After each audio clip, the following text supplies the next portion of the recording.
Chapter 1. The Boy Who Lived. Mr. and Mrs. Dursley of number 4 Privet Drive were proud to say that they were perfectly normal. Thank you very much. They were the last people you'd expect to be involved in anything strange or mysterious, because they just didn't hold with such nonsense. Mr. Dursley was the director of a firm called Grunnings, which made drills. He was a big beefy man with hardly any neck, although he did have a very large moustache. Mrs. Dursley was thin and blonde, and had nearly twice the usual amount of neck, which came in very useful as she spent so much of her time craning over garden fences, spying on the neighbours. The Dursleys had a small son called Dudley, and in their opinion there was no finer boy anywhere. The Dursleys had everything they wanted, but they also had a secret, and their greatest fear was that somebody would discover it. They didn't think they could bear it if anyone found out about the Potters. Mrs. Potter was Mrs. Dursley's sister, but they hadn't met for several years. In fact, Mrs. Dursley pretended she didn't have a sister, because her sister and her good-for-nothing husband were as un-Dursley-ish as it was possible to be. The Dursleys shuddered to think what the neighbours would say if the Potters arrived in the street. The Dursleys knew that the Potters had a small son too, but they had never seen him. This boy was another good reason for keeping the Potters away. They didn't want Dudley mixing with a child like that. When Mr. and Mrs. Dursley woke up on the dull grey Tuesday our story starts, there was nothing about the cloudy sky outside to suggest that strange and mysterious things would soon be happening all over the country. Mr. Dursley hummed as he picked out his most boring tie for work, and Mrs. Dursley gossiped away happily as she wrestled a screaming Dudley into his high chair. None of them noticed a large tawny owl flutter past the window. At 8:30, Mr. Dursley picked up his briefcase, pecked Mrs. Dursley on the cheek, and tried to kiss Dudley goodbye, but missed, because Dudley was now having a tantrum and throwing his cereal at the walls. Little tyke, chortled Mr. Dursley as he left the house. He got into his car and backed out of number 4's drive. It was on the corner of the street that he noticed the first sign of something peculiar. A cat reading a map. For a second, Mr. Dursley didn't realise what he had seen. Then he jerked his head around to look again. There was a tabby cat standing on the corner of Privet Drive, but there wasn't a map in sight. What could he have been thinking of? It must have been a trick of the light. Mr. Dursley blinked and stared at the cat. It stared back. As Mr. Dursley drove around the corner and up the road, he watched the cat in his mirror. It was now reading the sign that said Privet Drive. No looking at the sign. Cats couldn't read maps or signs. Mr. Dursley gave himself a little shake and put the cat out of his mind. As he drove towards town, he thought of nothing except a large order of drills he was hoping to get that day. But on the edge of town, drills were driven out of his mind by something else. As he sat in the usual morning traffic jam, he couldn't help noticing that there seemed to be a lot of strangely dressed people about. People in cloaks. Mr. Dursley couldn't bear people who dressed in funny clothes. The get-ups you saw on young people. He supposed this was some stupid new fashion. He drummed his fingers on the steering wheel and his eyes fell on the huddle of these weirdos standing quite close by. They were whispering excitedly together. Mr. Dursley was enraged to see that a couple of them weren't young at all. Why, that man had to be older than he was, and wearing an emerald green cloak. The nerve of him! But then it struck Mr. Dursley that this was probably some silly stunt. These people were obviously collecting for something. Yes, that would be it. The traffic moved on, and a few minutes later Mr. Dursley arrived in the Grunnings car park, his mind back on drills. Mr. Dursley always sat with his back to the window in his office on the 9th floor. If he hadn't, he might have found it harder to concentrate on drills that morning. He didn't see the owls swooping past in broad daylight, though people down in the street did. They pointed and gazed open-mouthed as owl after owl sped overhead. Most of them had never seen an owl even at night time. Mr. Dursley, however, had a perfectly normal owl-free morning. He yelled at 5 different people. He made several important telephone calls and shouted a bit more. He was in a very good mood until lunchtime, when he thought he'd stretch his legs and walk across the road to buy himself a bun from the baker's opposite. He'd forgotten all about the people in cloaks until he passed a group of them next to the baker's. He eyed them angrily as he passed. He didn't know why, but they made him uneasy. This lot were whispering excitedly too, and he couldn't see a single collecting tin. It was on his way back past them, clutching a large doughnut in a bag, that he caught a few words of what they were saying. The Potters, that's right. That's what I heard. Yes, their son, Harry. Mr. Dursley stopped dead. Fear flooded him. He looked back at the whisperers, as if he wanted to say something to them, but thought better of it.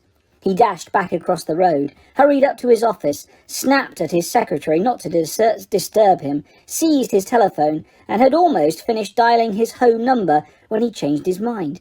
He put the receiver back down and stroked his moustache, thinking, no, he was being stupid. Potter wasn't such an unusual name. He was sure there were lots of people called Potter who had a son called Harry. Come to think of it, he wasn't even sure his nephew was called Harry. He'd never even seen the boy. It might have been Harvey or Harold. There was no point in worrying Mrs. Dursley. She always got so upset at any mention of her sister. He didn't blame her if he'd had a sister like that. But all the same, those people in cloaks. He found it a lot harder to concentrate on drills that afternoon, and when he left the building at 5 o'clock, he was still so worried that he walked straight into someone just outside the door. Sorry, he grunted, as the tiny old man stumbled and almost fell.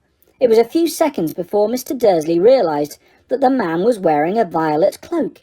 He didn't seem at all upset at being almost knocked to the ground. On the contrary, his face split into a wide smile, and he said in a squeaky voice that made passers-by stare, "Don't be sorry, my dear sir, for nothing could upset me today. Rejoice, for you know who has gone at last. Even muggles like yourself should be celebrating this happy, happy day."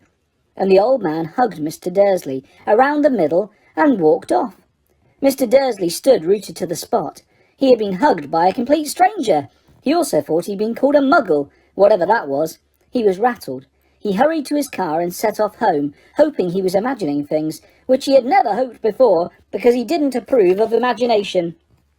As he pulled into the driveway of number 4, the first thing he saw, and it didn't improve his mood, was the tabby cat he'd spotted that morning. It was now sitting on his garden wall. He was sure it was the same one. It had the same markings around its eyes. "Shoo!" said Mr. Dursley loudly. The cat didn't move. It just gave him a stern look. Was this normal cat behaviour? Mr. Dursley wondered. Trying to pull himself together, he let himself into the house. He was still determined not to mention anything to his wife.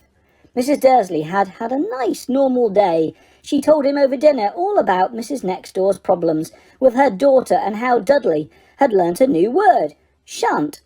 Mr. Dursley tried to act normally. When Dudley had been put to bed, he went into the living room in time to catch the last report on the evening news. And finally, birdwatchers everywhere have reported that the nation's owls have been behaving very unusually today. Although owls normally hunt at night and are hardly ever seen in daylight, there have been hundreds of sightings of these birds flying in every direction since sunrise. Experts are unable to explain why the owls have suddenly changed their sleeping pattern. The newsreader allowed himself a grin. Most mysterious. And now over to Jim McGuffin with the weather. Going to be any more showers of owls tonight, Jim? Well, Ted, said the weatherman, I don't know about that, but it's not only the owls that have been acting oddly today.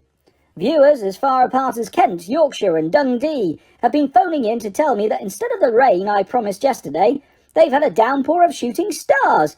Perhaps people have been celebrating bonfire night early. It's not until next week, folks, but I can promise a wet night tonight. Mr. Dursley sat frozen in his armchair. Shooting stars all over Britain? Owls flying by daylight? Mysterious people in cloaks all over the place? And a whisper about the Potters. Mrs. Dursley came into the living room carrying 2 cups of tea. It was no good. He'd have to say something to her. He cleared his throat nervously. Petunia, dear, you haven't heard from your sister lately, have you? As he had expected, Mrs. Dursley looked shocked and angry. After all, they normally pretended she didn't have a sister. No, she said sharply. Why? Funny stuff on the news, Mr. Dursley mumbled. Owls. Shooting stars. And there are a lot of funny-looking people in town today. So? Snapped Mrs. Dursley. Well, I just thought maybe it was something to do with, you know, her lot. Mrs. Dursley sipped her tea through pursed lips. Mr. Dursley wondered whether he dared tell her he'd heard the name Potter. He decided he didn't dare. Instead, he said, as casually as he could, their son, he'd be about Dudley's age now, wouldn't he? I suppose so, said Mrs. Dursley stiffly. What's his name again? Howard, isn't it? Harry. Nasty, common name if you ask me. Oh, yes, said Mr. Dursley, his heart sinking horribly. Yes, I quite agree. He didn't say another word on the subject as they went upstairs to bed. While Mrs. Dursley was in the bathroom, Mr. Dursley crept to the bedroom window and peered down into the front garden. The cat was still there. It was staring down Privet Drive as though it was waiting for something. Was he imagining things? Could all this have anything to do with the Potters? If it did, if it got out that they were related to a pair of, well, he didn't think he could bear it. The Dursleys got into bed. Mrs. Dursley fell asleep quickly, but Mr. Dursley lay awake, turning it all over in his mind. His last comforting thought before he fell asleep was that even if the Potters were involved, there was no reason for them to come near him and Mrs. Dursley. The Potters knew very well what he and Petunia thought about them and their kind. He couldn't see how he and Petunia could get mixed up in anything that might be going on. He yawned and turned over. It couldn't affect them. How very wrong he was. Mr. Dursley might have been drifting into an uneasy sleep, but the cat on the wall outside was showing no sign of sleepiness. It was sitting as still as a statue, its eyes fixed unblinkingly on the far corner of Privet Drive. It didn't so much as quiver when a car door slammed in the next street, nor when two owls swooped overhead. In fact, it was nearly midnight before the cat moved at all. A man appeared on the corner the cat had been watching. Appeared so suddenly and silently you'd have thought he'd just popped out of the ground. The cat's tail twitched and its eyes narrowed. Nothing like this man had ever been seen in Privet Drive. He was tall, thin and very old, judging by the silver of his hair and beard, which were both long enough to tuck into his belt. He was wearing long robes, a purple cloak which swept the ground, and high-heeled buckled boots. His blue eyes were light, bright and sparkling behind half-moon spectacles, and his nose was very long and crooked, as though it had been broken at least twice. This man's name was Albus Dumbledore. Albus Dumbledore didn't seem to realise that he had just arrived in a street where everything, from his name to his boots, was unwelcome. He was busy rummaging in his cloak, looking for something, but he did seem to realise he was being watched, because he looked up suddenly at the cat, which was still staring at him from the other end of the street. For some reason, the sight of the cat seemed to amuse him. He chuckled and muttered, "I should have known." He had found what he was looking for in his inside pocket. It seemed to be a silver cigarette lighter. He flicked it open, held it up in the air and clicked it. The nearest street lamp went out with a little pop. He clicked it again. The next lamp flickered into darkness. 12 times he clicked the put outer until the only lights left in the whole street were two tiny pinpricks in the distance, which were the eyes of the cat watching him. If anyone looked out of their window now, even beady-eyed Mrs. Dursley, they wouldn't be able to see anything that was happening down on the pavement. Dumbledore slipped the put-outer back into his cloak and set off down the street towards number 4, where he sat down on the wall next to the cat. He didn't look at it, but after a moment he spoke to it. "Fancy seeing you here, Professor McGonagall." He turned to smile at the tabby, but it had gone. Instead, he was smiling at a rather severe-looking woman who was wearing square glasses, exactly the shape of the markings the cat had around its eyes. She, too, was wearing a cloak, an emerald one. Her black hair was drawn into a tight bun. She looked distinctly ruffled. "How did you know it was me?" she asked. "My dear Professor, I've seen a cat sit so stiff, never seen a cat sit so stiffly." "You'd be stiff if you'd been sitting on a brick wall all day," said Professor McGonagall. "All day? When you could have been celebrating? I must have passed a dozen feasts and parties on my way here." Professor McGonagall sniffed angrily. "Oh, yes, everyone's celebrating all right," she said impatiently. "You'd think they'd be a bit more careful, but no. Even the Muggles have noticed something's going on. It was on their news." She jerked her head back at the Dursleys' dark living-room window. "I heard it. Flocks of owls, shooting stars. Well, they're not completely stupid. They were bound to notice something. Shooting stars down in Kent? I'll bet that was Daedalus Diggle. He never had much sense." "You can't blame them," said Dumbledore gently. "We've had precious little to celebrate for 11 years. "I know that," said Professor McGonagall irritatedly. "But that's no reason to lose our heads. People are being downright careless, out on the streets in broad daylight, not even dressed in Muggle clothes, swapping rumours."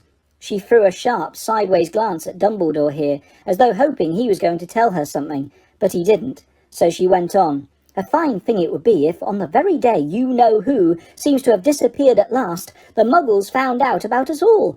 I suppose he really has gone, Dumbledore."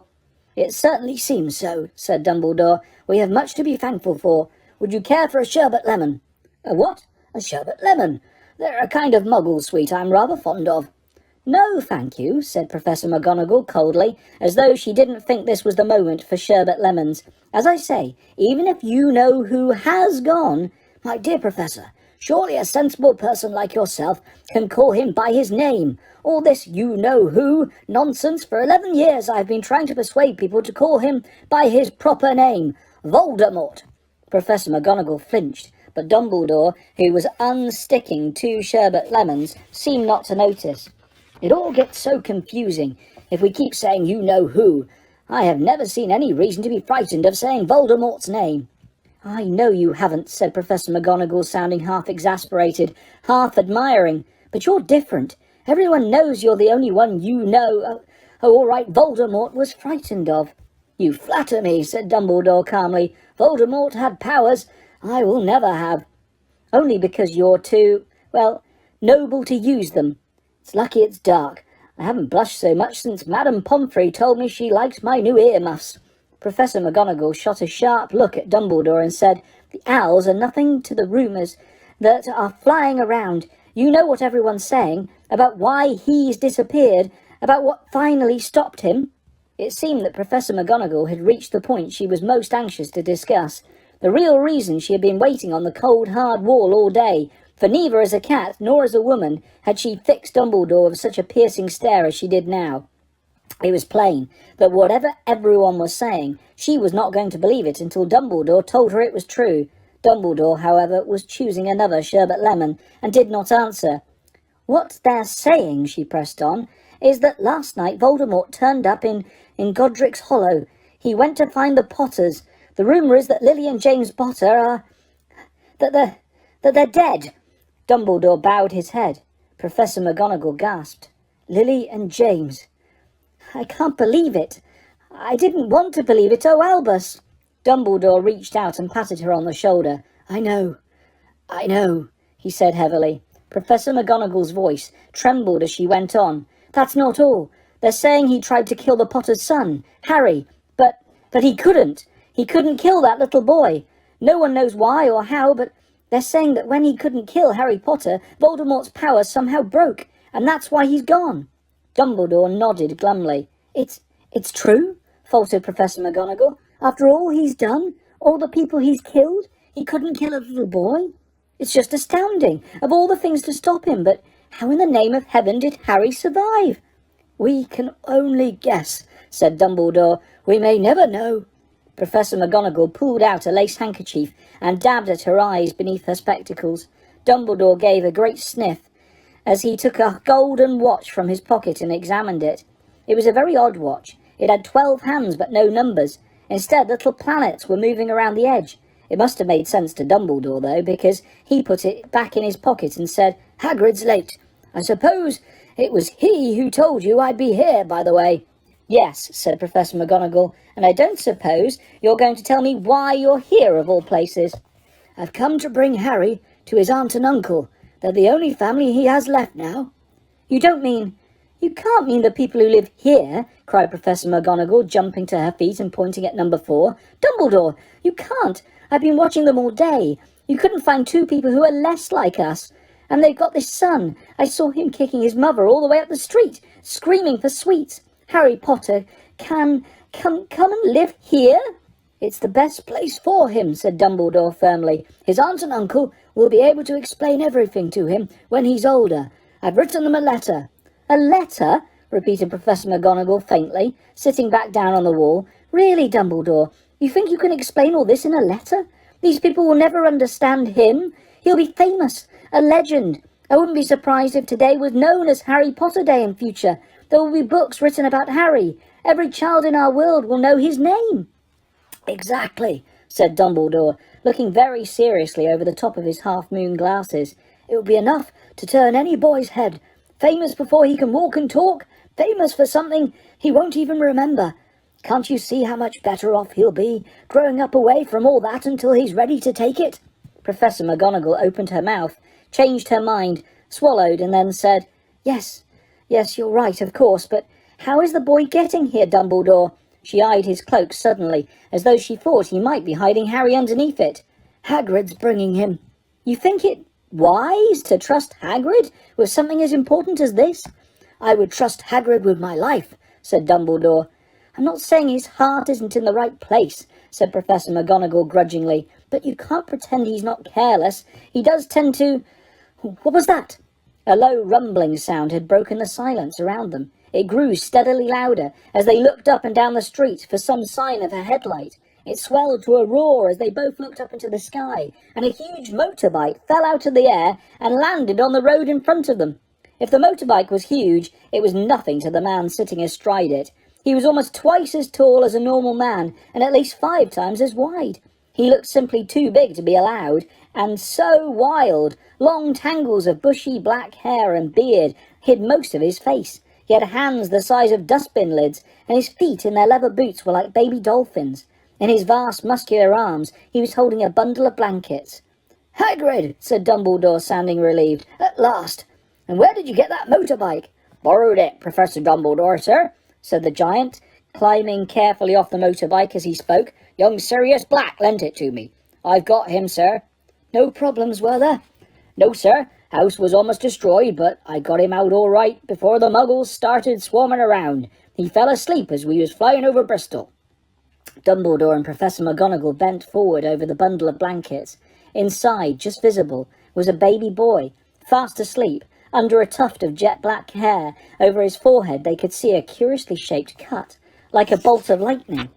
Is that where?" whispered Professor McGonagall. "Yes," said Dumbledore. "He'll have that scar forever."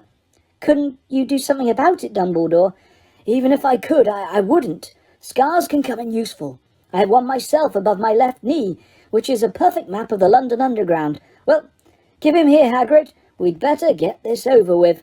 Dumbledore took Harry on his arms and turned towards the Dursleys' house. Could I say goodbye to him, sir?" asked Hagrid. He bent his great shaggy head over Harry and gave him what must have been a very scratchy, whiskery kiss. Then suddenly Hagrid let out a howl like a wounded dog. "Shh!" hissed Professor McGonagall. "You'll wake the muggles."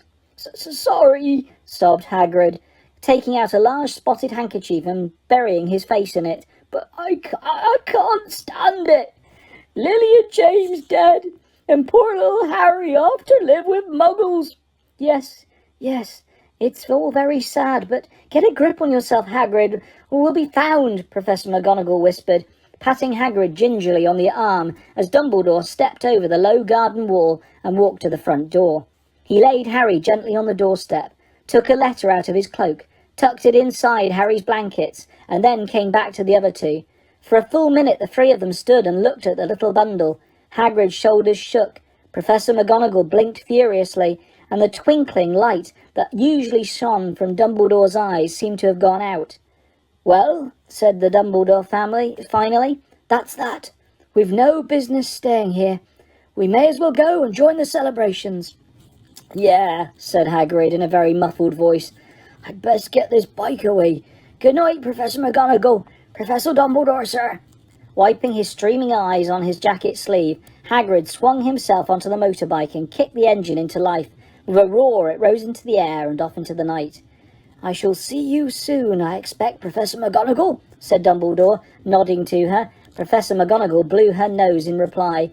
Dumbledore turned and walked back down the street.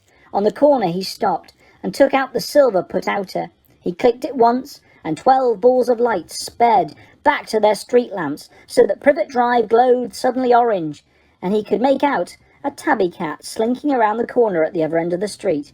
He could just see the bundle of blankets on the step of number 4. "Good luck, Harry," he murmured. He turned on his heel with a swish of his cloak, and he was gone. A breeze ruffled the neat hedges of Privet Drive, which lay silent and tidy under the inky sky, the very last place you would expect astonishing things to happen. Harry Potter rolled over inside his blankets without waking up. One small hand closed on the letter beside him, and he slept on, not knowing he was special, not knowing he was famous, not knowing he would be woken in a few hours' time by Mrs. Dursley's scream as she opened the front door to put out the milk bottles, nor that he would spend the next few weeks being prodded and pinched by his cousin Dudley. He couldn't know that at this very moment people meeting in secret all over the country were holding up their glasses and saying in hushed voices, "To Harry Potter, the boy who lived." Nearly 10 years had passed since the Dursleys had woken up to find their nephew on the front door, but Privet Drive had hardly changed at all. The sun rose on the same tidy front gardens and lit up the brass number 4 on the Dursleys' front door. It crept into their living room, which was almost exactly the same as it had been on the night when Mr. Dursley had seen that fateful news report about the owls. Only the photographs on the mantelpiece really showed how much time had passed. 10 years ago there had been lots of pictures of what looked like a large pink beach ball wearing different coloured bobble hats. But Dudley Dursley was no longer a baby, and now the photographs showed a large blonde boy riding his first bicycle, on a roundabout at the fair, playing a computer game with his father, being hugged and kissed by his mother. The room held no sign at all that another boy lived in the house too. Yet Harry Potter was still there, asleep at the moment, but not for long. His Aunt Petunia was awake, and it was her shrill voice which made the first noise of the day. "Up! Get up, now!" Harry woke with a start. His aunt rapped on the door again. "Up!" she screeched. Harry heard her walking towards the kitchen, and then the sound of the frying pan being put on the cooker. He rolled onto his back and tried to remember the dream he had been having. It had been a good one. There had been a flying motorbike in it. He had a funny feeling he'd had the same dream before. His aunt was back outside the door. "Are you up yet?" she demanded. "Nearly," said Harry. "Well, get a move on. I want you to look after the bacon, and don't you dare let it burn. I want everything perfect on Duddy's birthday." Harry groaned. "What did you say?" His aunt snapped through the door. Nothing. Dudley's birthday. How could he have forgotten? Harry got slowly out of bed and started looking for socks. He found a pair under his bed, and after pulling a spider off one of them, put them on. Harry was used to spiders because the cupboard under the stairs was full of them, and that was where he slept. When he was dressed, he went down to the hall into the kitchen. The table was almost hidden beneath all Dudley's birthday presents. It looked as though Dudley had got the new computer he wanted, not to mention the second television and the racing bike. Exactly why Dudley wanted a racing bike was a mystery to Harry, as Dudley was very fat and hated exercise, unless of course it involved punching somebody. Dudley's favourite punch bag was Harry, but he couldn't often catch him. Harry didn't look it, but he was very fast. Perhaps it had something to do with living in a dark cupboard, but Harry had always been small and skinny for his age. He looked even smaller and skinnier than he really was, because all he had to wear were old clothes of Dudley's, and Dudley was about 4 times bigger than he was. Harry had a thin face, knobbly knees, black hair and bright green eyes. He wore round glasses held together with a lot of sellotape because of all the times Dudley had punched him on the nose. The only thing Harry liked about his own appearance was a very thin scar on his forehead, which was shaped like a bolt of lightning. He had had it as long as he could remember, and the first question he could ever remember asking his Aunt Petunia was how he had got it. "In the car crash when your parents died," she had said, "and don't ask questions." Don't ask questions. That was the first rule for a quiet life with the Dursleys. Uncle Vernon entered the kitchen as Harry was turning over the bacon. "Comb your hair," he barked, by way of a morning greeting. About once a week, Uncle Vernon looked over the top of his newspaper and shouted that Harry needed a haircut. Harry must have had more haircuts than the rest of the boys in his class put together, but it made no difference. His hair simply grew that way, all over the place. Harry was frying eggs by the time Dudley arrived in the kitchen with his mother. Dudley looked a lot like Uncle Vernon. He had a large pink face, not much neck, small watery blue eyes, and thick blonde hair that lay smoothly on his thick, fat head. Aunt Petunia often said that Dudley looked like a baby angel. Harry often said that Dudley looked like a pig in a wig. Harry put the plates of egg and bacon on the table, which was difficult as there wasn't much room. Dudley, meanwhile, was counting his presents. His face fell. 36, he said, looking up at his mother and father. "That's 2 less than last year." "Darling, you haven't counted Auntie Marg's present. See, it's here, under this big one, from Mummy and Daddy." "All right, 37 then," said Dudley, going red in the face. Harry, who could see a huge Dudley tantrum coming on, began wolfing down his bacon as fast as possible in case Dudley turned the table over. Aunt Petunia obviously scented danger too, because she said quickly, "And we'll buy you another 2 presents while we're out today. How's that, Popkin? 2 more presents, is that all right?" Dudley thought for a moment. It looked like hard work. Finally he said slowly, "So I'll have 30, 39, sweetums," said Aunt Petunia. "Oh." Dudley sat down heavily and grabbed the nearest parcel. "All right then." Uncle Vernon chuckled. "Little Tyke wants his money's worth, just like his father. Atta boy, Dudley." He ruffled Dudley's hair. At that moment the telephone rang, and Aunt Petunia went to answer it while Harry and Uncle Vernon watched Dudley unwrap the racing bike, a cine camera, a remote-controlled aeroplane, 16 new computer games and a video recorder. He was ripping the paper off a gold wristwatch when Aunt Petunia came back from the telephone, looking both angry and worried. "Bad news, Vernon," she said. "Mrs. Figg's broken her leg. She can't take him." She jerked her head in Harry's direction. Dudley's mouth fell open in horror, but Harry's heart gave a leap. Every year on Dudley's birthday, his parents took him and a friend out for the day, to adventure parks, hamburger bars, or the cinema. Every year Harry was left behind with Mrs. Figg, a mad old lady who lived 2 streets away. Harry hated it there. The whole house smelled of cabbage, and Mrs. Figg made him look at photographs of all the cats she'd never owned. "Now what?" said Aunt Petunia, looking furiously at Harry as though he'd planned this. Harry knew he ought to feel sorry that Mrs. Figg had broken her leg, but it wasn't easy when he reminded himself it would be a whole year before he had to look at Tibbles, Snowy, Mr. Paws and Tufty again. "We could phone Mug," Uncle Vernon suggested. "Don't be silly, Vernon. She hates the boy." The Dudleys often spoke about Harry like this, as though he wasn't there, or rather as though he was something very nasty that couldn't understand them, like a slug. "What about what's-her-name, your friend Yvonne?" "On holiday in Mallorca," snapped Aunt Petunia. You could just leave me here," Harry put in hopefully. He'd be able to watch what had happened, what he wanted on the television for a change, and maybe even have a go on Dudley's computer. Aunt Petunia looked as though she'd just swallowed a lemon. "And come back and find the house in ruins?" she snarled. "I won't blow up the house," said Harry. But they weren't listening. "I suppose we could take him to the zoo," said Aunt Petunia slowly, "and leave him in the car." "That car's new. He's not sitting in it alone." Dudley began to cry loudly. In fact, he wasn't really crying. It had been years since he'd really cried, but he knew that if he screwed up his face and wailed, his mother would give him anything he wanted. "Dinky Duddy-Dums, don't cry. Mummy won't let him spoil your special day," she cried, flinging her arms around him. I don't want him to come," Dudley yelled, between huge pretend sobs. "He always spoils everything." He shot Harry a nasty grin through the gap in his mother's arms. Just then the doorbell rang. "Oh, good Lord, they're here," said Aunt Petunia frantically, and a moment later Dudley's best friend, Piers Polkiss, walked in with his mother. Piers was a scrawny boy with a face like a rat. He was usually the one who held people's arms behind their backs while Dudley hit them. Dudley stopped pretending to cry at once.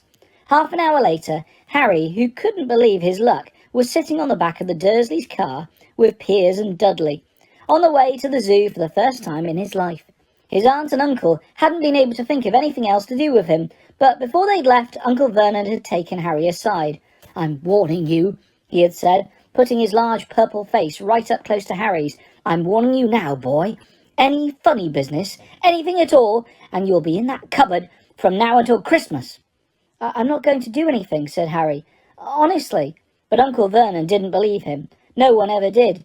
The problem was, strange things often happened around Harry, and it was just no good telling the Dursleys he didn't make them happen.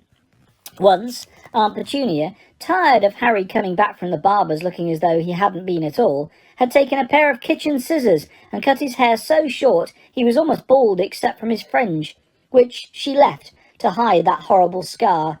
Dudley had laughed himself silly at Harry, who spent a sleepless night imagining school the next day, where he was already laughed at for his baggy clothes and sellotaped glasses. Next morning, however, he had to go up and to find his hair exactly as it had been before. Aunt Petunia had sheared it off. He had been given a week in his cupboard for this, even though he had tried to explain that he couldn't explain how he had grown it back so quickly. Another time, Aunt Petunia had been trying to force him into a revolting old jumper of Dudley's, brown with orange bobbles. The harder she tried to pull it over his head, the smaller it seemed to become, until finally it might have fitted a glove puppet, but certainly wouldn't fit Harry. Aunt Petunia had decided it must have shrunk in the wash, and to his great relief, Harry wasn't punished. On the other hand, he'd got into terrible trouble for being found on the roof of the school kitchens. Dudley's gang had been chasing him, as usual, when, as much to Harry's surprise as anyone else's, there he was sitting on the chimney. The Dursleys had received a very angry letter from Harry's headmistress, telling them Harry had been climbing school buildings. But all he tried to do, as he shouted at Uncle Vernon through the locked door of his cupboard, was to jump behind the big bins outside the kitchen doors. Harry supposed that the wind must have caught him in mid-jump. But today, nothing was going to go wrong. It was even worth being with Dudley and Piers to be spending the day somewhere that wasn't school, his cupboard, or Mrs. Figg's cabbage-smelling living room. While he drove, Uncle Vernon complained to Aunt Petunia. He liked to complain about things. People at work, Harry, the council, Harry, the bank, and Harry were just a few of his favourite subjects. This morning it was motorbikes. "Roaring like maniacs, the young hoodlums," he said, as a motorbike overtook them. "Had a dream about a motorbike," said Harry, remembering suddenly. "It was flying." Uncle Vernon nearly crashed into the car in front. He turned right around in his seat and yelled at Harry, his face like a gigantic beetroot with a moustache. "Motorbikes don't fly!" Dudley and Piers sniggered. I know they don't," said Harry. "It was only a dream." But he wished he hadn't said anything. If there was one thing the Dursleys hated even more than his asking questions, it was his talking about anything acting in a way it shouldn't. No matter if it was in a dream or even a cartoon, they seemed to think he might get dangerous ideas. It was a very sunny Saturday, and the zoo was crowded with families. The Dursleys bought Dudley and Piers large chocolate ice creams at the entrance, and then, because the smiling lady in the van had asked Harry what he wanted before they could hurry him away, they bought him a cheap lemon ice lolly. It wasn't bad either, Harry thought, licking it as they watched a gorilla, scratching its head and looking remarkably like Dudley, except that it wasn't blonde. Harry had the best morning he'd had in a long time. He was careful to walk a little way apart from the Dursleys, so that Dudley and Piers, who were starting to get bored with the animals by lunchtime, wouldn't fall back on their favourite hobby of hitting him. They ate in the zoo restaurant, and when Dudley had a tantrum because his Knickerbocker glory wasn't big enough, Uncle Vernon bought him another one, and Harry was allowed to finish the first. Harry felt, afterwards, that he should have known it was all too good to last. After lunch they went to the reptile house. It was cool and dark in there, with lit windows all around the walls. Behind the glass, all sorts of lizards and snakes were crawling and slithering over bits of wood and stone. Dudley and Piers wanted to see huge, poisonous cobras and thick, man-crushing pythons. Dudley quickly found the largest snake in the place. It could have wrapped its body twice around Uncle Vernon's car and crushed it into a dustbin. But at the moment, it didn't look in the mood. In fact, it was fast asleep. Dudley stood with his nose pressed against the glass, staring at the glistening brown coils. "Make it move!" he whined at his father. Uncle Vernon tapped on the glass, but the snake didn't budge. "Do it again!" Dudley ordered. Uncle Vernon rapped the glass smartly with his knuckles, but the snake just snoozed on. "This is boring," Dudley moaned. He shuffled away. Harry moved in front of the tank and looked intently at the snake. He wouldn't have been surprised if it had died of boredom itself. No company except stupid people drumming their fingers on the glass trying to disturb it all day long. It was worse than having a cupboard as a bedroom, where the only visitor was Aunt Petunia hammering on the door to wake you up. At least he got to visit the rest of the house. The snake suddenly opened its beady eyes. Slowly, very slowly, it raised its head until its eyes were on a level with Harry's. It winked. Harry stared. Then he looked quickly around to see if anyone was watching. They weren't. He looked back at the snake and winked too. The snake jerked its head towards Uncle Vernon and Dudley, then raised its eyes to the ceiling. It gave Harry a look that said quite plainly, "I get that all the time." "I know," Harry murmured through the glass, though he wasn't sure the snake could hear him. It must be really annoying. The snake nodded vigorously. "Where do you come from, anyway?" Harry asked. The snake jabbed its tail at a little sign next to the glass. Harry peered at it. Boa constrictor. Brazil. Was it nice there? The boa constrictor jabbed its tail at the sign again, and Harry read on. This specimen was bred in the zoo. Oh, I see. So you've never been to Brazil? As the snake shook its head, a deafening shout behind Harry made both of them jump. Dudley! Mr. Dursley! Come and look at this snake! You won't believe what it's doing! Dudley came waddling towards them as fast as he could. Out of the way, you, he said, punching Harry in the ribs. Caught by surprise, Harry fell hard on the concrete floor. What came next happened so fast, no one saw how it happened. 1 second, Piers and Dudley were leaning right up close to the glass. The next, they had leapt back with howls of horror. Harry sat up and gasped. The glass front of the boa constrictor's tank had vanished. The great snake was uncoiling itself rapidly, slithering out onto the floor. People throughout the reptile house screamed and started running for the exits. As the snake slid swiftly past him, Harry could have sworn a low, hissing voice said, Brazil, here I come. Thanks, amigo. The keeper of the reptile house was in shock. But the glass, he kept saying. Where did the glass go? The zoo director himself made Aunt Petunia a cup of strong sweet tea while he apologised over and over again. Piers and Dudley could only gibber. As far as Harry had seen, the snake hadn't done anything except snap playfully at their heels as it passed. But by the time they were all back in Uncle Vernon's car, Dudley was telling them how it had nearly bitten off his leg, while Piers was swearing it had tried to squeeze him to death. The worst of all, for Harry at least, was Piers calming down enough to say Harry was talking to it. Weren't you, Harry? Uncle Vernon waited until Piers was safely out of the house before starting on Harry. He was so angry he could hardly speak. He managed to say, Go, cupboard, say, no meals, before he collapsed into a chair, and Aunt Petunia had to run and get him a large brandy. Harry lay in the dark cupboard much later, wishing he had a watch. He didn't know what time it was, and he couldn't be sure the Dursleys were asleep yet. Until they were, he couldn't risk sneaking to the kitchen for some food. He'd lived with the Dursleys almost 10 years. 10 miserable years. As long as he could remember, ever since he'd been a baby and his parents had died in that car crash. He couldn't remember being in the car when his parents had died. Sometimes when he strained his memory during long hours in his cupboard, he came up with a strange vision. A blinding flash of green light, a burning pain on his forehead. This he supposed was the crash, though he couldn't imagine where all the green light came from. He couldn't remember his parents at all. His aunt and uncle never spoke about them, and of course he was forbidden to ask questions. There were no photographs of them in the house. When he had been younger, Harry had dreamed and dreamed of some unknown relation coming to take him away, but it had never happened. The Dursleys were his only family, yet sometimes he thought, or maybe hoped, that strangers in the street seemed to know him. Very strange strangers they were, too. A tiny man in a violet top hat had bowed to him once while out shopping with Aunt Petunia and Dudley. After asking Harry furiously if he knew the man, Aunt Petunia had rushed them out of the shop without buying anything. A wild-looking old woman dressed all in green had waved merrily at him once on a bus. A bald man in a very long purple coat had actually shaken his hand in the street the other day and then walked away without a word.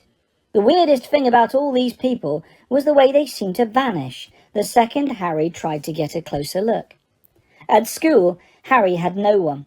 Everybody knew that Dudley's gang hated that odd Harry Potter on his baggy old clothes and broken glasses, and nobody liked to disagree with Dudley's gang. The escape of the Brazilian boa constrictor earned Harry his longest ever punishment. By the time he was allowed out of his cupboard again, the summer holidays had started, and Dudley had already broken his new cine camera, crashed his remote control aeroplane, and, first time on his racing bike, knocked down old Mrs. Figg as she crossed Privet Drive on her crutches.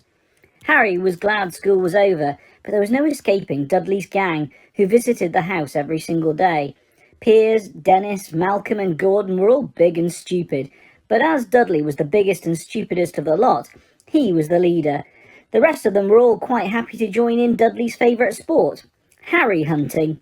This was why Harry spent as much time as possible out of the house, wandering around and thinking about the end of the holidays, where he could see a tiny ray of hope.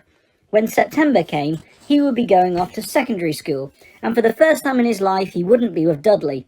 Dudley had a place at Uncle Vernon's old school, Smeltings. Piers Polkiss was going there too. Harry, on the other hand, was going to Stonewall High, the local comprehensive. Dudley thought this was very funny. "They stuff people's heads down the toilet first day at Stonewall," he told Harry. "Want to come upstairs and practice?" "No thanks," said Harry. "The poor toilet's never had anything as horrible as your head down it. It might be sick." Then he ran before Dudley could work out what he'd said. One day in July, Aunt Petunia took Dudley to London to buy his Smeltings uniform, leaving Harry at Mrs. Figg's. Mrs. Figg wasn't as bad as usual. It turned out she'd broken her leg tripping over one of her cats, and she didn't seem quite as fond of them after all. She let Harry watch television and gave him a bit of chocolate cake that tasted as though she'd had it for several years. That evening, Dudley paraded around the living room for the family in his brand new uniform. Smelting's boys wore maroon tailcoats, orange knickerbockers, and flat straw hats called boaters. They also carried knobbly sticks, used for hitting each other while the teacher wasn't looking. This was supposed to be good training for later life. As he looked at Dudley in his new knickerbockers, Uncle Vernon said gruffly that it was the proudest moment of his life. Aunt Petunia burst into tears and said she couldn't believe it was her ickle Dudleykins. He looked so handsome and grown up.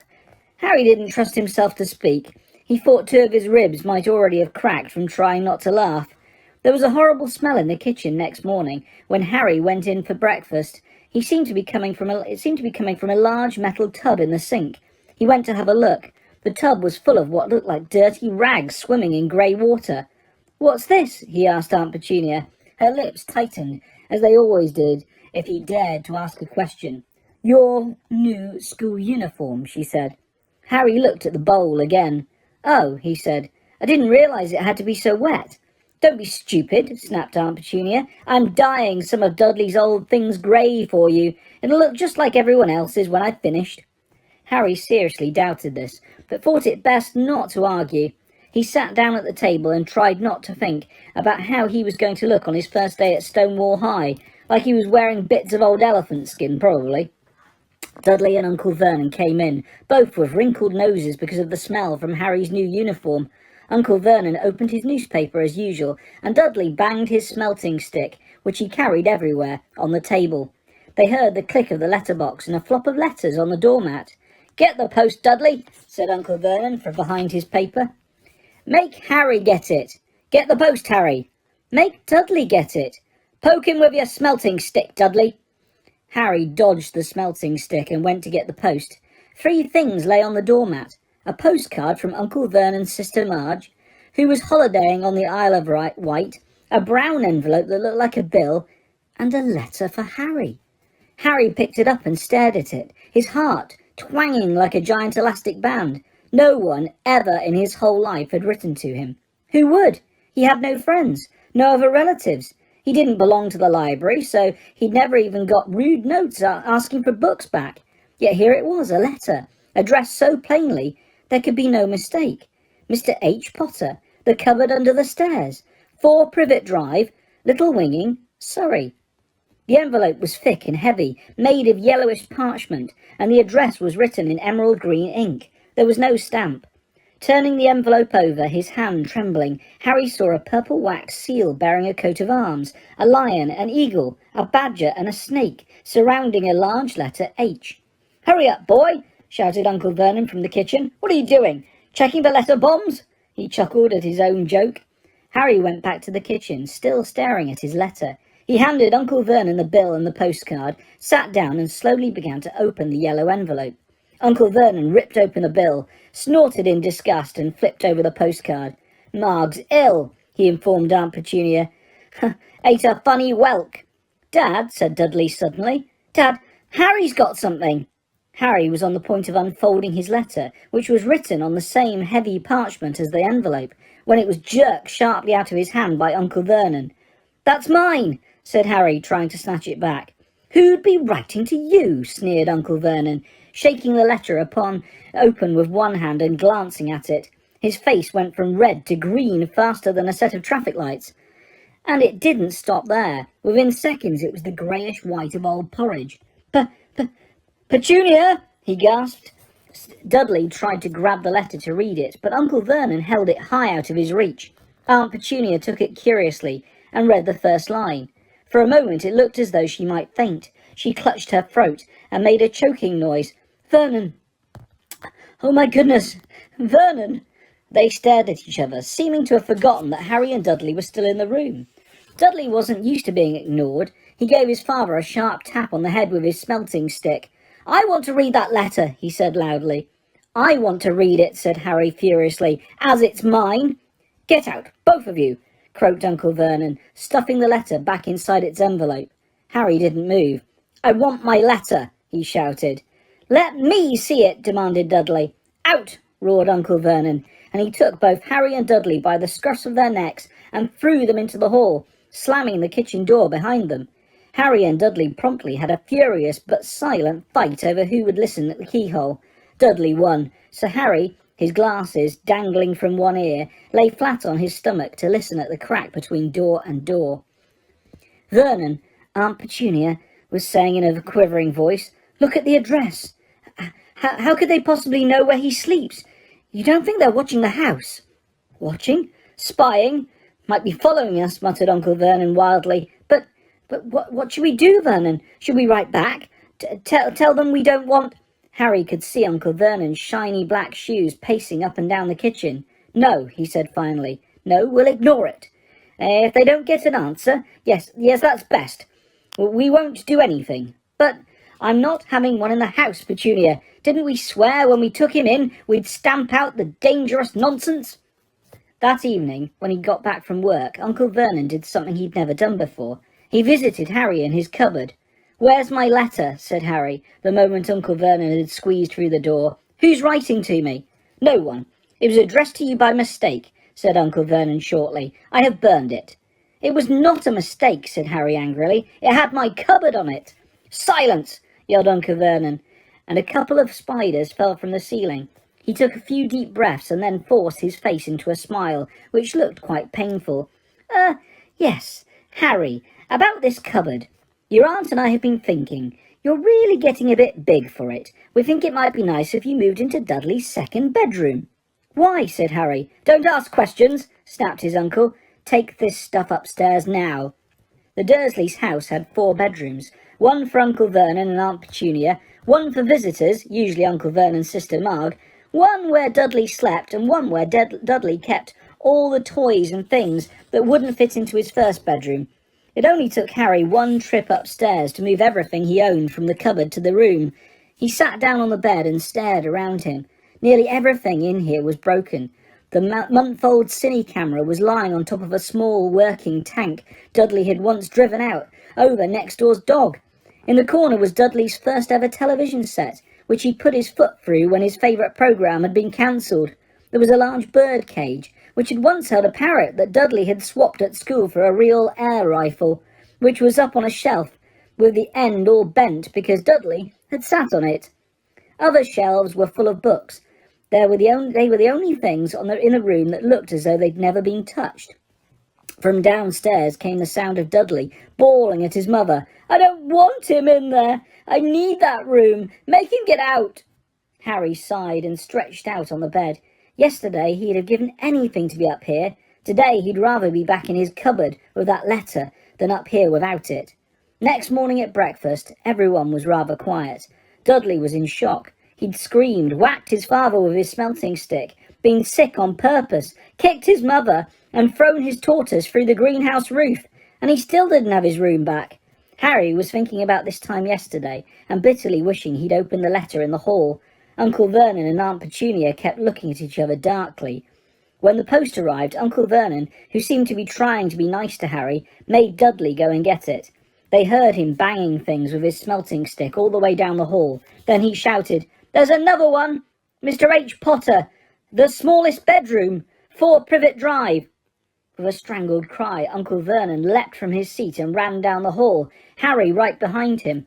Uncle Vernon had to wrestle Dudley to the ground to get the letter from him, which was made difficult by the fact that Harry had grabbed Uncle Vernon round the neck from behind. After a minute of confused fighting, in which everyone got hit a lot by the smelting stick, Uncle Vernon straightened up, gasping for breath, with Harry's letter clutched in his hand. "Go to your cupboard, I mean your bedroom," he wheezed at Harry. "Dudley, go, just go." Harry walked round and round his new room. Someone knew he had moved out of his cupboard, and they seemed to know he hadn't received his first letter. Surely that meant they'd try again, and this time he'd make sure they didn't fail. He had a plan. The repaired alarm clock rang at 6 o'clock the next morning. Harry turned it off quickly and dressed silently. He mustn't wake up the Dursleys. He stole downstairs without turning on any of the lights. He was going to wait for the postman on the corner of Privet Drive and get the letters for number 4 first.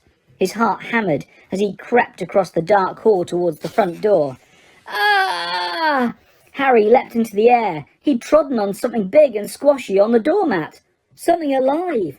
Lights clicked on upstairs, and to his horror, Harry realised that the big squashy something had been his uncle's face. Uncle Vernon had been lying at the foot of the front door in a sleeping bag, clearly making sure that Harry didn't do exactly what he'd been trying to do. He shouted at Harry for about half an hour, and then told him to go and make a cup of tea. Harry shuffled miserably off into the kitchen, and by the time he got back, the post had arrived, right into Uncle Vernon's lap. Harry could see 3 letters addressed in green ink. "I want," he began, but Uncle Vernon was tearing the letters into pieces before his eyes. Uncle Vernon didn't go to work that day. He stayed at home and nailed up the letterbox. "See," he exclaimed to Aunt Petunia through a mouthful of nails, "if they can't deliver them, then they'll just give up." "I'm not sure that'll work, Vernon." "Oh, these people's minds work in strange ways, Petunia. They're not like you and me," said Uncle Vernon, trying to knock in a nail with a piece of a fruitcake Aunt Petunia had just brought him. On Friday, no fewer than 12 letters arrived for Harry. As they couldn't go through the letterbox, they had been pushed under the door, slotted through the sides, and a few even forced through the small window in the downstairs toilet. Uncle Vernon stayed at home again. After burning all the letters, he got out a hammer and nails and boarded up the cracks around the front and back doors so no one could go out. He hummed "Tiptoe Through the Tulips" as he worked and jumped at small noises. On Saturday, things began to get out of hand. 24 letters to Harry found their way into the house, rolled up and hidden inside each of the 24 eggs that the very confused milkman had handed Aunt Petunia through the living room window.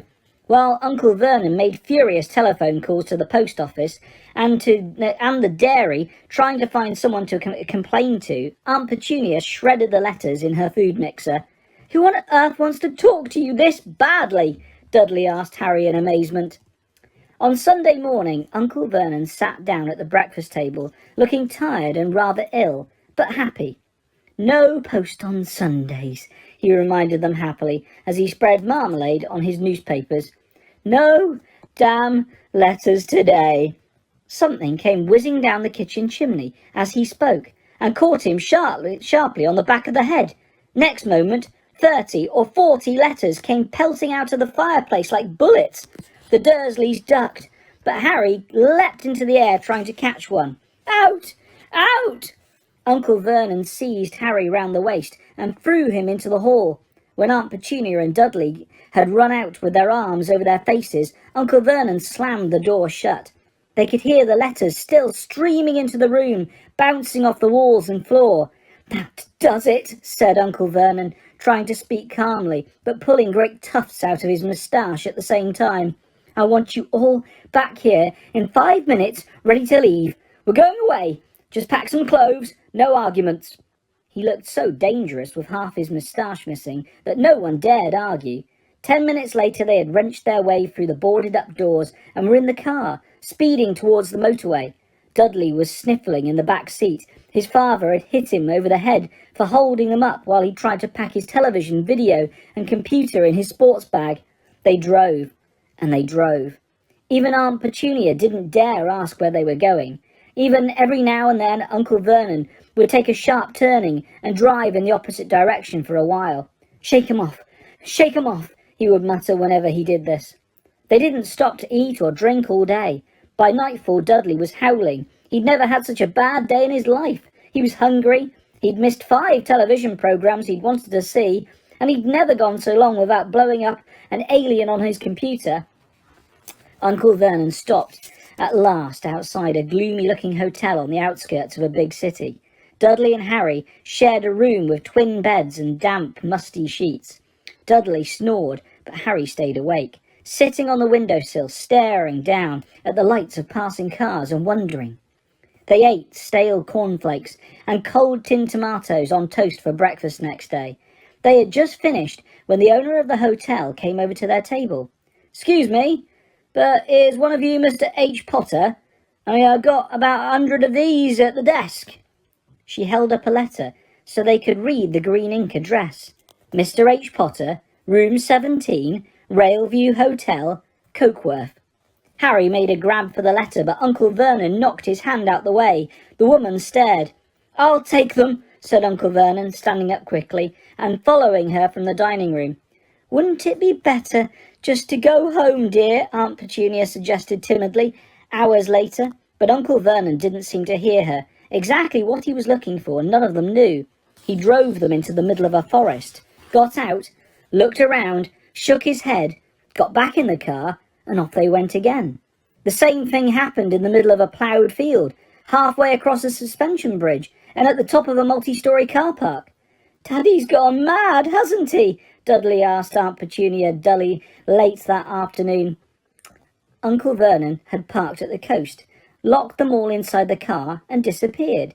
It started to rain. Great drops beat on the roof of the car. Dudley snivelled. "It's Monday," he told his mother. "The great Humberto's on tonight. I want to stay somewhere with a television." Monday.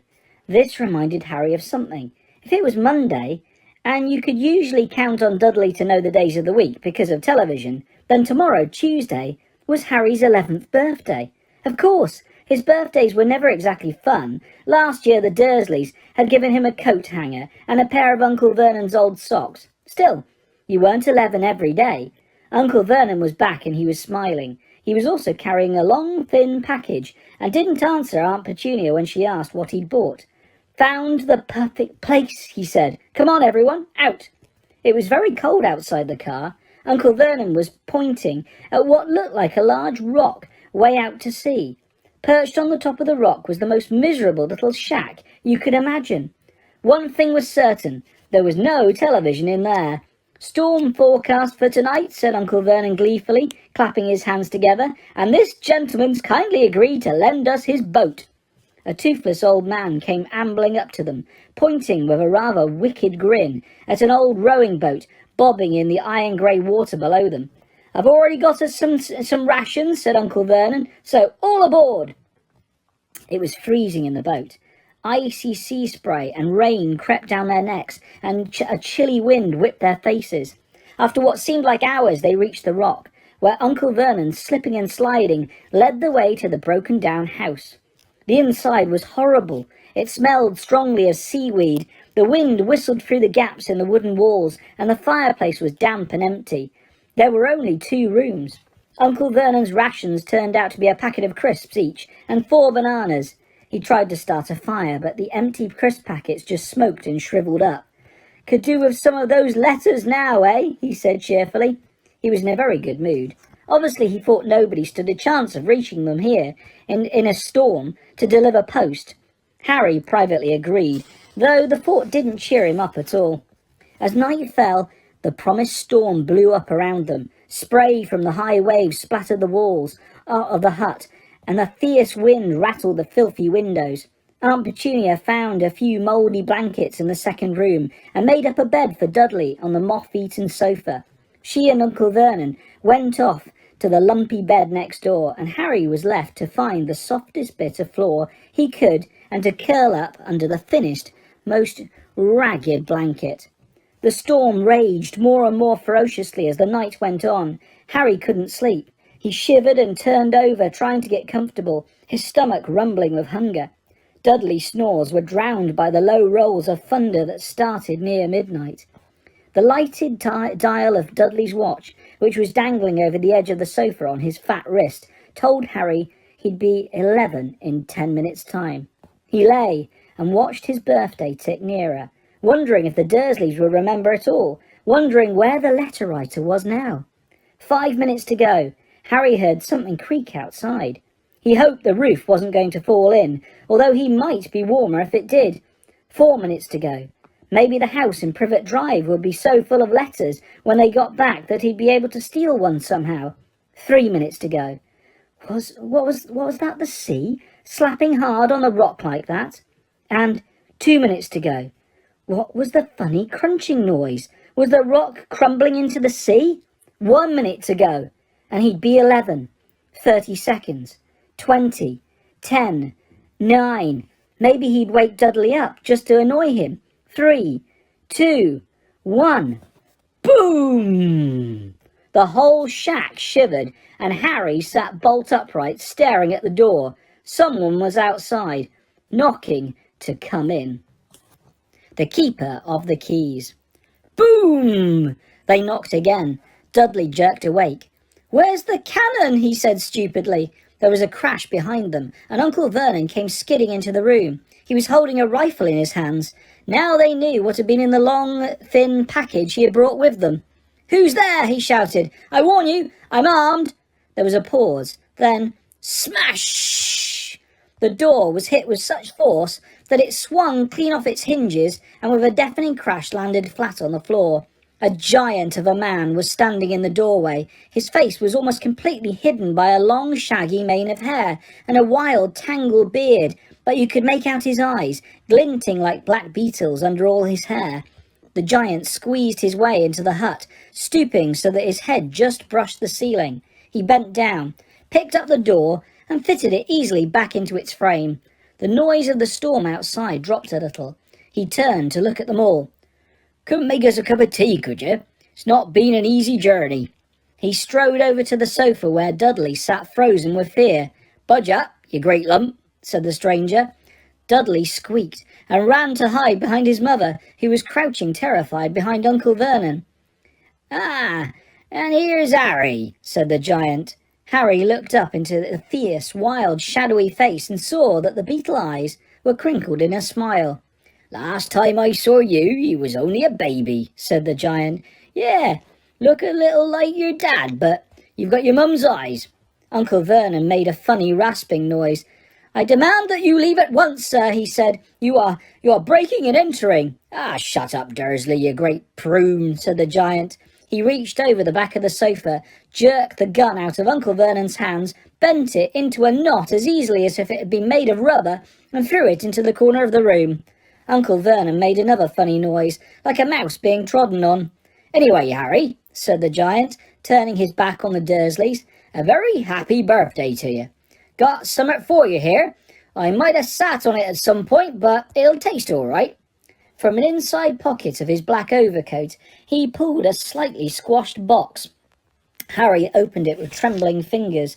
Inside was a large, sticky chocolate cake, with "Happy Birthday, Harry" written on it in green icing.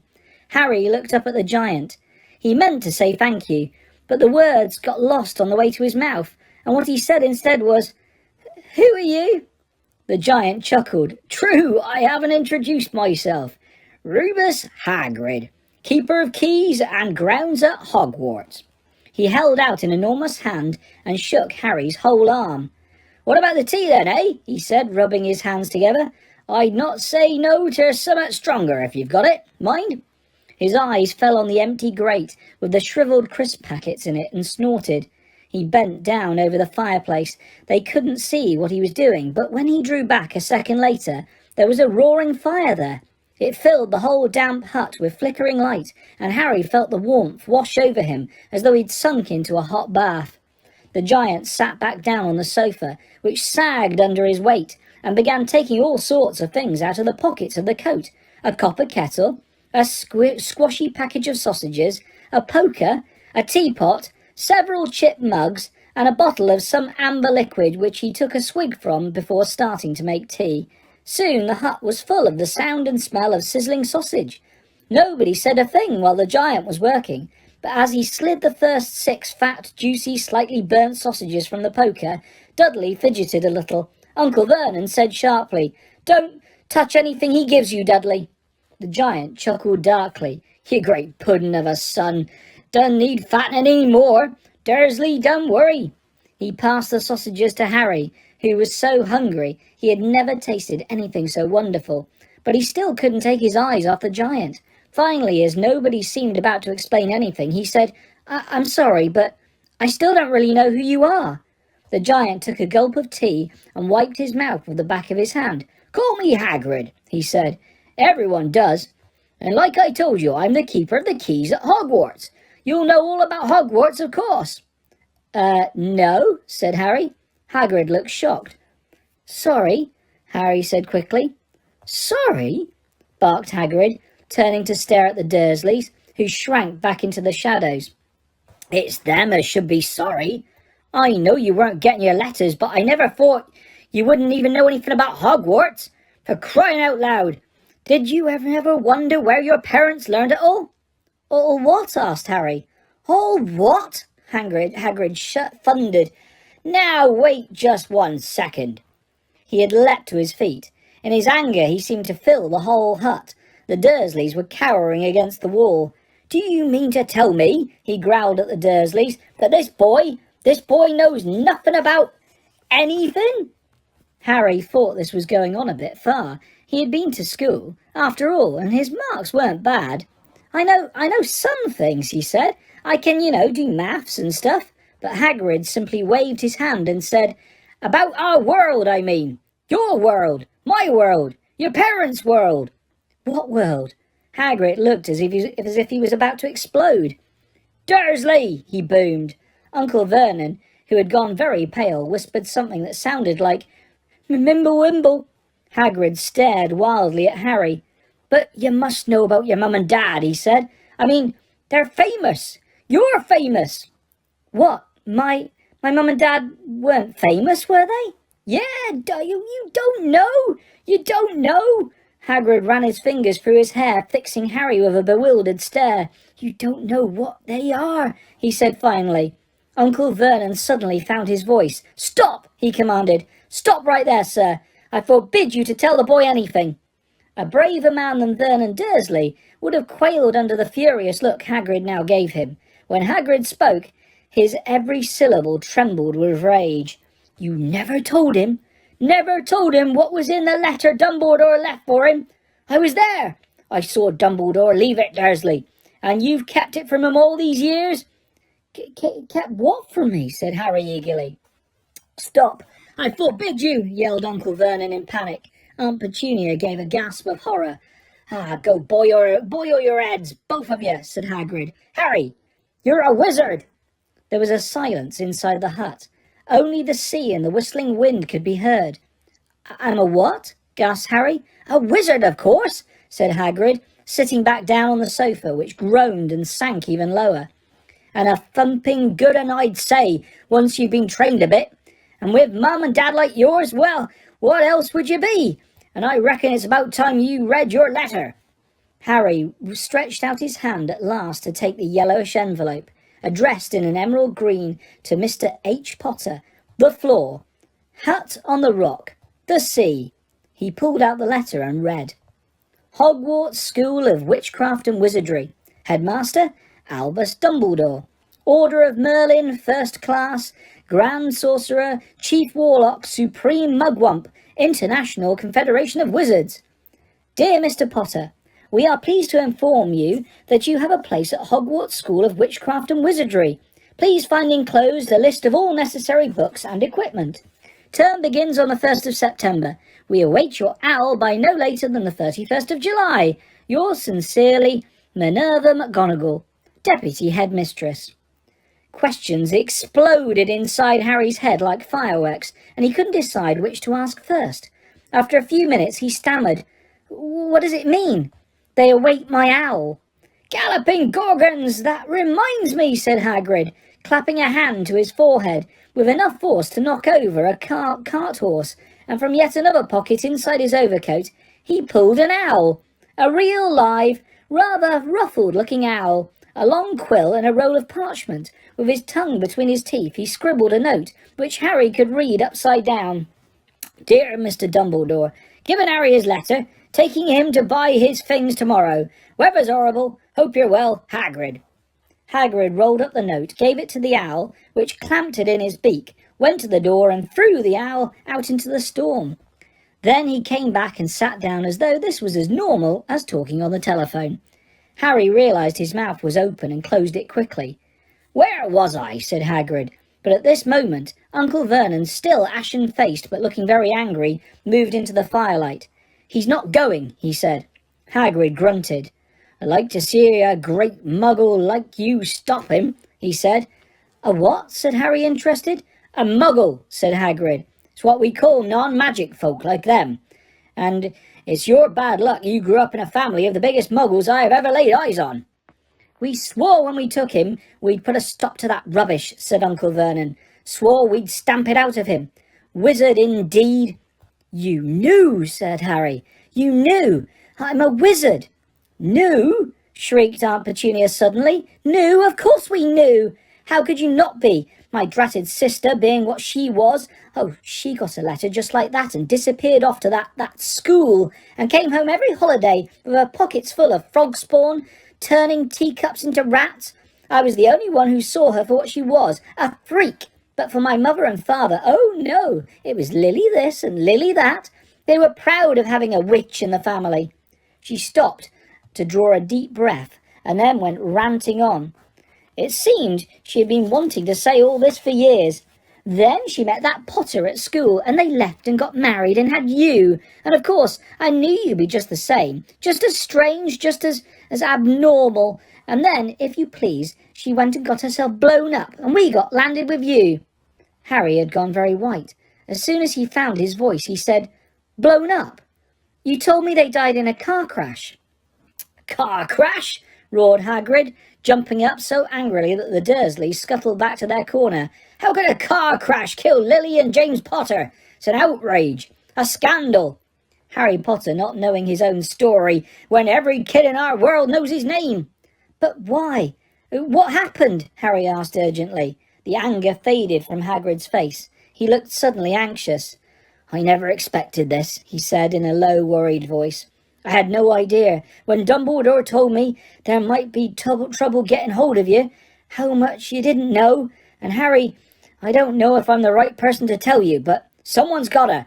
Yeah, you can't go off to Hogwarts not knowing. He threw a dirty look at the Dursleys. Well, it's best you know as much as I can tell you. Mind, I can't tell you everything. It's a great mystery, parts of it.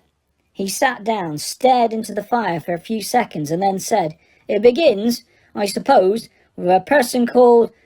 But it's incredible you don't know his name. Everyone in our world does. Who? Well, I don't like saying the name if I can help it. No one does. Why not? Gulping gargoyles, Harry. People are still scared. Blimey, this is difficult. See, there was this wizard who went bad. As bad as you could go. Worse. Worse than worse. His name was... Hagrid gulped, but no words came out. Could you write it down? Harry suggested. Nah, can't spell it. All right, Voldemort. Hagrid shuddered. Don't make me say it again. Anyway, this wizard, about 20 years ago now, started looking for followers. Got 'em too. Some were afraid. Some just wanted a bit of his power, 'cause he was getting himself power, all right. Dark days, Harry. Didn't know who to trust. Didn't dare get friendly with strange wizards or witches. Terrible things happened. He was taken over, 'cause some stood up to him, and he killed him, horribly. One of the only safe places left was Hogwarts.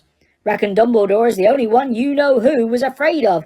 Didn't dare try taking the school, not just then, anyway. Now, your mum and dad was as good a witch and wizard as I ever knew. Head boy and girl at Hogwarts in their day. Suppose the mystery is why you know who never tried to get him on his side before. Probably knew they were too close to Dumbledore to want anything to do with the dark side. Maybe he thought he could persuade him. Maybe he just wanted him out of the way. All anyone knows is he turned up in the village where all you was living on Halloween 10 years ago. You was just a year old. He came to your house and And Hagrid suddenly pulled out a very dirty, spotted handkerchief and blew his nose with a sound like a foghorn. "Sorry," he said, "but it's that sad. Knew your mum and dad, and nicer people you couldn't find anyway. You know who killed 'em. And then, and this is the real mystery of the thing, he tried to kill you too. Wanted to make a clean job of it, I suppose, or maybe he just liked killing by then, but he couldn't do it. Never wondered how you got that mark on your forehead? That was no ordinary cut. That's what you get when a powerful evil curse touches you. Took care of your mum and dad at your house even, but it didn't work on you. And that's why you're famous, Harry. No one ever lived after he decided to kill him. No one except you. And he'd killed some of the best witches and wizards of the age. The McKinnons, the Bones, the Pruitts. And you was only a baby. And you lived." Something was very painful was going on in Harry's mind.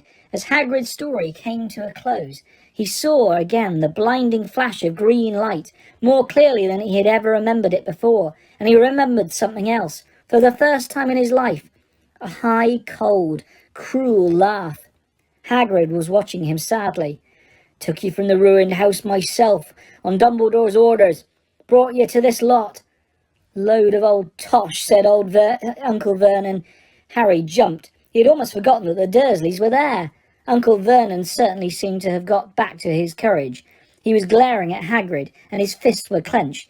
"Now you listen here, boy," he snarled. "I'll accept there's something strange about you. Probably nothing a good beating wouldn't have cured. And as for all this about your parents, well, they were weirdos, no denying it. And the world's better off without them, in my opinion. Asked for all they got, getting mixed up with those wizarding types. Just what I expected. Always knew they'd come to a sticky end." But at that moment, Hagrid leapt from the sofa and drew a battered pink umbrella from inside his coat. Pointing this at Uncle Vernon like a sword, he said, "I'm warning you, Dursley. I'm warning you one more word." In danger of being speared on the end of an umbrella by a bearded giant, Uncle Vernon's courage failed again. He flattened himself against the wall and fell silent. "That's better," said Hagrid, breathing heavily and sitting back down on the sofa, which this time sagged right down to the floor. Harry, meanwhile, still had questions to ask, hundreds of them.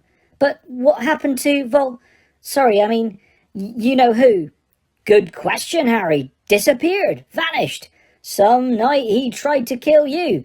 Makes you even more famous. That's the biggest mystery, see? He was getting more and more powerful. Why'd he go?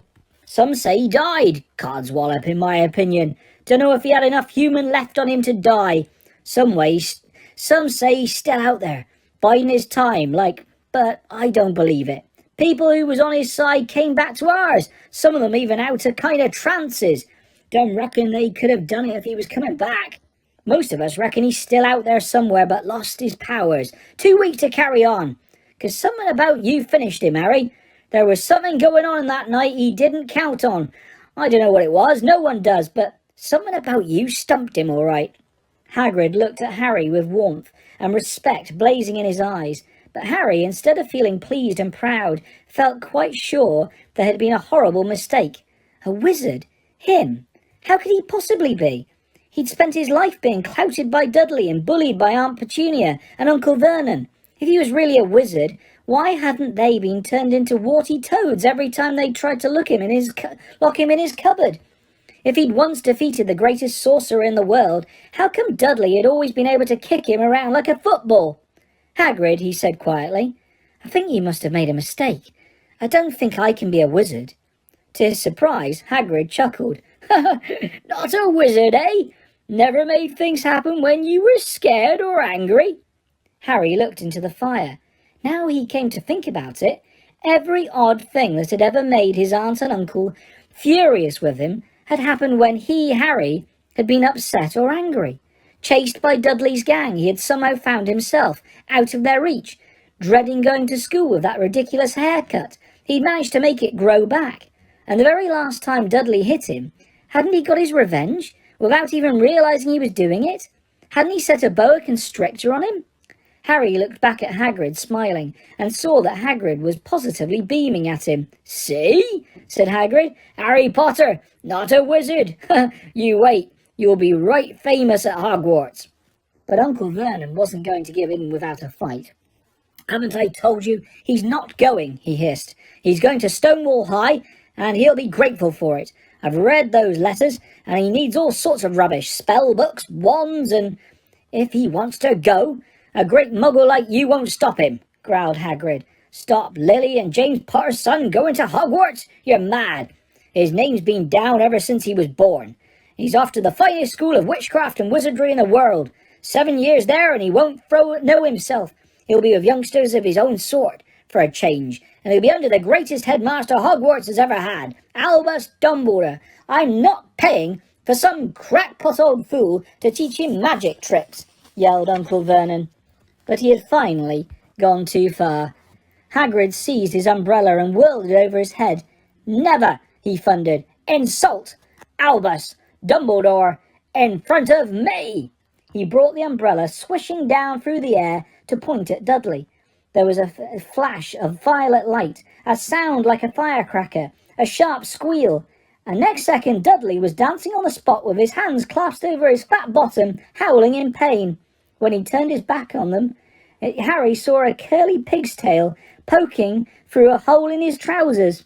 Uncle Vernon roared, pulling Aunt Petunia and Dudley into the other room. He cast one last terrified look at Hagrid and slammed the door behind them. Hagrid looked down at his umbrella and stroked his beard. "Shouldn't have lost my temper," he said ruefully, "but it didn't work anyway. Meant to turn him into a pig, but I suppose he was so much like a pig anyway there wasn't much left to do." He cast a sideways look at Harry under his bushy eyebrows. "Be grateful if you don't mention that to anyone at Hogwarts," he said. I'm not supposed to do magic, strictly speaking. I was allowed to do a bit, to follow you and get your letters and your stuff. Oh, and the reasons I was so keen to take on the job." "Why weren't you supposed to do magic?" said Harry. "Oh, well, I was at Hogwarts myself, but I got expelled. Tell you the truth, in my 3rd year, they snapped me wand in half and everything, but Dumbledore let me stay on as a gamekeeper. Great man, Dumbledore." "Why were you expelled?" "It's getting late, and we've got lots to do tomorrow," said Hagrid loudly. "Gotta get up to town, get all your books and that." He took off his thick black coat and threw it to Harry. "You can kip under that," he said. "Don't mind if it wriggles a bit. I think I still got a couple of dormice in one of the pockets." Harry woke early the next morning, although he could tell it was daylight, but he kept his eyes shut tight. "It was a dream," he told himself firmly. "I dreamed a giant called Hagrid came to me to tell me I was going to a school for wizards. When I open my eyes, I'll be at home in my cupboard." There was suddenly a loud tapping noise. "And there's Aunt Petunia knocking on the door," Harry thought, his heart sinking. But he still didn't open his eyes. It had been such a great dream. Tap, tap, tap. "All right," Harry mumbled. "I'm getting up." He sat up and Hagrid's heavy coat fell off him. The hut was full of sunlight. The storm was over. Hagrid himself was asleep on the collapsed sofa, and there was an owl rapping its claw on the window, a newspaper held in its beak. Harry scrambled to his feet, so happy he felt as though a large balloon was swelling inside him. He went straight to the window and jerked it open. The owl swooped in and drooped the newspaper on top of Hagrid, who didn't wake up. The owl then fluttered onto the floor and began to attack Hagrid's coat. "Don't do that!" Harry tried to wave the owl out of the way, but it snapped its beak fiercely at him and carried on savaging the coat. "Hagrid!" said Harry loudly. There's an owl!" "Pay him!" Hagrid grunted into the sofa. "What? He wants paying for delivering the paper. Look in the pockets." Hagrid's coat seemed to be made of nothing but pockets. Bunches of keys, slug pellets, balls of string, mint humbugs, tea bags. Finally, Harry pulled out a handful of strange-looking coins. "Give him 5 nuts," said Hagrid sleepily. "Nuts? The little bronze ones." Harry counted out 5 little bronze coins, and the owl held out its legs so he could put the money into a small leather pouch tied to it.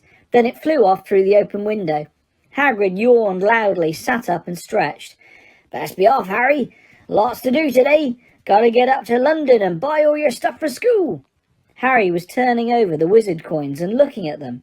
He had just thought of something which made him feel as though the happy balloon inside had got a puncture. Hagrid? Said Hagrid, who was pulling on his huge boots. I haven't got any money, and you heard Uncle Vernon last night. He won't pay me for me to go and learn magic. Don't worry about that, said Hagrid, standing up and scratching his head. Do you think your parents didn't leave you anything? But if their house was destroyed, they didn't keep their gold in the house, boy. Now, first stop first is Gringotts Wizard's Bank. Have a sausage. They're not bad cold, and I wouldn't say no to a bit of your birthday cake, neither. Wizards have banks? Just the one, Gringotts, run by goblins. Harry dropped the bit of sausage he was holding. Goblins? Yeah, so you'd be mad to try and rob it. I'll tell you that. Never mess with goblins, Harry. Gringotts is the safest place in the world for anything you want to keep safe. Cat maybe Hogwarts. As a matter of fact, I gotta visit Gringotts anyway. For Dumbledore. Hogwarts business. Hagrid drew himself up proudly. He usually gets me to do important stuff for him. Fetching you, getting things from Gringotts. Knows he can trust me, see? Got everything? Come on then. Harry followed Hagrid out to the rock. The sky was quite clear now, and the sea gleamed in the sunlight. The boat Uncle Vernon had hired was still there, with a lot of water in the bottom after the storm. How did you get here? Harry asked, looking around for another boat. Flew, said Hagrid. Flew? Yeah, but we'll go back in this. Not supposed to use magic now, I've got you. They settled down in the boat, Harry still staring at Hagrid, trying to imagine him flying. Seems a shame to row, though, said Hagrid, giving Harry another of his sideways looks. If I was to, speed things up a bit, would you mind not mentioning it at Hogwarts? Of course not, said Harry, eager to see more magic. Hagrid pulled out the pink umbrella again, tapped it twice on the side of the boat, and they sped off towards land. Why would you be mad to try and rob Gringotts? Harry asked. Spells, enchantments, said Hagrid, unfolding his newspaper as he spoke. They say there's dragons guarding the high-security vaults, and then you gotta find your way. Gringotts is hundreds of miles under London, see? Deep under the underground. You'd die of hunger trying to get out. Even if you did manage to, you get your hands on summit. Harry sat and thought about this for a while. Hagrid read his newspaper, The Daily Prophet. Harry had learnt from Uncle Vernon that people liked to be left alone when they did this, but it was very difficult. He'd never had so many questions in his life. Ministry of Magic, messing things up as usual, Hagrid muttered, turning the page. There's a Ministry of Magic? Harry asked, before he could stop himself. Course, said Hagrid. They wanted Dumbledore for minister, of course, but he'd never leave Hogwarts, so old Cornelius Fudge got the job. Bungler if ever there was one. So he pelts Dumbledore with owls every morning, asking for advice. But what does a Ministry of Magic do? Well, their main job is to keep it from the muggles that there's still witches and wizards up and down the country. Why? Why, blimey, Harry, everyone be wanting magic solutions to their problems. Nah, we're best left alone. At this moment the boat bumped gently into the harbour wall. Hagrid folded up his newspaper and they clambered up the stone steps onto the street. Passers-by stared a lot at Hagrid as they walked through the little town to the station. Harry couldn't blame them. Not only was Hagrid twice as tall as anyone else, he kept pointing at perfectly ordinary things like parking meters and saying loudly, See that, Harry? Things these muggles dream up, eh? Hagrid, said Harry, panting a bit as he ran to keep up. Did you say there are dragons at Gringotts? Well, so they say, said Hagrid. Crikey, I'd like a dragon. You'd like one? Wanted one ever since I was a kid. Here we go. They had reached the station. There was a train to London in 5 minutes' time. Hagrid, who didn't understand muggle money, as he called it, gave the notes to Harry so he could buy their tickets. People stared more than ever on the train. Hagrid took up 2 seats and sat knitting what looked like a canary yellow circus tent. Still, got your letter, Harry? He asked as he counted stitches. Harry took the parchment envelope out of his pocket. Good, said Hagrid. There's a list there of everything you need. Harry unfolded a second piece of paper he hadn't noticed the night before and read, Hogwarts School of Witchcraft and Wizardry. Uniform. First-year students will require 1. 3 sets of plain work robes, black. 2. One plain pointed hat, black, for day wear. 3. One pair of protective gloves, dragon hide or similar. 4. One winter cloak, black, silver fastenings. Please note that all pupils' clothes should carry name tags. Set books. All students should have a copy of each of the following. The Standard Book of Spells, Grade 1 by Miranda Gushawk. A History of Magic by Batilda Bagshot. Magical Theory by Adalbert Waffling. A Beginner's Guide to Transfiguration by Emmerich Switch. 1000 Magical Herbs and Fungi by Phililda Spore. Magical Draughts and Potions by Arsenis Jigger. Fantastic Beasts and Where to Find Them by Newt Scamander. The Dark Forces, A Guide to Self-Protection by Quentin Trimble. Other equipment. 1. Wand. 1. Cauldron, pewter, standard size 2. 1 set glass of crystal phials. 1 telescope. 1 set brass scales. Students may also bring an owl or cat or a toad. Parents are reminded that first years are not allowed their own broomsticks. "Can we buy all this in London?" Harry wondered aloud. "If you know where to go," said Hagrid. Harry had never been to London before. Although Hagrid seemed to know where he was going, he was obviously not used to getting there in any ordinary way. He got stuck in the ticket barrier on the Underground and complained loudly that the seats were too small and the trains too slow. "I don't know how the Muggles manage without magic," he said, as they climbed a broken-down escalator which led up to a bustling road lined with shops. Hagrid was so huge that he parted the crowd easily. All Harry had to do was keep close behind him. They passed bookshops and music stores, hamburger bars and cinemas, but nowhere that looked as if it could sell you a magic wand. This was just an ordinary street full of ordinary people. Could there really be piles of wizard gold buried miles beneath them? Were there really shops that sold spell books and broomsticks? Might this not be the same huge joke that the Dursleys had cooked up? If Harry hadn't known that the Dursleys had no sense of humour, he might have thought so.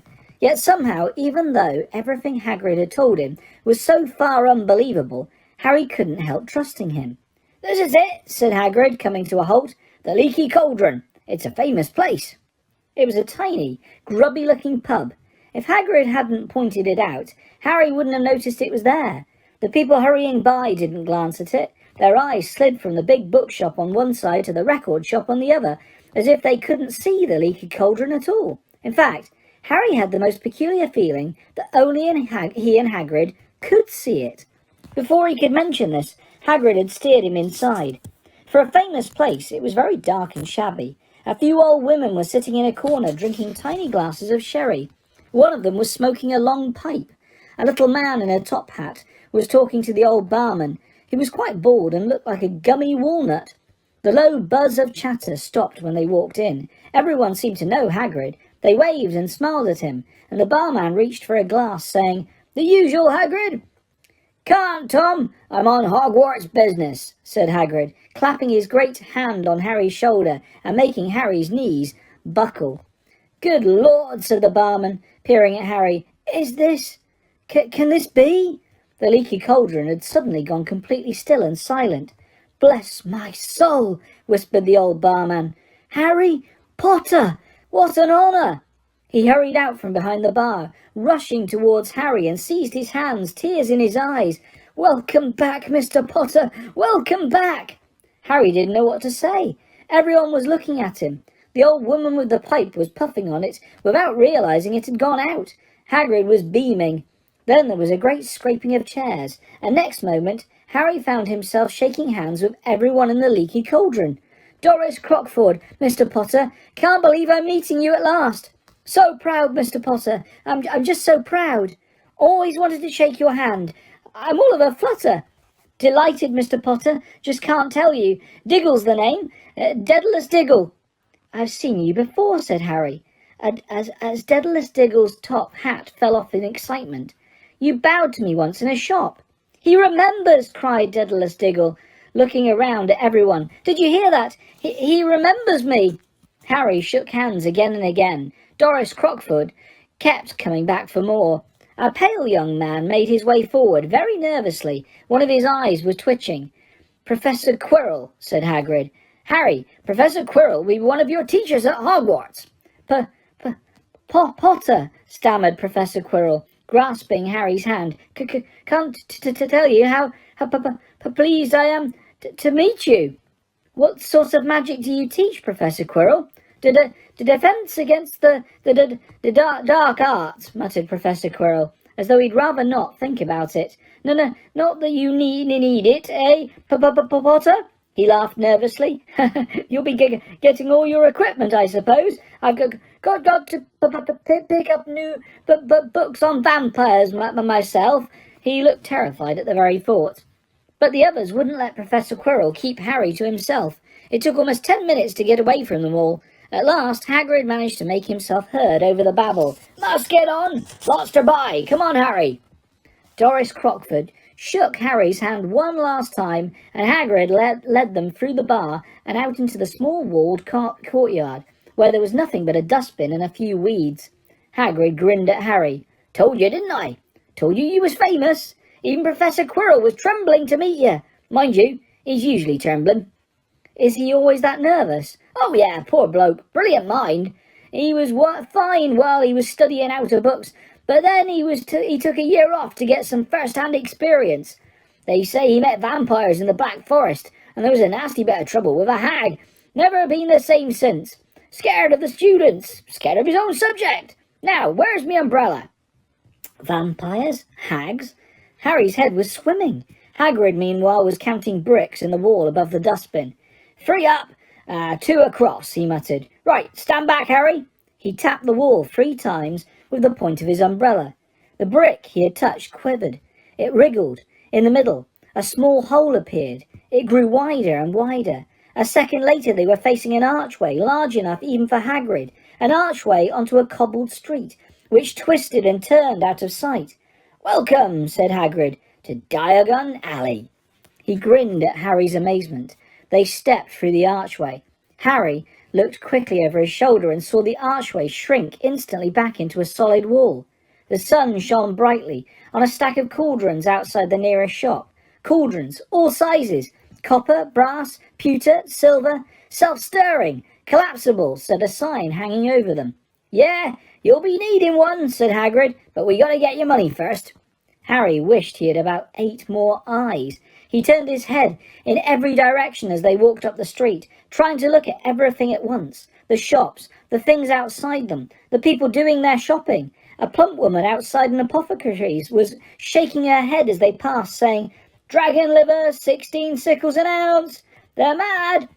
A low, soft hooting came from the dark shop with a sign saying, Ilops Owl Emporium, Tawny, Screech, Barn, Brown and Snowy. Several boys of about Harry's age and had their noses pressed against a window with broomsticks in it. Look, Harry heard one of them say, the new Nimbus 2000, fastest ever. There were shops selling robes, shops selling telescopes and strange silver instruments Harry had never seen before. Windows stacked with barrels of bat spleens and eel's eyes, tottering piles of spell books, quills and rolls of parchment, potion bottles, globes of the moon. Gringotts, said Hagrid. They had reached a snowy white building which towered over the other little shops. Standing beside its burnished bronze doors, wearing a uniform of scarlet and gold, was... Yeah, that's a goblin, said Hagrid quietly as they walked up the white steps towards him. The goblin was about a head shorter than Harry. He had a swarthy, clever face, a pointed beard, and Harry noticed very long fingers and feet. He bowed as they walked inside. Now they were facing a second pair of doors, silver this time, with words engraved upon them. Enter, stranger, but take heed of what awaits the sin of greed. For those who take, but do not earn, must pay most dearly in their turn. See if you seek beneath our floors, if treasure that was never yours. Thief, you have been warned, beware of finding more than treasure there. Like I said, you'd be mad to try and rob it, said Hagrid. A pair of goblins bowed them through their silver doors, and they were into the vast marble hall. About 100 more goblins were sitting on high stools behind a long counter, scribbling in large ledgers, weighing coins on brass scales, examining precious stones through eyeglasses. There were too many doors to count leading off the hall, and yet more goblins were showing people in and out of these. Hagrid and Harry made for the counter. Morning, said Hagrid to a free goblin. We've come to take some money out of Mr. Harry Potter's safe." "You have his key, sir?" "Got it here somewhere," said Hagrid, and he started emptying his pockets onto the counter, scattering a handful of mouldy dog biscuits over the goblin's book of numbers. The goblin wrinkled his nose. Harry watched the goblin on their right, weighing a pile of rubies as big as glowing coals. "Got it," said Hagrid at last, holding up a tiny golden key. The goblin looked at it closely. "That seems to be in order." "As I've also got a letter from Professor Dumbledore," said Hagrid importantly, throwing out his chest. "It's about the, you-know-what, in Vault 713. The goblin read the little letter carefully. "Very well," he said, handing it back to Hagrid. "I will have someone take you down to both vaults." Griphook was yet another goblin. Once Hagrid had crammed all the dog biscuits back into his pockets, he and Harry followed Griphook towards one of the doors leading off the hall. "What's the, you-know-what in Vault 713? Harry asked.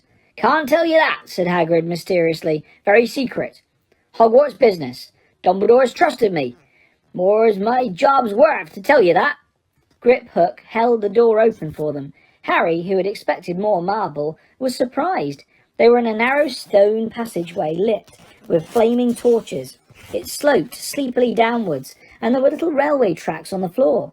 Griphook whistled, and a small cart came hurling up the tracks towards them. They climbed in, Hagrid with some difficulty, and were off. At first they just hurtled through a maze of twisting passages. Harry tried to remember left, right, left, middle fork, right, left, but it was impossible. The rattling cart seemed to know its own way, because Griphook wasn't steering.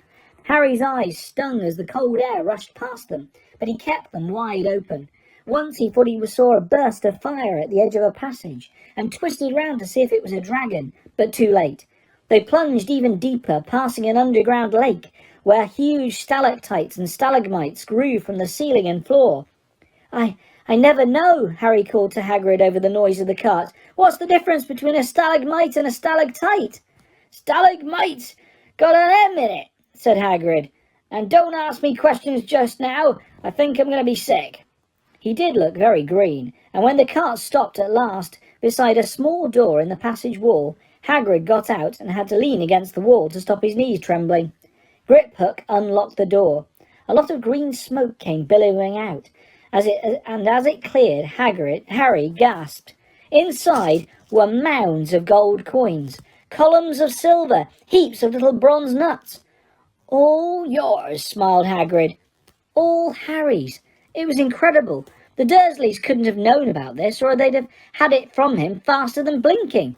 How often they had complained how much Harry cost them to keep, and all the time there had been a small fortune belonging to him buried deep under London.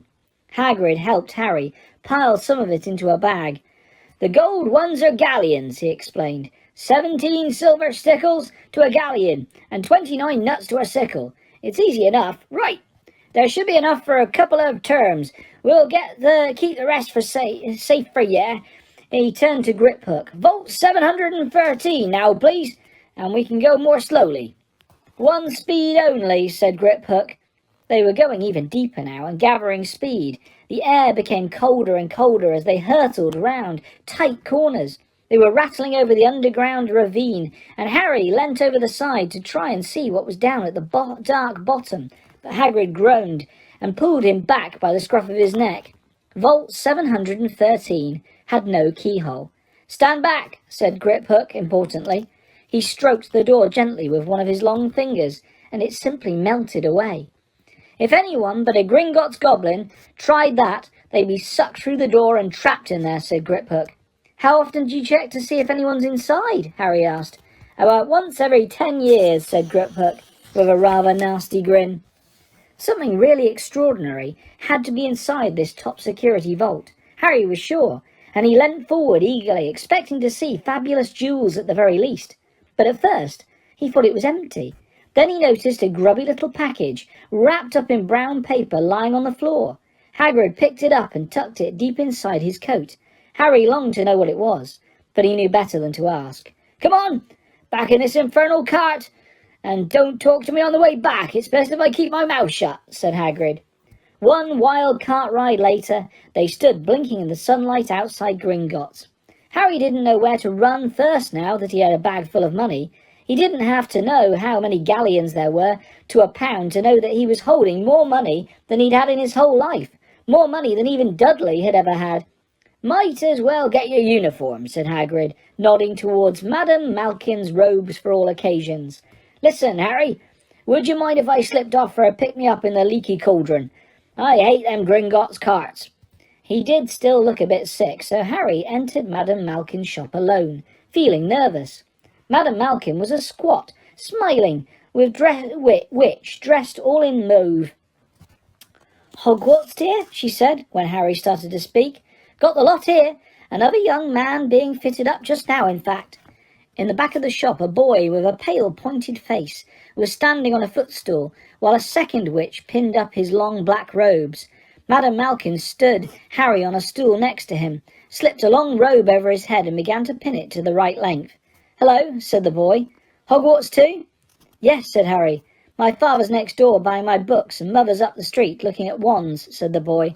He had a bored, drawling voice. "Then I'm going to drag them off to look at racing brooms. I don't see why first years can't have their own. I think I'll bully father into getting me one, and I'll smuggle it in somehow." Harry was strongly reminded of Dudley. "Have you got your own broom?" the boy went on. "No," said Harry. "Play Quidditch at all?" "No," Harry said again, wondering what on earth Quidditch could be. "I do. Father says it's a crime if I'm not picked to play for my house, and I must say I agree. Know what house you'll be in yet?" "No," said Harry, feeling more stupid by the minute. "Well, no one really knows until they get there, do they? But I know I'll be in Slytherin. All our family have been. Imagine being in Hufflepuff. I think I'd leave, wouldn't you?"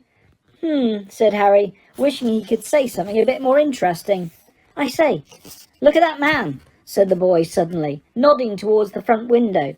Hagrid was standing there, grinning at Harry and pointing at 2 large ice creams to show he couldn't come in. "That's Hagrid," said Harry, pleased to know something the boy didn't. "He works at Hogwarts."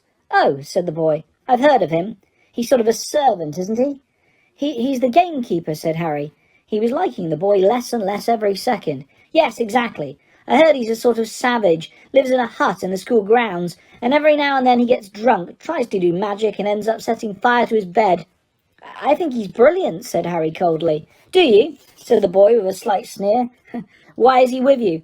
Where are your parents?" "They're dead," said Harry shortly. He didn't feel much like going into the matter with this boy. "Oh, sorry," said the other, not sounding sorry at all.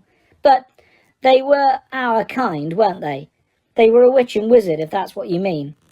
"I really don't think they should let the other sort in, do you? They're just not the same. They've never been brought up to know our ways. Some of them have never even heard of Hogwarts until they get the letter. Imagine!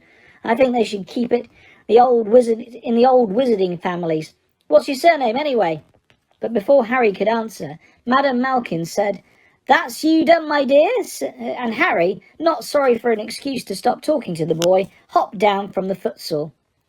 "Well, I'll see you at Hogwarts, I suppose," said the drawling boy. Harry was rather quiet as he ate the ice cream Hagrid had bought him, chocolate and raspberry with chopped nuts. "What's up?" said Hagrid. "Nothing," Harry lied. They stopped to buy parchment and quills. Harry cheered up a bit when he found a bottle of ink that changed colour as you wrote. When they had left the shop, he said, "Hagrid, what's Quidditch?" "Blimey, Harry, I keep forgetting how little you know, not knowing about Quidditch." "Don't make me feel worse," said Harry. He told Hagrid about the pale boy in Madame Malkin's, and he said people from Muggle families shouldn't even be allowed in. "You're not from a Muggle family. If he'd known who you were, he's grown up knowing your name if his parents are wizarding folk. You saw him in the leaky cauldron. Anyway, what does he know about? Some of the best I ever saw were the only ones with magic in 'em in a long line of muggles. Look at your mum. Look at what she had for a sister." "So, what is Quidditch?" "It's a sport. Wizard's sport. It's like football in the muggle world. Everyone knows Quidditch. Played up in the air on broomsticks. And there's 4 balls. Sorta hard to explain the rules." "And what's a Slytherin and Hufflepuff?" "School houses. There's 4. Everyone says Hufflepuff are a lot of duffers, but—" "I bet I'm in Hufflepuff," said Harry gloomily. Better Hufflepuff than Slytherin, said Hagrid darkly. It's not a single witch or wizard who went bad who wasn't in Slytherin. You know who was one. Sorry, you know who was at Hogwarts? Years and years ago, said Hagrid. They bought Harry's schoolbooks in a shop called Flourish and Blots, where the shelves were stacked to the ceiling with books as large as paving stones, bound in leather, books the size of postage stamps in covers of silk, books full of peculiar symbols, and a few books with nothing in them at all. Even Dudley, who had never read anything, would have been wild to get his hands on some of these. Hagrid almost had to drag Harry from curses and counter-curses, bewitch your friends and befuddle your enemies with the latest revenges, hair loss, jelly legs, tongue-tying, and much, much more by Professor Vindictus Viridian. I was trying to find out how to curse Dudley. I'm not saying that's not a good idea, but you're not to use magic in the Muggle world except in very special circumstances, said Hagrid. And anyway, you couldn't work any of them curses yet. You'll need a lot more study before you get to that level. Hagrid wouldn't let Harry buy a solid gold cauldron either. It says pewter on your list, but they get a nice set of scales for weighing potion ingredients and collapsible brass telescope. Then they visited the apothecary's, which was fascinating enough to make up for its horrible smell, a mixture of bad eggs and rotten cabbages. Barrels of slimy stuff stood on the floor, jars of herbs, dried roots and bright powders lined the walls, bundles of feathers, strings of fangs, and snarled claws hung from the ceiling. While Hagrid asked the man behind the counter for a supply of some basic potion ingredients for Harry, Harry himself examined silver unicorn horns at 21 galleons each and a minuscule glittery black kettle eyes. 5 nuts a scoop. Outside the apothecary, Hagrid checked Harry's list again. Just your wand left. Oh yeah, and I still haven't got your birthday present. Harry felt himself go red. You don't have to. I know I don't have to. Tell you what, I'll get your animal. Not a toad. Toads went out of fashion years ago. You'd be laughed at. And I don't like cats. They make me sneeze. I'll get you an owl. All the kids want owls. They're dead useful. Carry your post and everything. 20 minutes later, they left Ailop's Owl Emporium, which had been dark and full of rustling and flickering, jewel-bright eyes. Harry now carried a large cage which held a beautiful snowy owl, fast asleep with her head under her wing. He couldn't stop stammering his thanks, just like Professor Quirrell. Don't mention it, said Hagrid gruffly. Don't expect you've got a lot of presents from the Dursleys.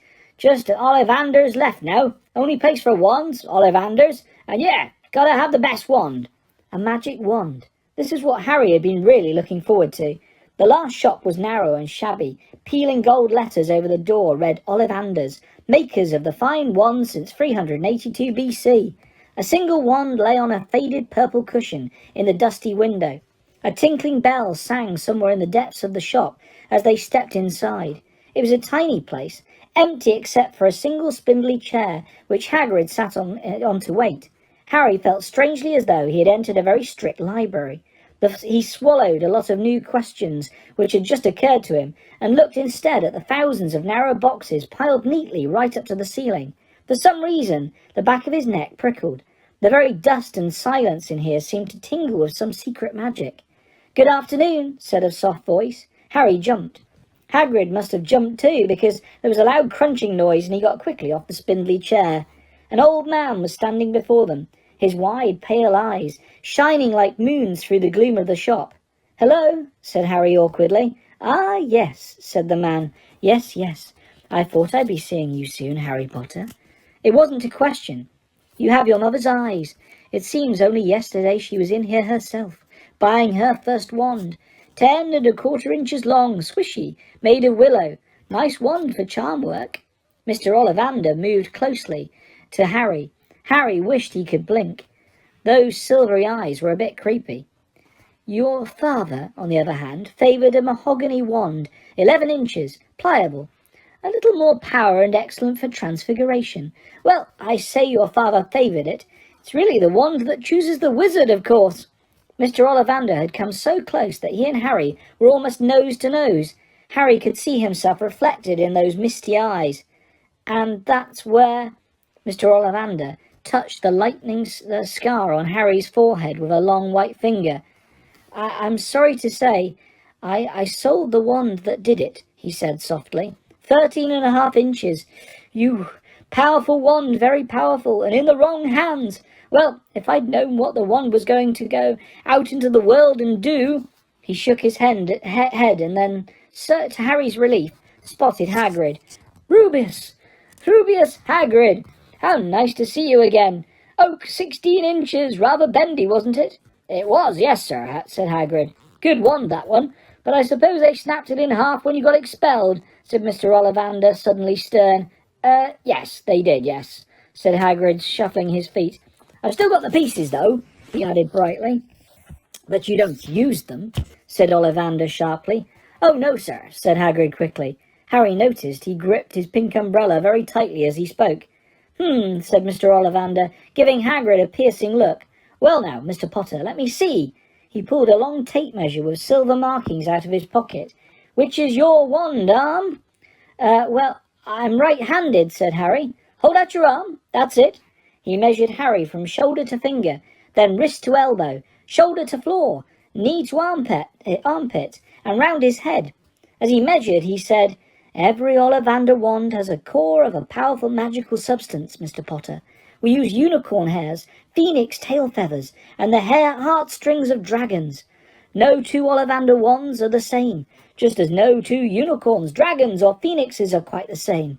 And of course, you will never get such good results with another wizard's wand. Harry suddenly realised that the tape measure, which was measuring around his nostrils, was doing this on its own. Mr. Ollivander was flitting around the shelves, taking down boxes. That will do, he said, and the tape measure crumpled into a heap on the floor. Right then, Mr. Potter, try this one. Beechwood and dragon heartstring. 9 inches. Nice and flexible. Just take it and give it a wave. Harry took the wand, and feeling foolish, waved it around a bit, but Mr. Ollivander snatched it out of his hand almost at once. Maple and phoenix feather. 7 inches. Quite whippy. Try. Harry tried, but he had hardly raised the wand when it too was snatched back by Mr. Ollivander. No, here, ebony and unicorn hair, 8.5 inches, springy. Go on, try it out. Harry tried and tried. He had no idea what Mr. Ollivander was waiting for. The pile of tried wands were mounting higher and higher on the spindly chair, but the more wands Mr. Ollivander pulled from the shelves, the happier he seemed to become. Tricky customer, eh? Not to worry. We'll find the perfect match here somewhere. I wonder now, yes, why not? Unusual combination, holly and phoenix feather, 11 inches, nice and supple. Harry took the wand. He felt a sudden warmth in his fingers. He raised the wand above his head, brought it swishing down through the dusty air, and a stream of red and gold sparks shot from the end like a firework, throwing dancing spots of light onto the walls. Hagrid whooped and clapped, and Mr. Ollivander cried, Oh, bravo! Yes, indeed. Oh, very good. Well, how curious, how very curious. He put Harry's wand back into its box and wrapped it in brown paper, still muttering, Curious. Sorry, said Harry, but what's curious? Mr. Ollivander fixed Harry with his pale stare. I remember every wand I've ever sold, Mr. Potter. Every single wand. It so happens that the phoenix, whose tail feather is in your wand, gave another feather. Just one other. It is very curious indeed that you should be destined for this wand when its brother gave you that scar. Harry swallowed. Yes, 13.5 inches. You. Curious indeed how these things happen. The wand chooses the wizard, remember? I think we must expect great things from you, Mr. Potter. After all, he who must not be named did great things. Terrible, yes, but great. Harry shivered. He wasn't sure he liked Mr. Ollivander too much. He paid 7 gold galleons for his wand, and Mr. Ollivander bowed them from the shop. The late afternoon sun hung low in the sky as Harry and Hagrid made their way back down Diagon Alley, back through the wall, back through the leaky cauldron, now empty.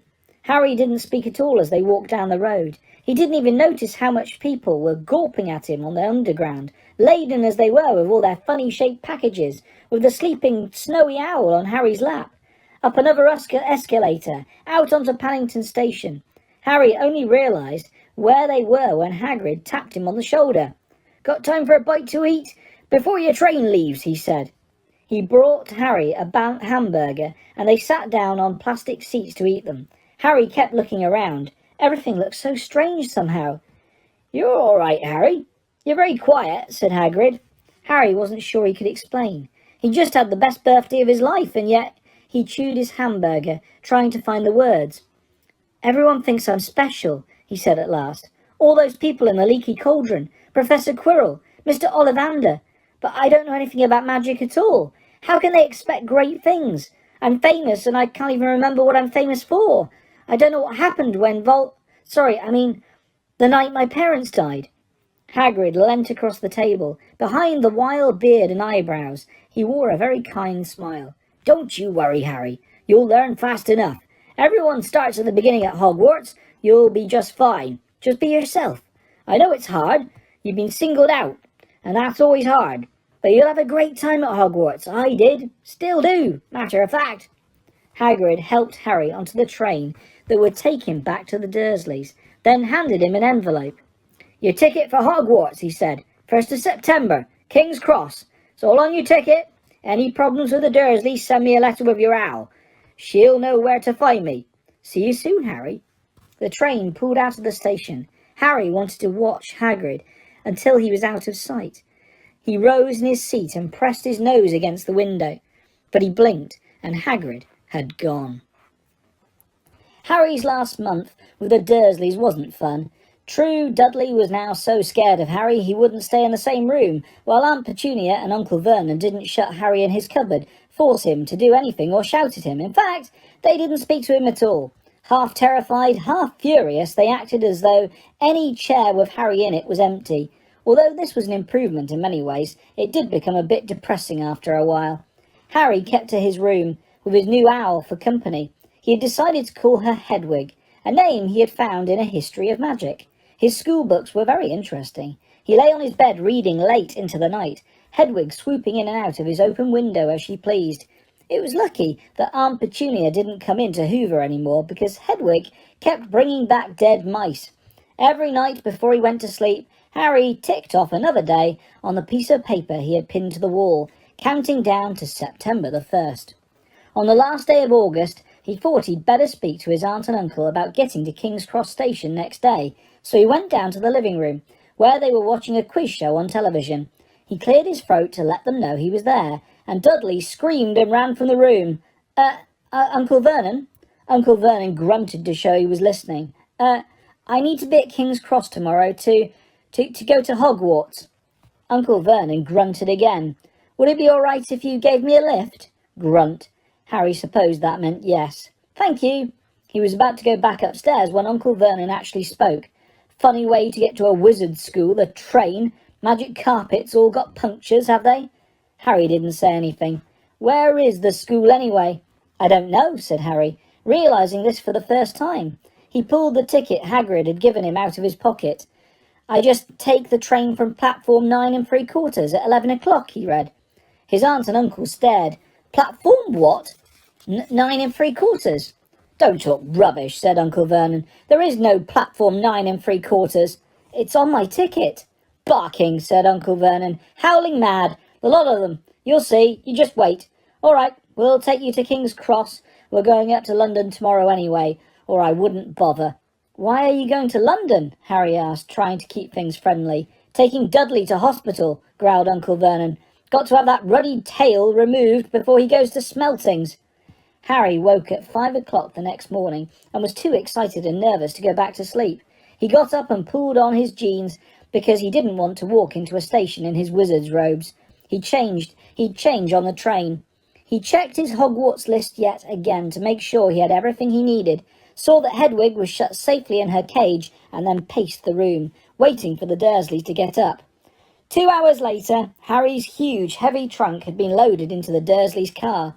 Aunt Petunia had talked Dudley into sitting next to Harry, and they had set off. They reached King's Cross at 10:30. Uncle Vernon dumped Harry's trunk on the trolley and wheeled it into the station for him. Harry thought this was strangely kind until Uncle Vernon stopped dead, facing the platforms with a nasty grin on his face. "Well, there you are, boy. Platform 9. Platform 10. Your platform should be somewhere in the middle, but they don't seem to have built it yet, do they? He was quite right, of course.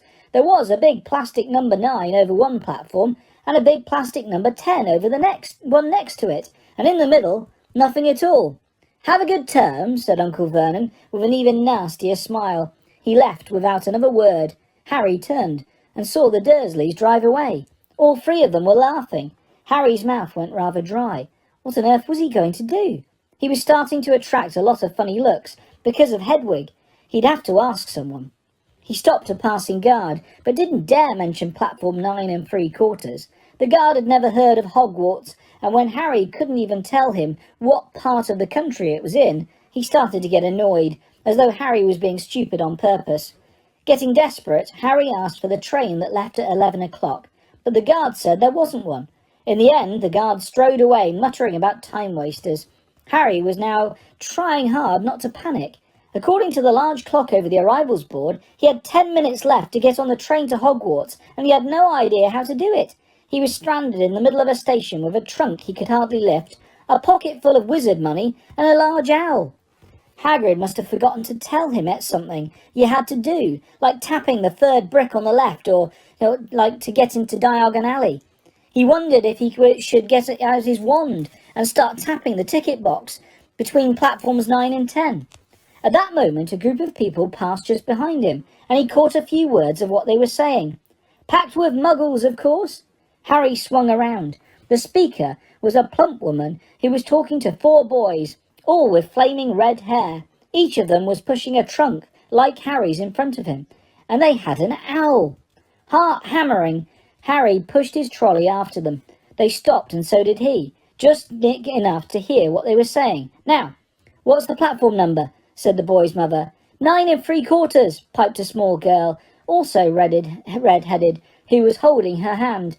Mum, can't I go? You're not old enough, Ginny. Now be quiet. All right, Percy, you go first. What looked like the oldest boy marched towards platforms 9 and 10. Harry watched, careful not to blink in case he missed it. But just as the boy reached the divide between the 2 platforms, a large crowd of tourists came swarming in front of him, and by the time the last rucksack had cleared away, the boy had vanished. Fred, you next, the plump woman said. I'm not Fred, I'm George, said the boy. Honestly, woman, call yourself our mother. Can't you tell I'm George? Sorry, George, dear. Only joking. I am Fred, said the boy, and off he went. His twin called after him to hurry up, and he must have done because a second later he had gone. But how had he done it? Now the third brother was walking briskly towards the ticket barrier. He was almost there, and then quite suddenly he wasn't anywhere. There was nothing else for it. Excuse me, Harry said to the plump woman. Hello, dear, she said. First time at Hogwarts? Ron's new too. She pointed at the last and youngest of her sons. He was tall, thin and gangling, with freckles, big hands and feet, and a long nose. Yes, said Harry. The thing is, I don't know how to get on the platform, she said kindly, and Harry nodded. Not to worry, she said. All you have to do is walk straight at the barrier between platforms 9 and 10.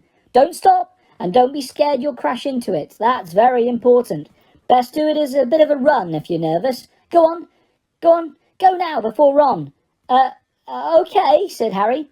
He pushed his trolley round and stared at the barrier. It looked very solid. He started to walk towards it.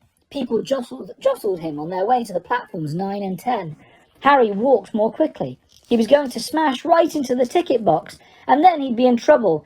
Leaning forward on his trolley, he broke into a heavy run. The barrier was coming nearer and nearer. He wouldn't be able to stop. The trolley was out of control. He was a foot away. He closed his eyes, ready for the crash. It didn't come. He kept on running. He opened his eyes. A scarlet steam engine was waiting next to a platform packed with people. A sign overhead said Hogwarts Express, 11 o'clock. Harry looked behind him and saw a wrought iron archway where the ticket box had been, with the words Platform 9 3/4 on it. He had done it. Smoke from the engine drifted over the heads of the chattering crowd, while cats of every colour were wound here and there between their legs. Owls hooted to each other in a disgruntled sort of way over the babble and the scraping of heavy trunks. The first few carriages were already packed with students, some hanging out of the window to talk to their families, some fighting over seats. Harry pushed his trolley off down the platform in search of an empty seat. He passed a round-faced boy who was saying, "Gran, I've lost my toad again." "Oh, Neville," he heard the old woman sigh. A boy with dreadlocks was surrounded by a small crowd. "Give us a look, Lee. Go on." The boy lifted the lid of a box in his arms, and the people around him shrieked and yelled as something inside poked out a long, hairy leg. Harry pressed on through the crowd until he found an empty compartment near the end of the train. He put Hedwig inside first and then started to shove and heave his trunk towards the train door. He tried to lift it up the steps but could hardly raise one end, and twice he dropped it painfully on his foot. "Want a hand?" It was one of the red-haired twins he'd followed through the ticket box. "Yes, please," Harry panted. "Oi, Fred, come here and help." With the twins' help, Harry's trunk was at last tucked away in a corner of the compartment. "Thanks," said Harry, pushing his sweaty hair out of his eyes. "What's that?" said one of the twins suddenly, pointing at Harry's lightning scar. "Blimey," said the other twin. Are you?" "He is," said the first twin. "Aren't you?" he added to Harry. "What?" said Harry. "Harry Potter," chorused the twins. "Oh, him," said Harry. Yes, I am." The two boys gawped at him, and Harry felt himself going red. Then, to his relief, a voice came floating in through the train's open door. "Fred! George! Are you there?" "Coming, Mum." With a last look at Harry, the twins hopped off the train. Harry sat down next to the window, where, half hidden, he could watch the red-haired family on the platform and hear what they were saying. Their mother had just taken out her handkerchief. "Ron, you've got something on your nose." The youngest boy tried to jerk out of the way, but she grabbed him and began rubbing the end of his nose. "Mum, get off!" He wriggled free. "Ah, is Ickle Ronnie got something on his nose?" said one of the twins. "Shut up," said Ron. "Where's Percy?" said their mother. "He's coming now." The oldest boy came striding into sight. He had already changed into his billowing black Hogwarts robes, and Harry noticed a shiny red and gold badge on his chest with the letter P on it. "Can't stay long, Mother," he said. "I'm up front. The prefects have got 2 compartments to themselves."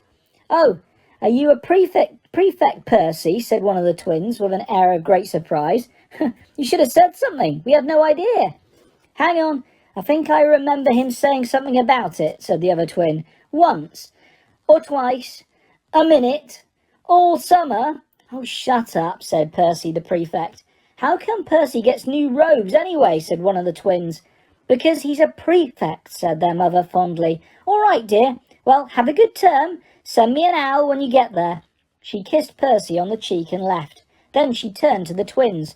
"Now, you two, this year you behave yourselves. If I get one more owl telling me you've blown up a toilet or—" "Blown up a toilet? We've never blown up a toilet." "Great idea, though. Thanks, Mum. It's not funny. And look after Ron." "Don't worry, Ickle Ronnykins is safe with us." "Shut up," said Ron again. He was about as tall as the twins already, and his nose was still pink where his mother had rubbed it. "Hey, Mum, guess what? Guess who we just met on the train?" Harry leant back quickly so they couldn't see him looking. "You know that black-haired boy who was near us at the station? Know who he is?" "Who?" "Harry Potter." Harry heard the little girl's voice. "Oh, Mum, can I go on the train and see him? Mum, oh, please." "You've already seen him, Ginny. And the poor boy isn't something you goggle at in a zoo." "Is he really, Fred? How do you know?" "Asked him. Saw his scar. It's really there, like lightning." "Poor dear, no wonder he was alone. I wondered. He was ever so polite when he asked how to get onto the platform." "Never mind that. Do you think he remembers what you-know-who looks like?" Their mother suddenly became very stern. "I forbid you to ask him, Fred. No, don't you dare. As though he needs reminding of that on his first day at school." "All right, keep your hair on." A whistle sounded. "Hurry up," their mother said, and the 3 boys clambered onto the train. They leant out of the window for her to kiss them goodbye, and their younger sister began to cry. "Don't, Ginny. We'll send you loads of owls. We'll send you a Hogwarts toilet seat." "George." "Only joking, Mum." The train began to move. Harry saw the boy's mother waving and their sister, half laughing, half crying, running to keep up with the train until it gathered too much speed. Then she fell back and waved. Harry watched the girl and her mother disappear as the train rounded the corner. Houses flashed past the window. Harry felt a great leap of excitement. He didn't know what he was going to where he was going to, but it had to be better than what he was leaving behind. The door of the compartment slid open and the youngest red-headed boy came in.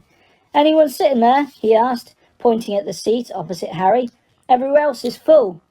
Harry shook his head and the boy sat down. He glanced at Harry and then looked quickly out of the window, pretending he hadn't looked. Harry saw he still had a black mark on his nose. "Hey, Ron!" The twins were back. "Listen, we're going down the middle of the train. Lee Jordan's got a giant tarantula down there." "Right," mumbled Ron. "Harry," said the other twin, "did we introduce ourselves? Fred and George Weasley, and this is Ron, our brother. See you later then." "Bye," said Harry and Ron. The twins slid the compartment door shut behind them. "Are you really Harry Potter?" Ron blurted out. Harry nodded.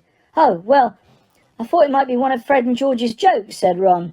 "And have you really got, you know—" He pointed at Harry's forehead. Harry pulled back his fringe to show the lightning scar. Ron stared. "So that's where you know who—" "Yes," said Harry, "but I can't remember it." "Nothing," said Ron eagerly. "Well, I remember a lot of green light, but nothing else." "Wow," said Ron. He sat and stared at Harry for a few moments. Then, as though he had suddenly realised what he was doing, he looked quickly out the window again. "Are all your family wizards?" asked Harry, who found Ron just as interesting as Ron found him. Yes, I think so," said Ron. "I think Mum's got a second cousin who's an accountant, but we never talk about him." "So you must know loads of magic already." The Weasleys were clearly one of those old wizarding families the Pale Boy and Diagon Alley had talked about. "I heard you went to live with Muggles," said Ron. "What are they like?" "Horrible." "Well, not all of them. My aunt and uncle and cousin are, though. Wish I'd had 3 wizard brothers." "5, said Ron. For some reason he was looking gloomy. "I'm the 6th in our family to go to Hogwarts.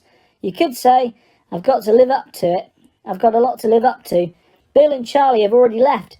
Bill was head boy and Charlie was captain of Quidditch. Now Percy's a prefect. Fred and George mess around a lot, but they still get really good marks, and everyone thinks they're really funny. Everyone expects me to do as well as the others. But if I do, it's no big deal, because they did it first. You never get anything new, either, with 5 brothers. I've got Bill's old robes, Charlie's old wand, and Percy's old rat." Ron reached inside his jacket and pulled out a fat grey rat which was asleep. "His name's Scabbers, and he's useless. He hardly ever wakes up. Percy got an owl from my dad for being made a prefect, but they couldn't have... I got Scabbers instead." Ron's ears went pink. He seemed to think he'd said too much, because he went back to staring out of the window. Harry didn't think there was anything wrong with not being able to afford an owl. After all, he'd never had any money in his life until a month ago, and he told Ron so, all about having to wear Dudley's old clothes and never getting proper birthday presents. This seemed to cheer Ron up. "And until Hagrid told me, I didn't know anything about being a wizard or about my parents or Voldemort." Ron gasped. "What?" said Harry. You said you know whose name," said Ron, sounding both shocked and impressed. "I'd have thought you of all people." "I'm not trying to be brave or anything. Saying the name," said Harry. "I just never knew you shouldn't. See what I mean? I've got loads to learn. I bet," he added, voicing for the first time something that had been worrying him a lot lately. "I bet I'm the worst in the class." "You won't be. There's loads of people who come from Muggle families and they learn quick enough." While they had been talking, the train had carried them out of London. Now they were speeding past fields full of cows and sheep. They were quiet for a time, watching the fields and lanes flick past. Around 12:30 there was a great clattering outside in the corridor, and a smiling, dimpled woman slid back the door and said, "Anything off the trolleys, dears?" Harry, who hadn't had any breakfast, leapt to his feet, but Ron's ears went pink again and he muttered that he'd brought sandwiches. Harry went out into the corridor. He had never had any money for sweets with the Dursleys, and now that he had pockets rattling with gold and silver, he was ready to buy as many Mars bars as he could carry. But the woman didn't have Mars bars. What she did have were Bertie Bott's every flavour beans, Drooble's best blowing gum, chocolate frogs, pumpkin pasties, cauldron cakes, licorice wands, and a number of other strange things Harry had never seen in his life. Not wanting to miss anything, he got some of everything and put the woman paid the woman 11 silver sickles and 7 bronze nuts. Ron stared as Harry brought it all back into the compartment and tipped it onto the empty seat. "Hungry, are you?" "Starving," said Harry, taking a large bite out of a pumpkin pasty. Ron had taken out a lumpy package and unwrapped it. There were 4 sandwiches in there.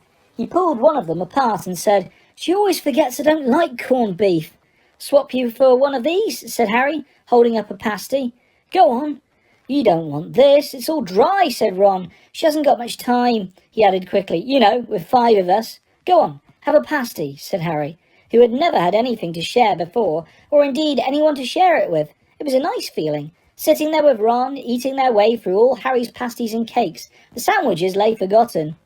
"What are these?" Harry asked Ron, holding up a pack of chocolate frogs. "They're not really frogs, are they?"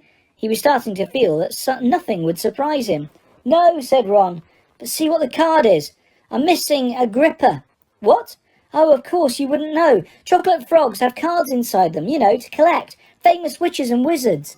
I've got about 500, but I haven't got a gripper or telemony." Harry unwrapped his chocolate frog and picked up the card. It showed a man's face. He wore half-moon glasses and a long crooked nose and a flowing silver hair, beard and moustache. Underneath the picture was the name Albus Dumbledore. "So this is Dumbledore," said Harry. "Don't tell me you've never heard of Dumbledore," said Ron.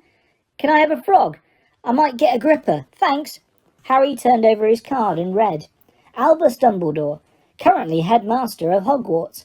Considered by many the greatest wizard of modern times, Professor Dumbledore is particularly famous for his defeat of the dark wizard Grindelwald in 1945, for the discovery of the 12 uses of dragon's blood, and his work on alchemy with his partner Nicholas Flamel. Professor Dumbledore enjoys chamber music and 10-pin bowling." Harry turned the card back over and saw to his astonishment that Dumbledore's face had disappeared. "He's gone." "Well, you can't expect him to hang around all day," said Ron. "He'll be back." "No, I've got Morgana again, and I've got about 6 of her. Do you want it? You can start collecting." Ron's eyes strayed to the pile of chocolate frogs waiting to be unwrapped. "Help yourself," said Harry. "But in, the Muggle world, people just stay put in photos." "Do they?" "What, they don't move at all?" Ron sounded, amazed. "Weird." Harry stared as Dumbledore sidled back into the picture on his card and gave him a small smile.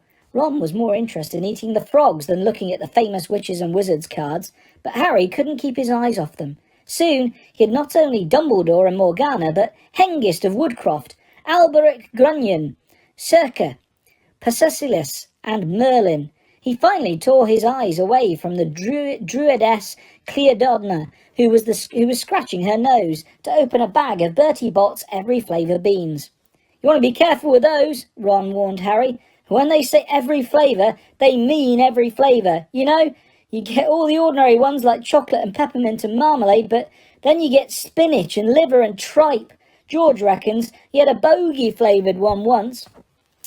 Ron picked up a green bean, looked at it carefully and bit into a corner. "See? Sprouts!"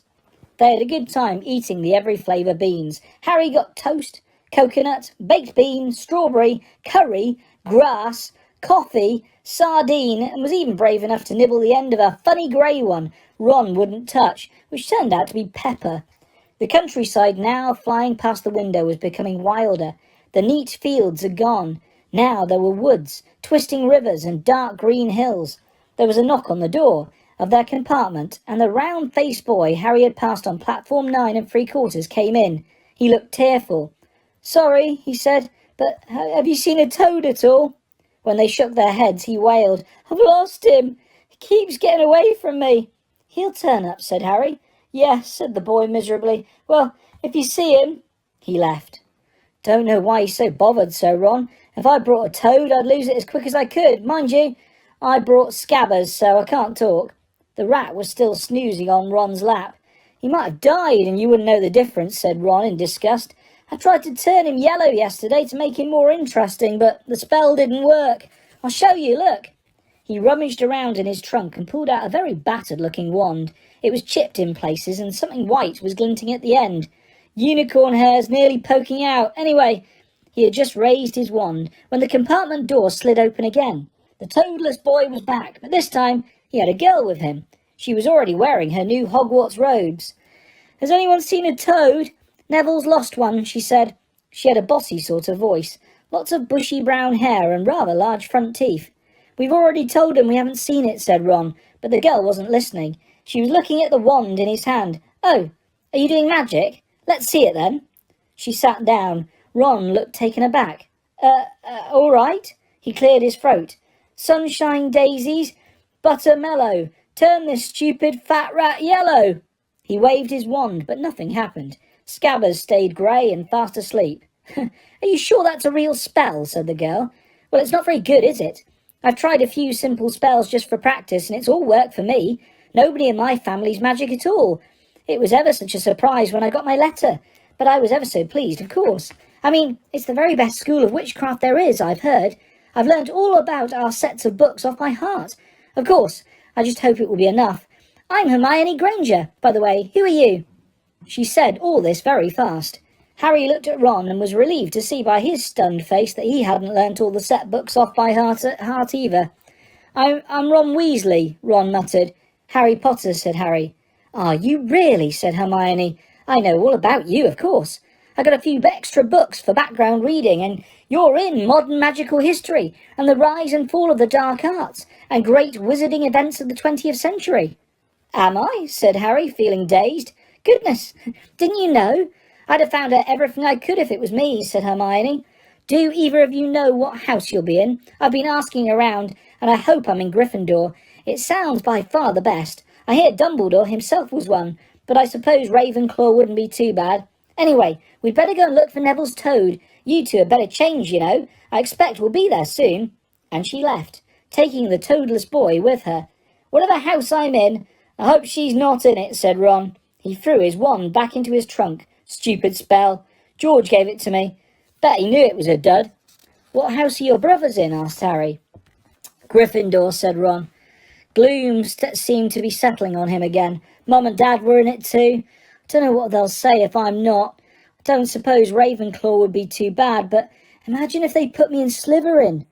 "That's the house you know who was in." "Yeah," said Ron. He flopped back into his seat, looking depressed. "You know, I think the ends of Scabbers' whiskers are a bit lighter," said Harry, trying to take Ron's mind off houses. "So, what do your oldest brothers do when they've left, anyway?"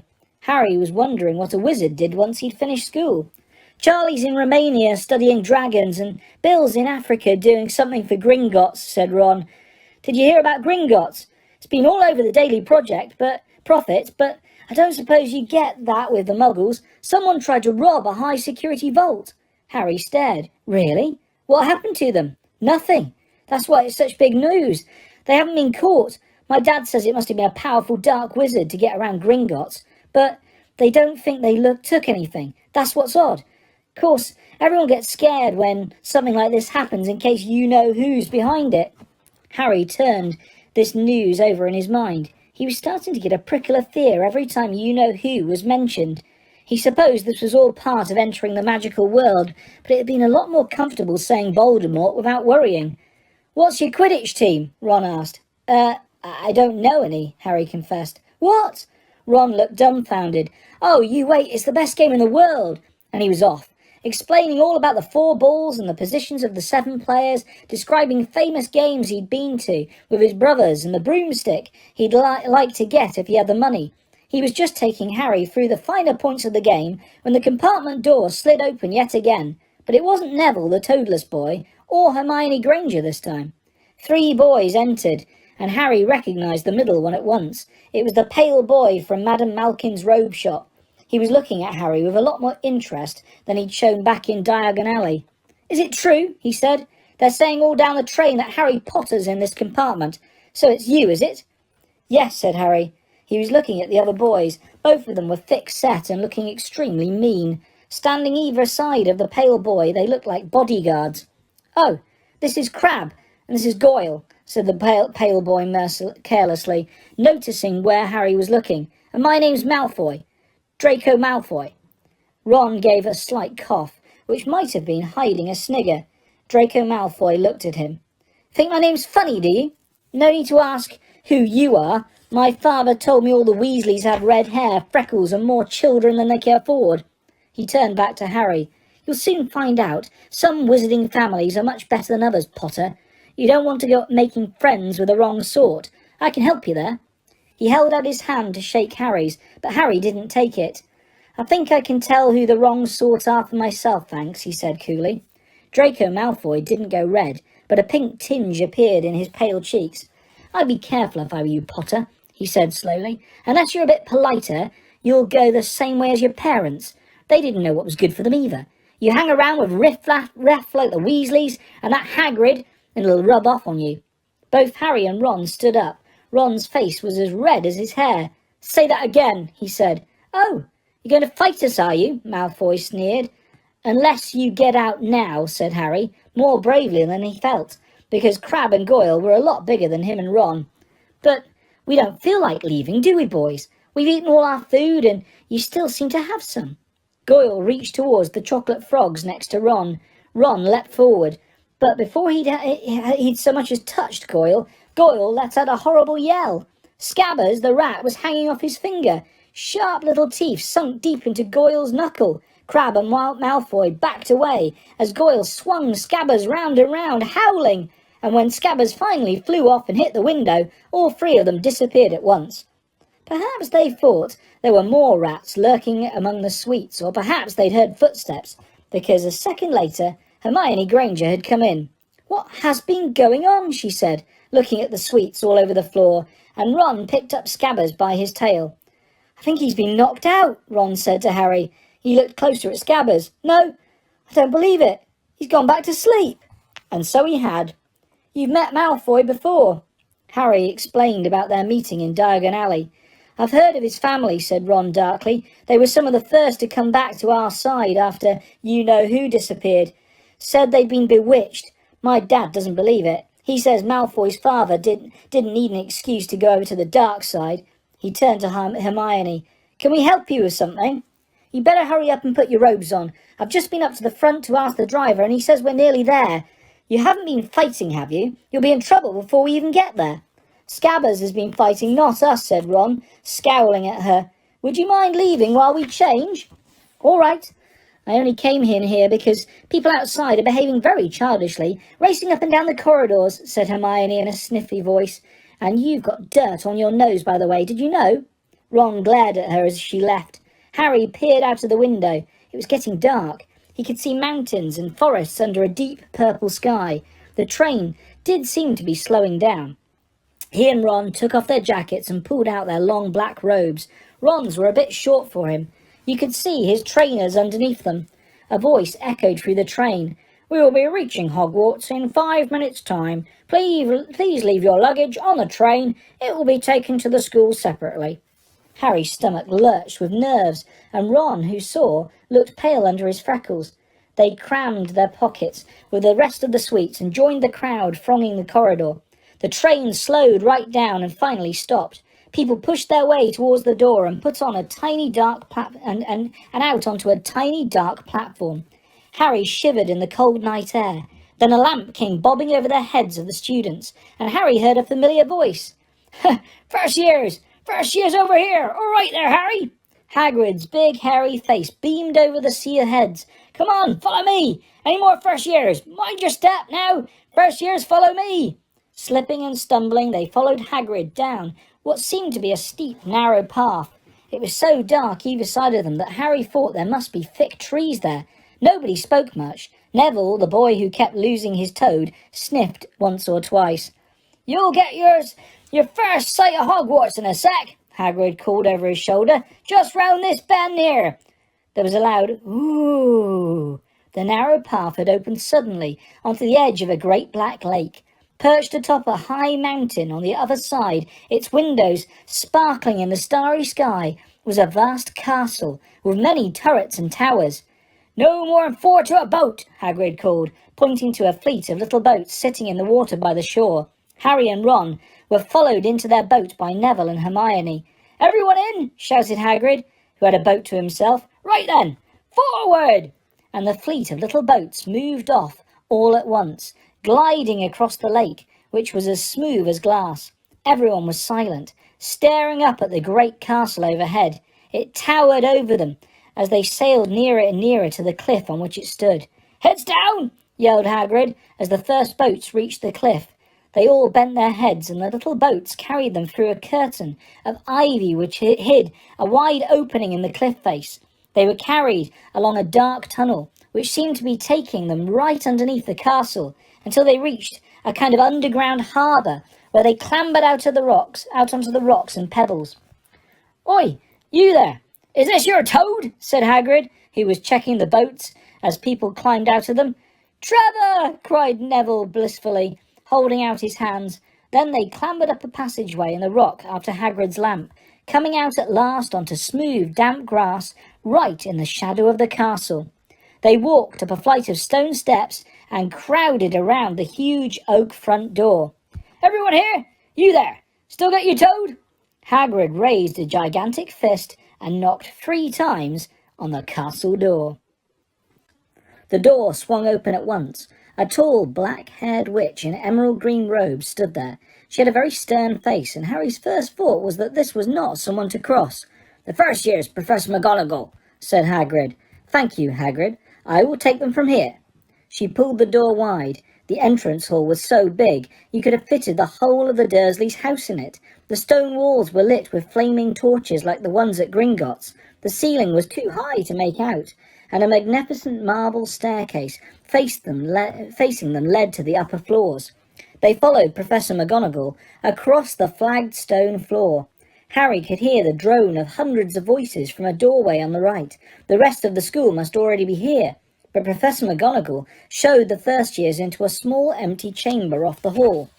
They crowded in, standing rather closer together than they would usually have done, peering about nervously. "Welcome to Hogwarts," said Professor McGonagall. "The start of term banquet will begin shortly, but before you take your seats in the Great Hall, you will be sorted into your houses. The sorting is a very important ceremony because, while you are here, your house will be something like your family within Hogwarts. You will have classes with the rest of your house, sleep in your house dormitory, and spend free time in your house common room. The 4 houses are called Gryffindor, Hufflepuff, Ravenclaw and Slytherin. Each house has its own noble history, and each has produced outstanding witches and wizards. While you're at Hogwarts, your triumphs will earn you house points, while any rule breaking will lose house points. At the end of the year, the house with the most points is awarded the House Cup, a great honour. I hope each of you will be a credit to whichever house becomes yours. The sorting ceremony will take place in a few minutes in front of the rest of the school. I suggest you all smarten yourselves up as much as you can while you're waiting." Her eyes lingered for a moment on Neville's cloak, which was fastened under his left ear, and on Ron's smudged nose. Harry nervously tried to flatten his hair. "I shall return when we are ready for you," said Professor McGonagall. "Please wait quietly." She left the chamber. Harry swallowed. "How exactly do they sort us all into houses?" he asked Ron. "Some sort of test, I think. Fred said it hurts a lot, but I think he was joking." Harry's heart gave a horrible jolt. A test? In front of the whole school? But he didn't know any magic yet. What on earth would he have to do? He hadn't expected something like this the moment they arrived. He looked around anxiously and saw that everyone else looked terrified too. No one was talking much except Hermione Granger, who was whispering very fast about all the spells she'd learnt and wondering which one she'd need. Harry tried hard not to listen to her. He'd never been more nervous, never, not even when he'd had to take a school report home to the Dursleys, saying that he'd somehow turned his teacher's wig blue. He kept his eyes fixed on the door. Any second now, Professor McGonagall would come back and lead him to his doom. Then something happened, which made him jump about a foot in the air. Several people behind him screamed. "What the—" he gasped. So did the people around him. About 20 ghosts had just streamed through the back wall, pearly white and slightly transparent. They glided across the room, talking to each other, and hardly glanced at the first years. They seemed to be arguing. What looked like a fat little monk was saying, "Forgive and forget, I say. We ought to give him a second chance." "My dear Friar, haven't we given Peeves all the chances he deserves? He gives us all a bad name, and you know. He's not really even a ghost. I say, What are you all doing here?" A ghost wearing a ruff and tights had suddenly noticed the first years. Nobody answered. "New students," said the fat friar, smiling around at them. "About to be sorted, I suppose." A few people nodded mutely. "Hope to see you all in Hufflepuff," said the friar. "My old house, you know." "Move along now," said a sharp voice. "The sorting ceremony's about to start." Professor McGonagall had returned. One by one the ghosts floated away through the opposite wall. "Now, form a line," Professor McGonagall told the first years, "and follow me." Feeling oddly as though his legs had turned to lead, Harry got into line behind a boy with sandy hair, with Ron behind him, and they walked out of the chamber, back across the hall and through a pair of double doors into the great hall. Harry had never even imagined such a strange and splendid place. It was lit by thousands and thousands of candles, which were floating in mid-air over 4 long tables, where the rest of the students were sitting. Those tables were laid with glittering golden plates and goblets. At the top of the hall was another long table where the teachers were sitting. Professor McGonagall led the first years up here, so that they came to a halt in a line facing the other students, with the teachers behind them. The hundreds of faces staring at them looked like pale lanterns in the flickering candlelight. Dotted here and there among the students, the ghosts shone misty silver. Mainly to avoid all the staring eyes, Harry looked upwards and saw a velvety black ceiling dotted with stars. He heard Hermione whisper, "It's bewitched to look like the sky outside. I read about it in Hogwarts, a history." It was hard to believe there was a ceiling there at all, and that the great hall didn't simply open on to the heavens. Harry quickly looked down again as Professor McGonagall slightly placed a 4-legged stool in front of the first years. On top of the stool he put a pointed wizard's hat. This hat was patched and frayed and extremely dirty. Aunt Petunia wouldn't have let it in the house. Maybe they had to try and get a rabbit out of it, Harry thought wildly. That seemed the sort of thing. Noticing that everyone in the hall was now staring at the hat, he stared at it too. For a few seconds there was complete silence. Then the hat twitched. A rip near the brim opened wide like a mouth, and the hat began to sing. "Oh, you may not think I'm pretty, but don't judge on what you see. I'll eat myself if you can find a smarter hat than me.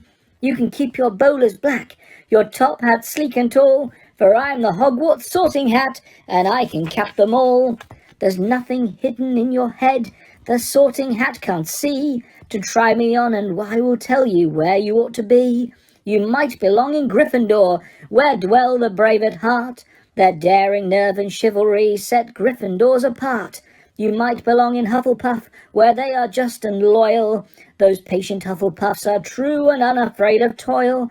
Or yet in wise old Ravenclaw, if you've a ready mind, where those of wit and learning will always find their kind. Or perhaps in Slytherin you'll make your real friends. Those cunning folk use any means to achieve their ends. So put me on, don't be afraid, and don't get in a flap. You're in safe hands, though I have none, for I'm a thinking cap."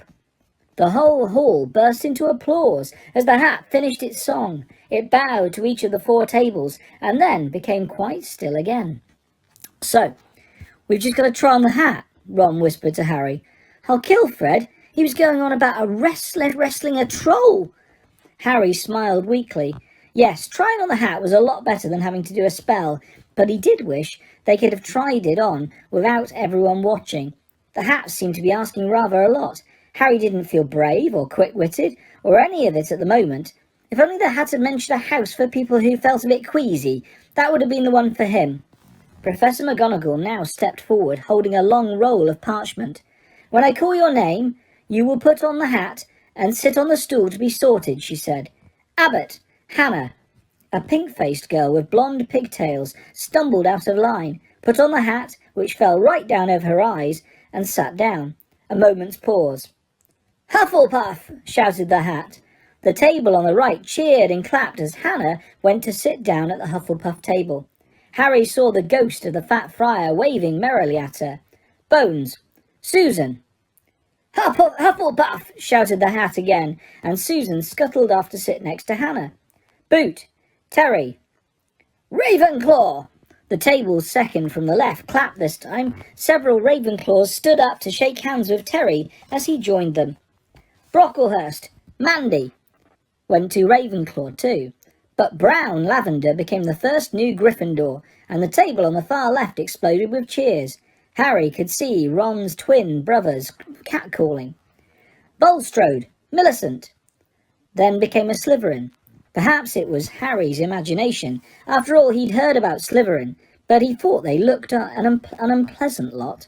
He was starting to feel definitely sick now. He remembered being picked for teams during sports lessons at his old school. He'd always been last to be chosen, not because he was no good, but because no one wanted Dudley to think they liked him.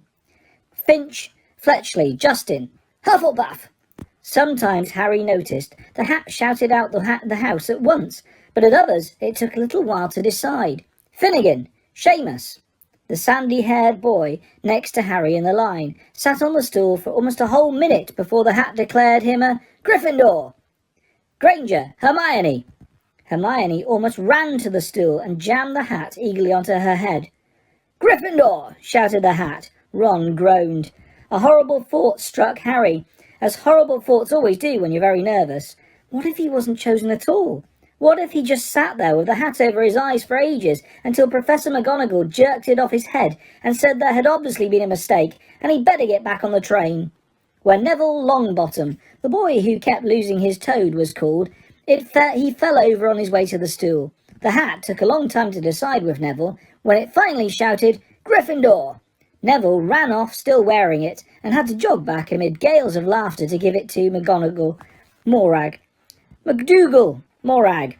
Malfoy swaggered forward when his name was called and got his wish at once. The Hat had barely touched his head when it screamed, Slytherin! Malfoy went to join his friends Crabbe and Goyle, looking pleased with himself. There weren't many people left now. Moon, Knott, Parkinson, then a pair of twin girls, Patil and Patil, then Perks, Sally Ann, and then at last, Potter, Harry. As Harry stepped forward, whispers suddenly broke out, like little hissing fires all over the hall. Potter, did she say? The Harry Potter. The last thing Harry saw before the Hat dropped over his eyes was the hall full of people, craning to get a good look at him. Next second he was looking at the black inside of the hat. He waited. Said a small voice in his ear. Difficult. Very difficult. Plenty of courage, I see. Not a bad mind, either. There's talent, oh my goodness, yes, and a nice thirst to prove yourself. Now that's interesting. So where shall I put you? Harry gripped the edges of the stool and thought, not Slytherin, not Slytherin. Not Slytherin, eh? Said the small voice. Are you sure? You could be great, you know. It's all here in your head, and Slytherin will help you on your way to greatness, no doubt about that. No? Well, if you're sure, better be Gryffindor. Harry heard the Hat shout the last word to the whole hall. He took off the hat and walked shakily towards the Gryffindor table. He was so relieved to have been chosen and not to be put in Slytherin, he hardly noticed that he was getting the loudest cheer yet. Percy, the prefect, got up and shook his hand vigorously, while the Weasley twins yelled, We got Potter! We got Potter! Harry sat down opposite the ghost in the ruff he'd seen earlier. The ghost patted his arm, giving Harry the sudden, horrible feeling he'd just plunged into a bucket of ice-cold water. He could see the high table properly now. At the end nearest him sat Hagrid, who caught his eye and gave him the thumbs up. Harry grinned back, and there in the centre of the high table, in a large gold chair, sat Albus Dumbledore. Harry recognised him at once from the card he'd got out of the Chocolate Frog on the train. Dumbledore's silver hair was the only thing in the whole hall that shone as brightly as the ghost's. Harry spotted Professor Quirrell too, the nervous young man from the Leaky Cauldron. He was looking very peculiar in a large purple turban. And now, there were only 3 people left to be sorted. Turpin, Lisa, became a Ravenclaw, and then it was Ron's turn. He was pale green by now. Harry crossed his fingers under the table, and a second later, the Hat had shouted, Gryffindor! Harry clapped loudly with the rest as Ron collapsed into the chair next to him. Well done, Ron. Excellent, said Percy Weasley pompously across Harry as Zabini, Blaze, was made a Slytherin. Professor McGonagall rolled up her scroll and took the sorting hat away. Harry looked down at his empty gold plate. He had only just realised how hungry he was. The pumpkin pasties seemed ages ago. Albus Dumbledore had got to his feet. He was beaming at the students, his arms opening wide as if nothing could have pleased him more than to see them all there. "Welcome," he said. "Welcome to a new year at Hogwarts. Before we begin our banquet, I would like to say a few words. And here they are. Nitwit, Blubber, Oddment, Tweak. Thank you." He sat back down. Everybody clapped and cheered. Harry didn't know whether to laugh or not. "Is he a bit mad?" he asked Percy uncertainly. "Mad?" said Percy airily. "He's a genius. Best wizard in the world. But he is a bit mad, yes. Potatoes. Harry?" Harry's mouth fell open. The dishes in front of him were now piled with food. He had never seen so many things he liked to eat on one table. Roast beef, roast chicken, pork chops and lamb chops, sausages, bacon and steak, boiled potatoes, roast potatoes, chips, Yorkshire pudding, peas, carrots, gravy, ketchup, and for some strange reason, mint humbugs. The Dursleys had never exactly starved Harry, but he'd never been allowed to eat as much as he liked. Dudley had always taken anything that Harry really wanted, even if it made him sick. Harry piled his plate with a bit of everything except the humbugs and began to eat. It was all delicious. "That does look good," said the ghost in all the rough. The ghost in the rough sadly said, watching Harry cut up his steak. "Can't you?" "I haven't eaten for nearly 500 years," said the ghost. "I'd need to, of course, but one does miss it. I don't think I've introduced myself. Sir Nicholas de Mimsy Porpington, at your service, resident ghost of Gryffindor Tower." "I know who you are," said Ron suddenly. "My brother's told me about you. You're nearly Headless Nick." "I would prefer you to call me Sir Nicholas de Mimsy," the ghost began stiffly, but sandy-haired Seamus Finnegan interrupted. "Nearly headless? How can he be nearly headless?" Sir Nicholas looked extremely miffed, as if their little chat wasn't going at all the way he wanted. "Like this," he said irritably. He seized his left ear and pulled. His whole head swung off his neck and fell onto his shoulder as if it was on a hinge. Someone had obviously tried to behead him, but not done it properly. Looking pleased at the stunned looks on their faces, Nearly Headless Nick flipped his head back onto his neck, coughed and said, "Ahem, so, new Gryffindors. I hope you're going to help us win the house championship this year. Gryffindor have never gone so long without winning. Slytherin have got the cup 6 years in a row. The bloody Baron's becoming almost unbearable. He's the Slytherin ghost." Harry looked over at the Slytherin table and saw a horrible ghost sitting there with blank, staring eyes, a gaunt face, and robes stained with silver blood. He was right next to Malfoy, who, Harry was pleased to see, didn't look too pleased with the seating arrangements. "How did he get covered in blood?" asked Seamus with great interest.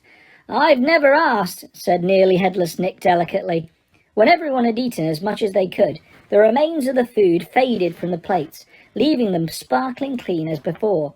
A moment later the puddings appeared, blocks of ice cream in every flavour you could think of, apple pies, treacle tarts, chocolate eclairs and jam donuts, trifle, strawberries, jelly, rice pudding. As Harry helped himself to a treacle tart, the talk turned to their families. "I'm half and half," said Seamus. "My dad's a muggle. Mum didn't tell him she was a witch till after they were married, but a bit of a nasty shock for him." The other laughed. "What about you, Neville?" said Ron. "Well, my gran brought me up, and she's a witch," said Neville. "But the family I thought I was all muggles for ages. My great-uncle Algie kept trying to catch me off my guard and force some magic out of me. He pushed me off the end of Blackpool Pier once and nearly drowned, but nothing happened until I was 8.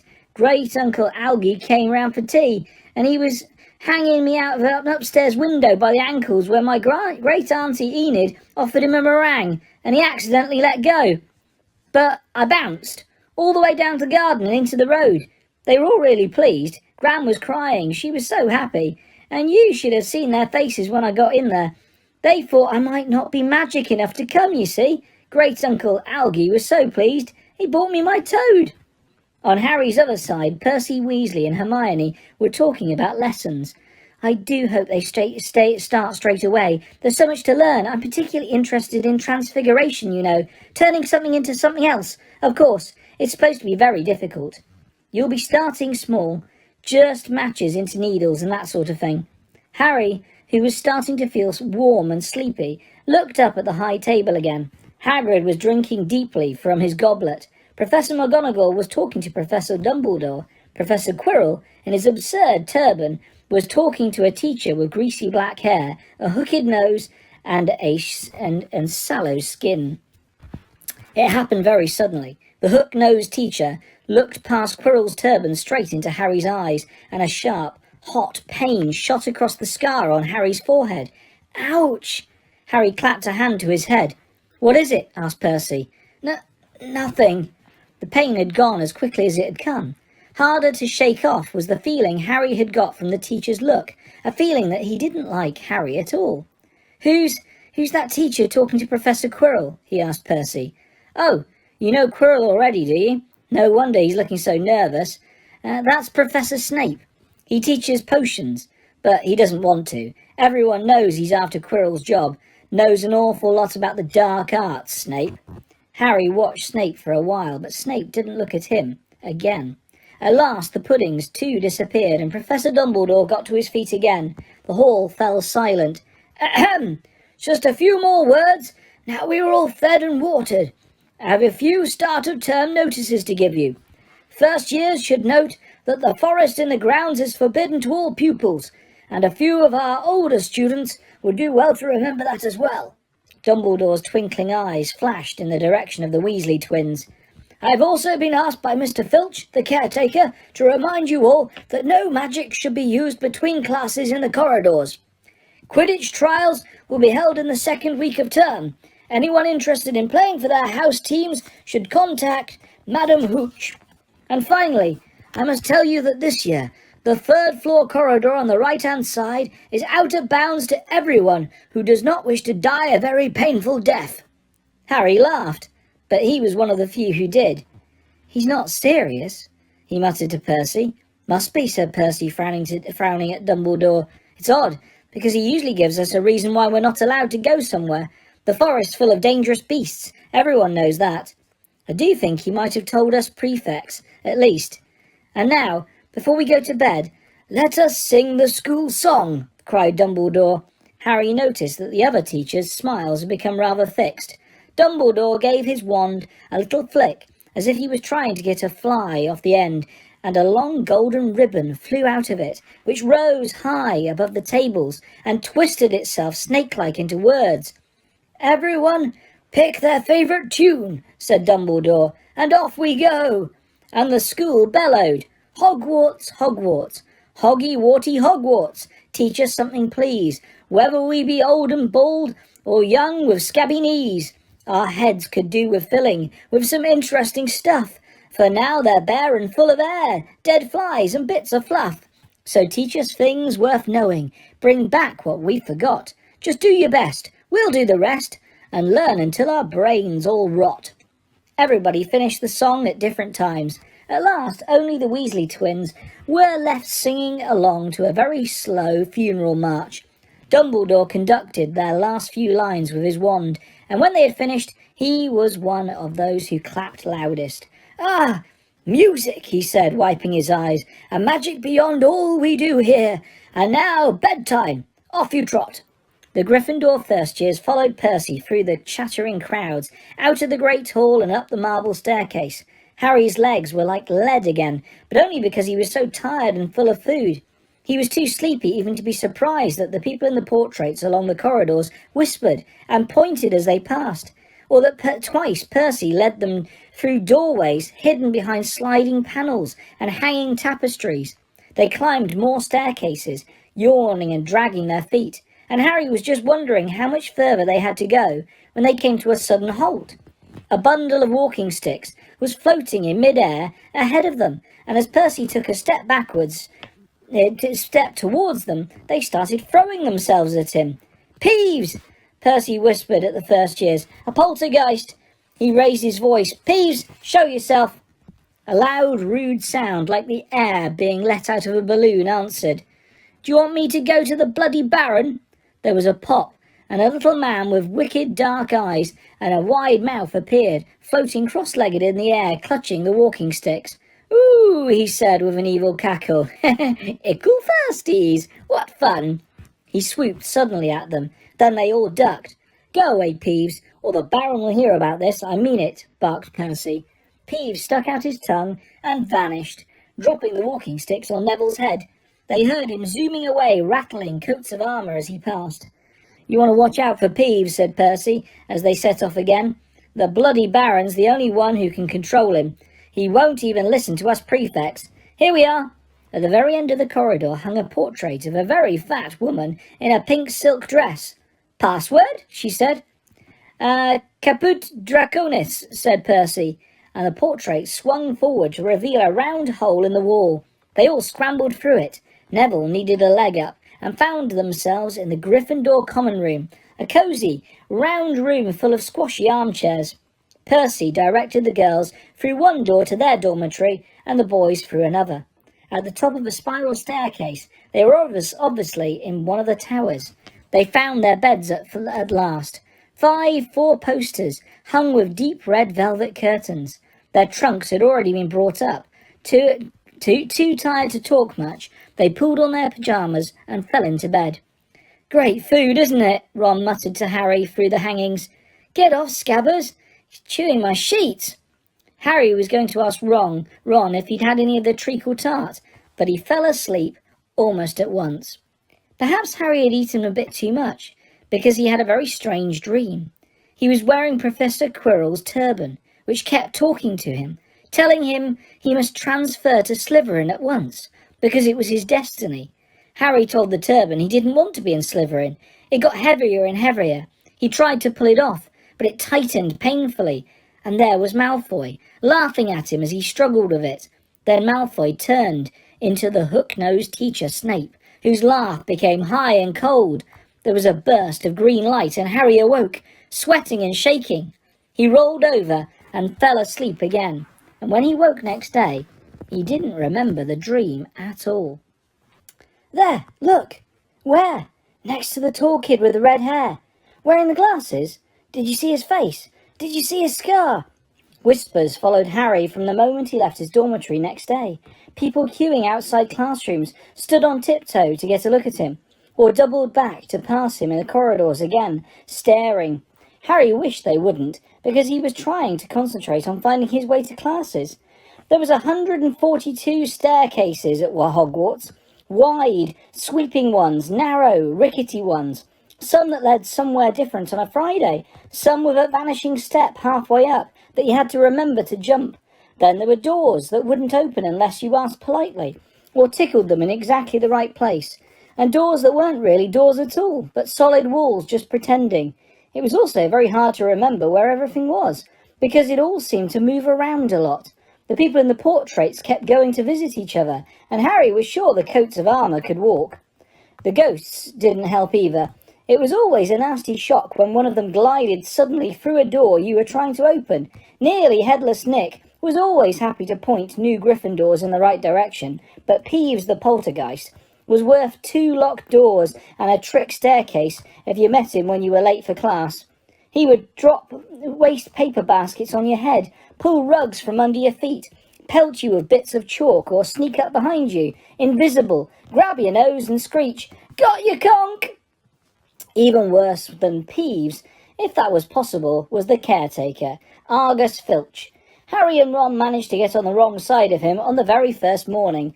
Filch found them trying to force their way through a door, which unluckily turned out to be the entrance to the out-of-bounds corridor on the 3rd floor.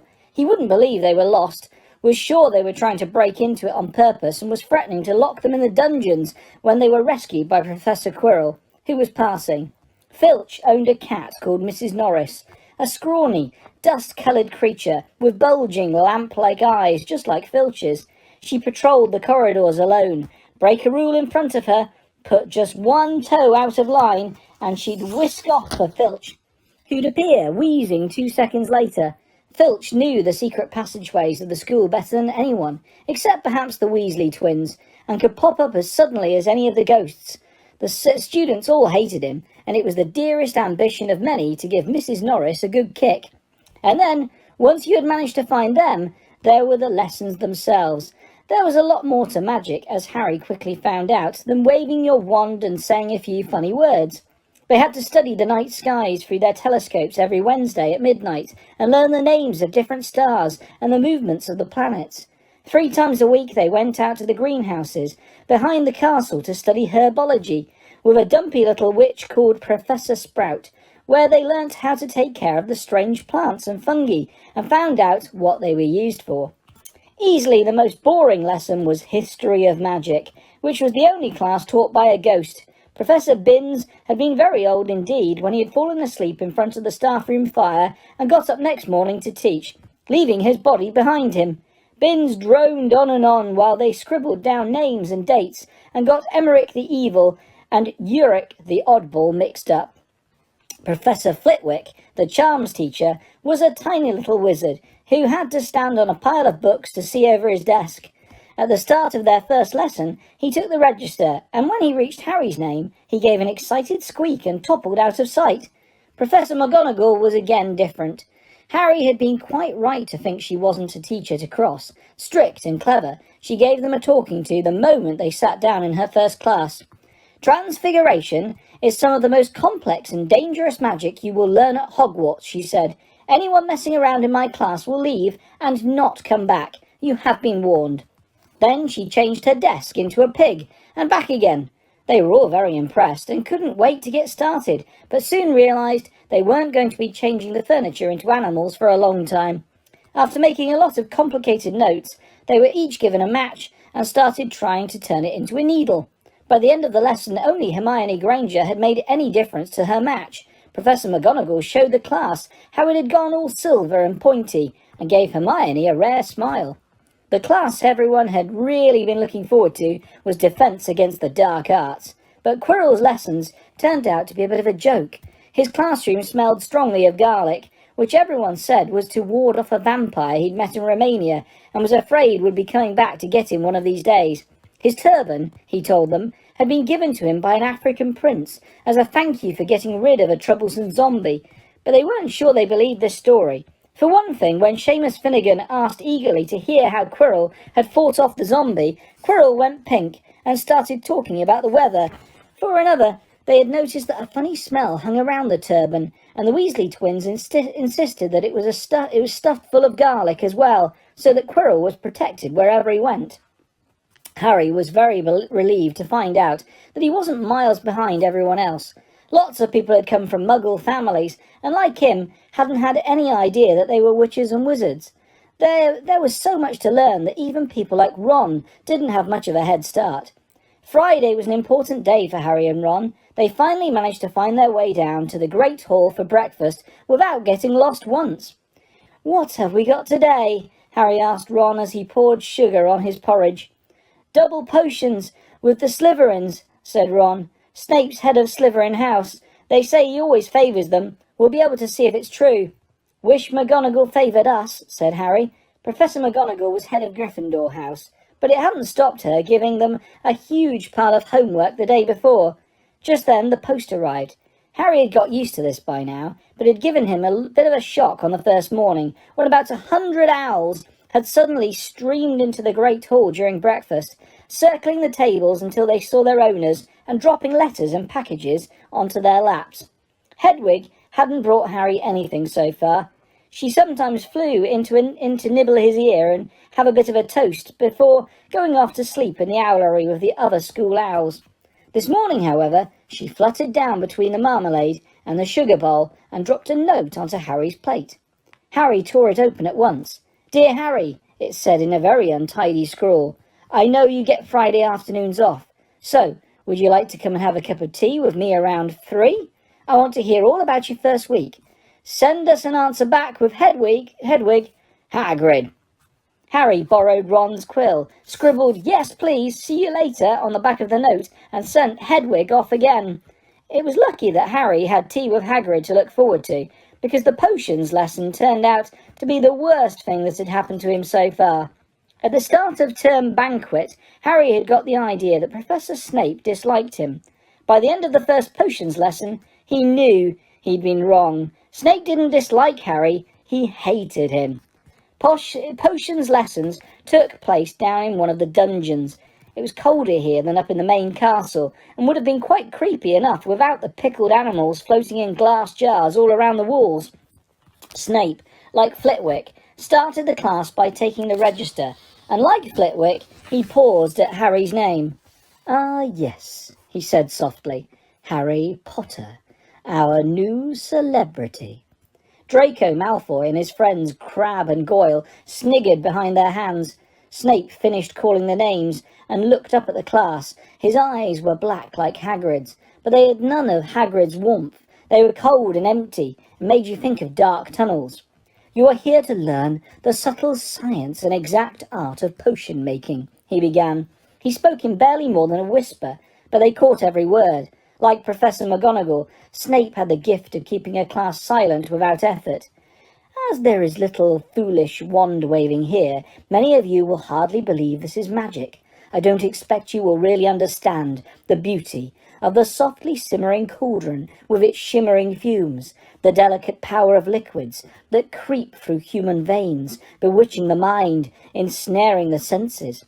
I can teach you how to bottle fame, brew glory, even stop a death, if you aren't as big a bunch of dunderheads as I usually have to teach." More silence followed this little speech. Harry and Ron exchanged looks with raised eyebrows. Hermione Granger was on the edge of her seat and looked desperate to start proving that she wasn't a dunderhead. "Potter," said Snape suddenly, "what would I get if I added powdered root of asphodel to an infusion of wormwood?" "Powdered root of what? To an infusion of what?" Harry glanced at Ron, who looked as stumped as he was. Hermione's hand had shot up into the air.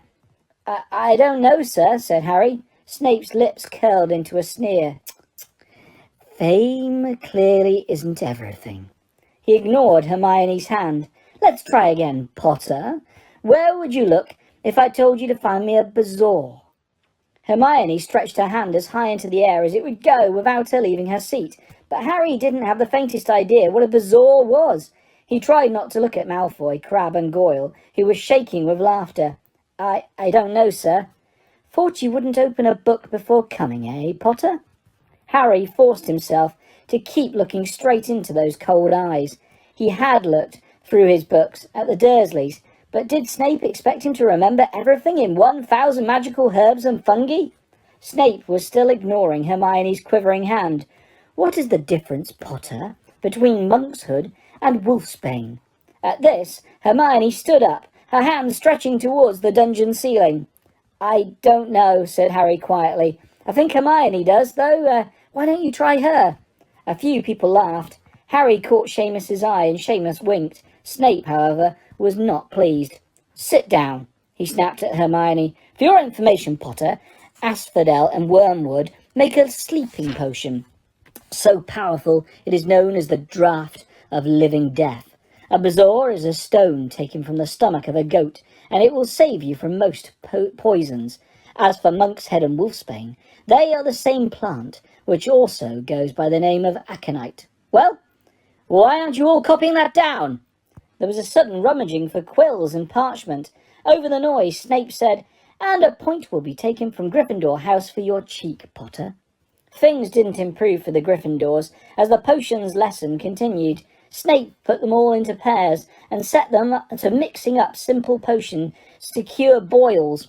He swept around in his long black cloak, watching them weigh dried nettles and crush snake fangs, criticizing almost everything except Malfoy, who he seemed to like. He was just telling everyone to look at the prefect, the perfect way Malfoy had stewed his horned slugs when clouds of acid green smoke and a loud hissing filled the dungeon. Neville had somehow managed to melt Seamus's cauldron into a twisted blob, and their potion was seeping across the stone floor, burning holes in people's shoes. Within seconds, the whole class was standing on their stools, while Neville, who had been drenched in the potion when the cauldron collapsed, moaned in pain as angry red boils sprang up all over his arms and legs. "Idiot boy," snarled Snape, clearing the spilled potion away with one wave of his wand. I suppose you added the porcupine quills without taking the cauldron off the fire." Neville whimpered as boils started to pop up all over his nose. "Take him to the hospital wing," Snape spat at Seamus. Then he rounded on Harry and Ron, who had been working next to Neville. "You, Potter, why didn't you tell him not to add the quills? Thought he'd make you look good if he got it wrong, did you? That's another point you've lost for Gryffindor." This was so unfair that Harry opened his mouth to argue, but Ron kicked him behind their cauldron. "Don't push it," he muttered. "I've heard Snape can turn very nasty." As they climbed the steps out of the dungeon an hour later, Harry's mind was racing and his spirits were low. He'd lost 2 points for Gryffindor in his very first week. Why did Snape hate him so much? "Cheer up," said Ron. "Snape's always taking points off Fred and George. Can I come and meet Hagrid with you?" At 5 to 3, they left the castle and made their way across the grounds. Hagrid lived in a small wooden house on the edge of the Forbidden Forest. A crossbow and a pair of galoshes were outside the front door. When Harry knocked, they heard a frantic scrabbling from inside and several booming barks. Then Hagrid's voice rang out saying, "Back, Fang! Back!" Hagrid's big hairy face appeared in the crack as he pulled the door open. "Hang on," he said. "Back, Fang!" He let them in, struggling to keep hold on the collar of an enormous black boarhound. There was only one room inside. Hams and pheasants were hanging from the ceiling, a copper kettle was boiling on the open fire, and in the corner stood a massive bed with a patchwork quilt over it. "Make yourselves at home," said Hagrid, letting go of Fang, who bounded straight at Ron and started licking his ears. Like Hagrid, Fang was clearly not as fierce as he looked. "This is Ron," Harry told Hagrid, who was pouring boiling water into a large teapot and putting rock cakes onto a plate. "Another Weasley, eh?" said Hagrid, glancing at Ron's freckles. "I spent half my life chasing your twins away from the forest." The rock cakes almost broke their teeth, but Harry and Ron pretended to be enjoying them, as they told Hagrid all about their first lessons. Fang rested his head on Harry's knee and drooled all over his robes. Harry and Ron were delighted to hear Hagrid call Filch the old git. "And as for that cat, Mrs. Norris, I'd like to introduce her to Fang sometime. Do you know, every time I go up to the school, she follows me everywhere. Can't get rid of her. Filch puts her up to it." Harry told Hagrid about Snape's lesson. Hagrid, like Ron, told Harry not to worry about it, that Snape liked hardly any of the students. "But he seemed to really hate me." "Rubbish," said Hagrid. "Why should he?" Yet Harry couldn't help thinking that Hagrid didn't quite meet his eyes when he said that. "How's your brother, Charlie?" Hagrid asked Ron. "I like him a lot. Great with animals." Harry wondered if Hagrid had changed the subject on purpose, while Ron told Hagrid all about Charlie's work with dragons. Harry picked up a piece of paper that was lying on the table under the tea cosy. It was a cutting from the Daily Prophet. "Gringotts break-in latest. Investigations continue into the break-in at Gringotts on the 31st of July, widely believed to be the work of dark wizards or witches unknown. Gringotts goblins today insist that nothing has been taken. The vault that was searched had in fact been emptied the same day. But we're not telling you what was in there, so keep your noses out if you know what's good for you," said a Gringotts spokesgoblin this afternoon. Harry remembered Ron telling him on the train that someone had tried to rob Gringotts, but Ron hadn't mentioned the date. "Hagrid," said Harry, "that Gringotts break-in happened on my birthday. It might have been happening while we were there." There was no doubt about it. Hagrid definitely didn't meet Harry's eyes this time. He grunted and offered him another rock cake. Harry read the story again. The vault that was searched had in fact been emptied earlier that same day. Hagrid had emptied Vault 713, if you could call it emptying, taking out that grubby little package. Had that been what the thieves were looking for? As Harry and Ron walked back to the castle for dinner, their pockets weighed down with rock cakes, they'd been too polite to refuse. Harry thought that none of the lessons he'd had so far had given him as much to think about as tea with Hagrid. Had Hagrid collected that package just in time? Where was it now? And did Hagrid know something about Snape that he didn't want to tell Harry? Chapter 9. The Midnight Duel. Harry had never believed he would meet a boy he hated more than Dudley, But that was before he met Draco Malfoy. Still, first-year Gryffindors only had potions with the Slytherins, so they didn't have to put up with Malfoy much. Or at least, they didn't until they spotted a notice pinned up in the Gryffindor common room, which made them all groan. Flying lessons would be starting on Thursday, and Gryffindor and Slytherin would be learning together. Typical, said Harry darkly. Just what I always wanted, to make a fool of myself on a broomstick in front of Malfoy. He'd been looking forward to learning to fly more than anything else. You don't know you'll make a fool of yourself, said Ron reasonably. Anyway, I know Malfoy's always going on about how good he is at Quidditch, but I bet that's all talk. Malfoy certainly did talk about flying a lot.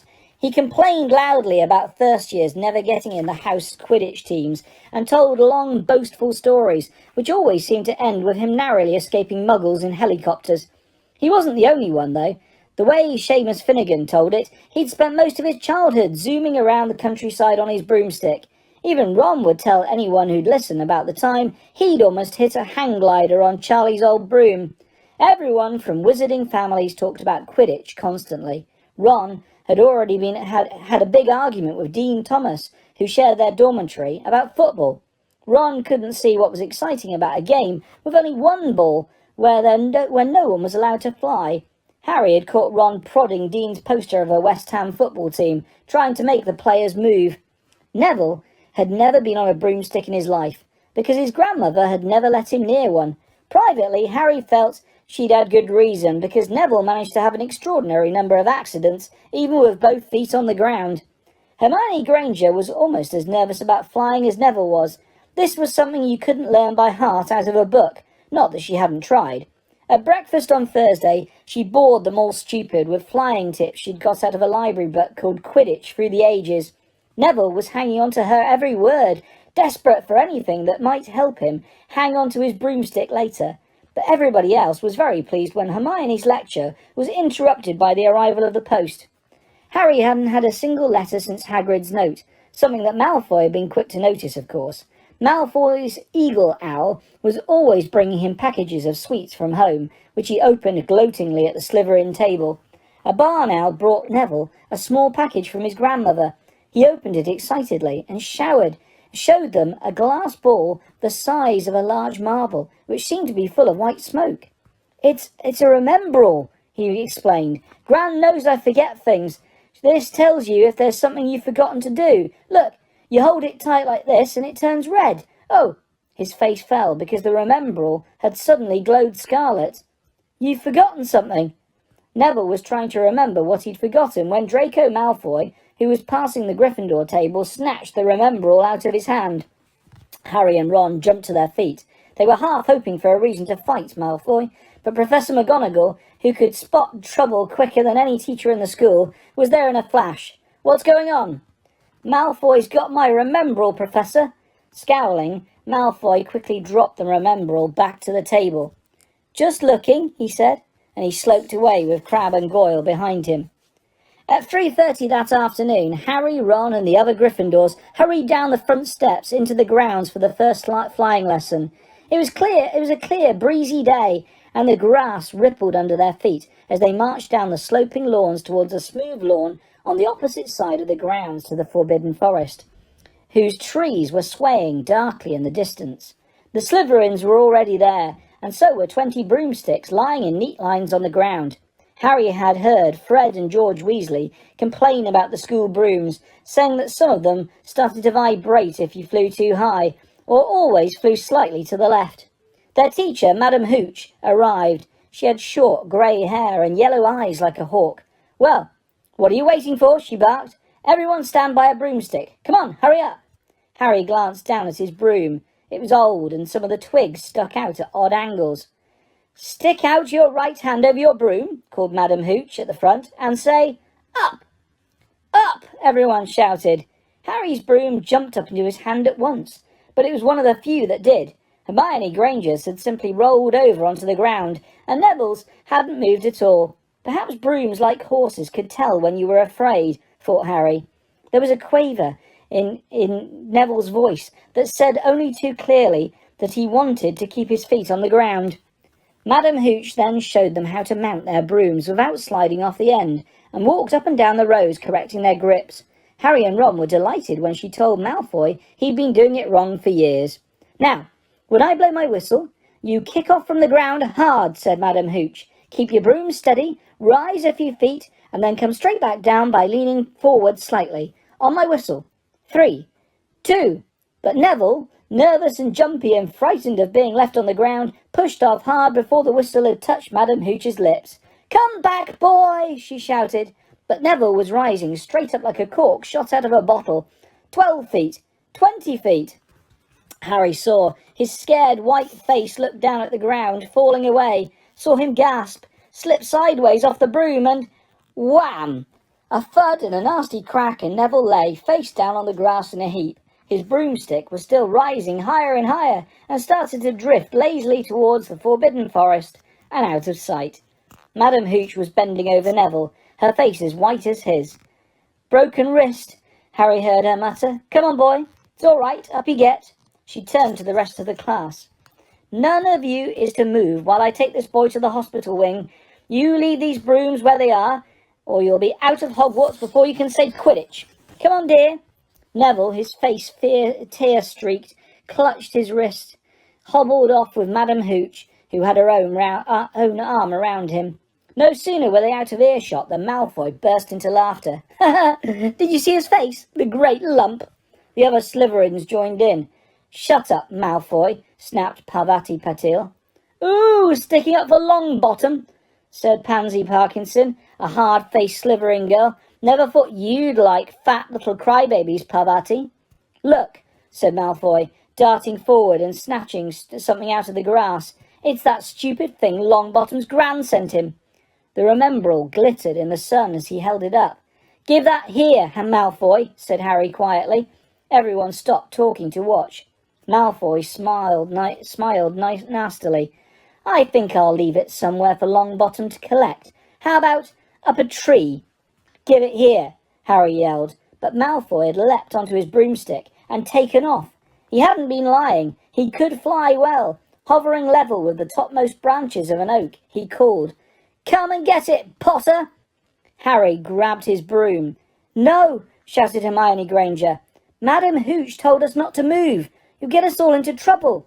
Harry ignored her. Blood was pounding in his ears. He mounted the broom and kicked hard against the ground, and up he soared. Air rushed through his hair, and his robes whipped out behind him. And in a rush of fierce joy, he realized he'd found something he could do without being taught. This was easy. This was wonderful. He pulled his broomstick up a little, to take it even higher, and heard screams and gasps of girls back on the ground, and an admiring whoop from Ron. He turned his broomstick sharply to face Malfoy in mid-air. Malfoy looked stunned. "Give it here," Harry called, "or I'll knock you off that broom." "Oh, yeah?" said Malfoy, trying to sneer but looking worried. Harry knew somehow what to do.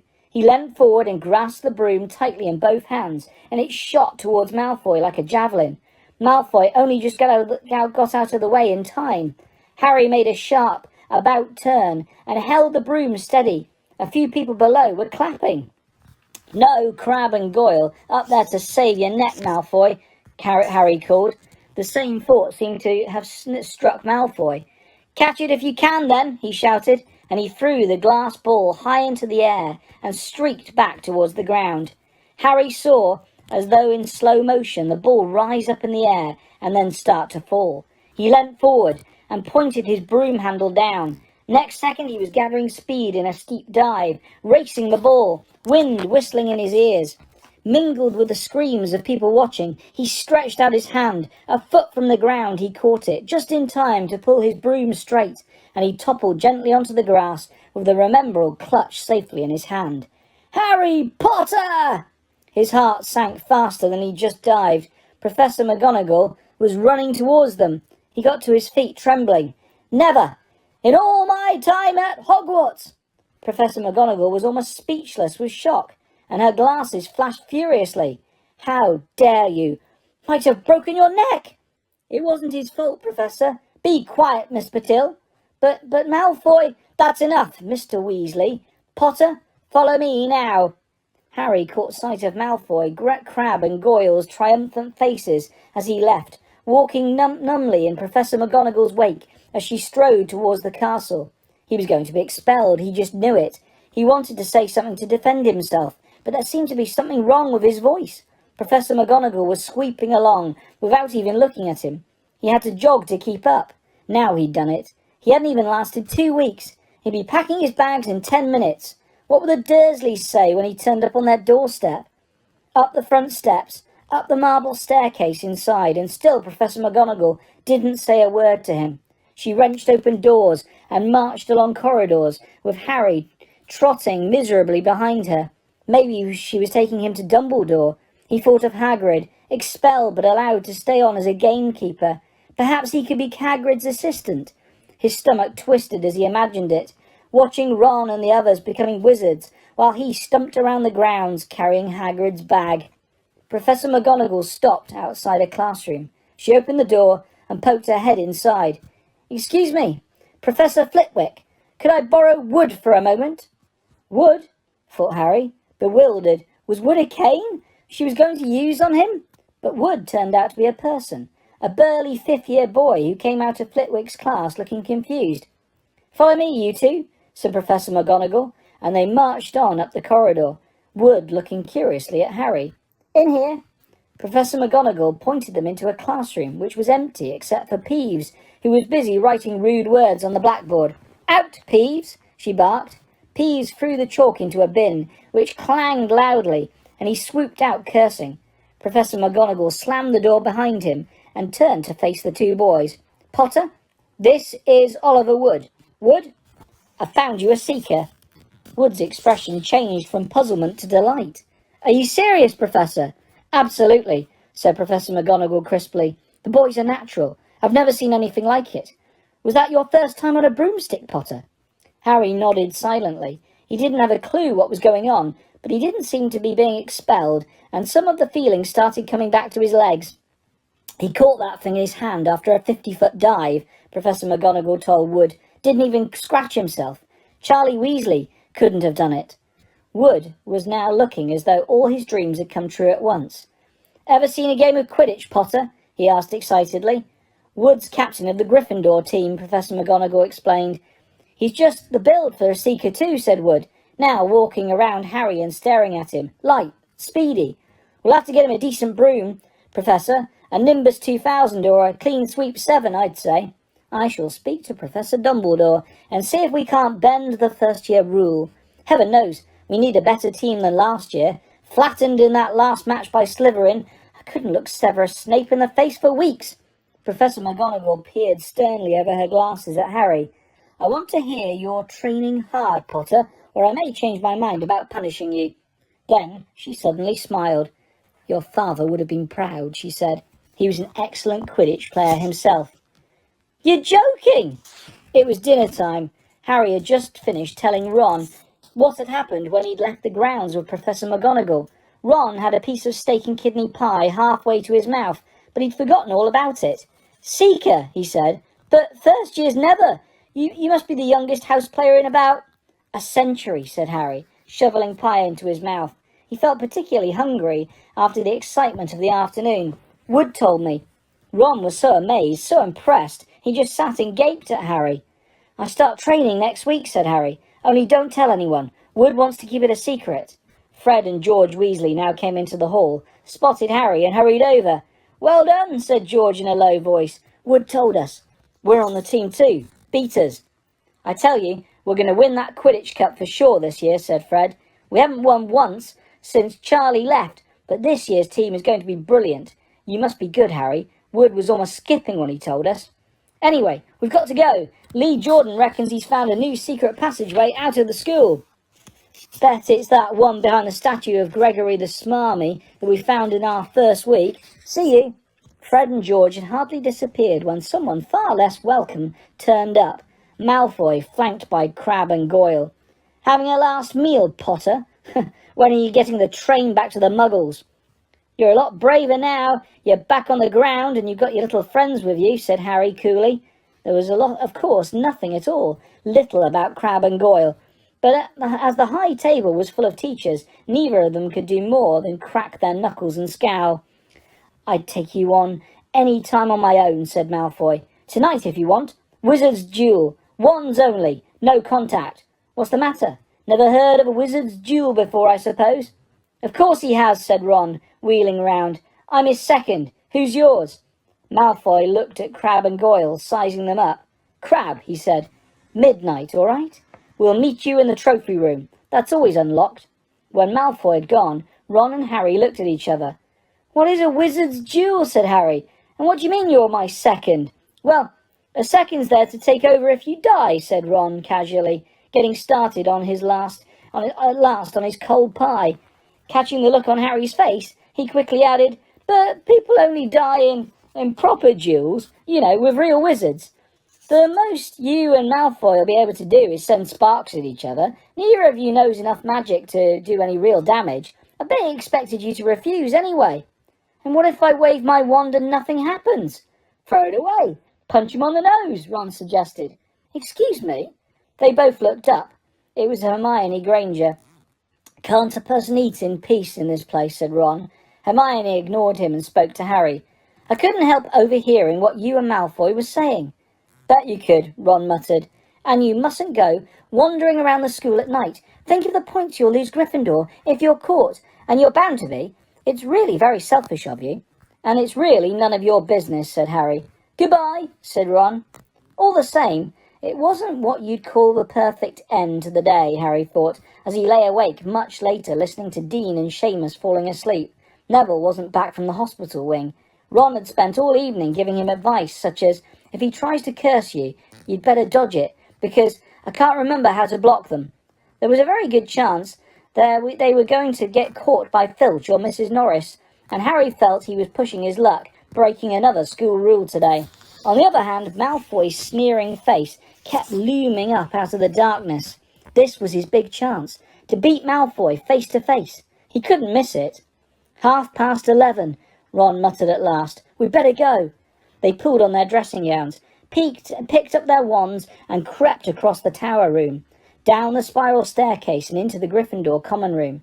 A few embers were still glowing in the fireplace, turning all the armchairs into hunchback shadows. They had almost reached the portrait hole when a voice spoke from the chair nearest them. "I can't believe you're going to do this, Harry." A lamp flickered on. It was Hermione Granger, wearing a pink dressing gown and a frown. "You," said Ron furiously. "Go back to bed." "I almost told your brother," Hermione snapped. "Percy, he's a prefect. He'd put a stop to this." Harry couldn't believe anyone could be so interfering. "Come on," he said to Ron. He pushed open the portrait of the fat lady and climbed through the hole. Hermione wasn't going to give up that easily. She followed Ron through the portrait hole, hissing at them like an angry goose. "Don't you care about Gryffindor? Do you only care about yourselves?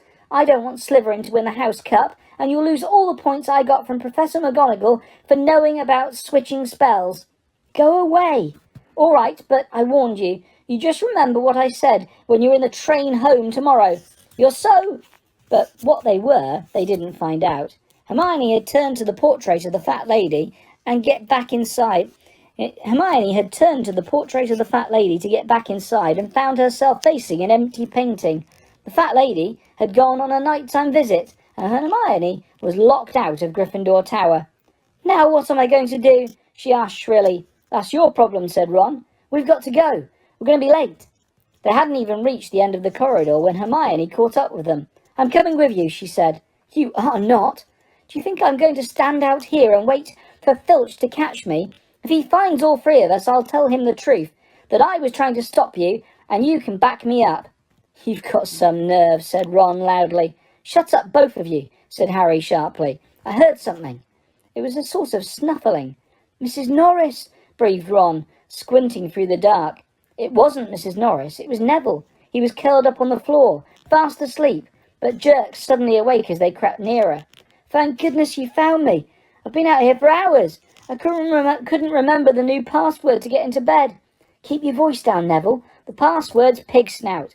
But it won't help you now. The fat lady's gone off somewhere." "How's your arm?" said Harry. "Fine," said Neville, showing them. "Madame Pomfrey mended it in about a minute." "Good. Well, look, Neville, We've got to be somewhere. We'll see you later." "Don't leave me," said Neville, scrambling to his feet.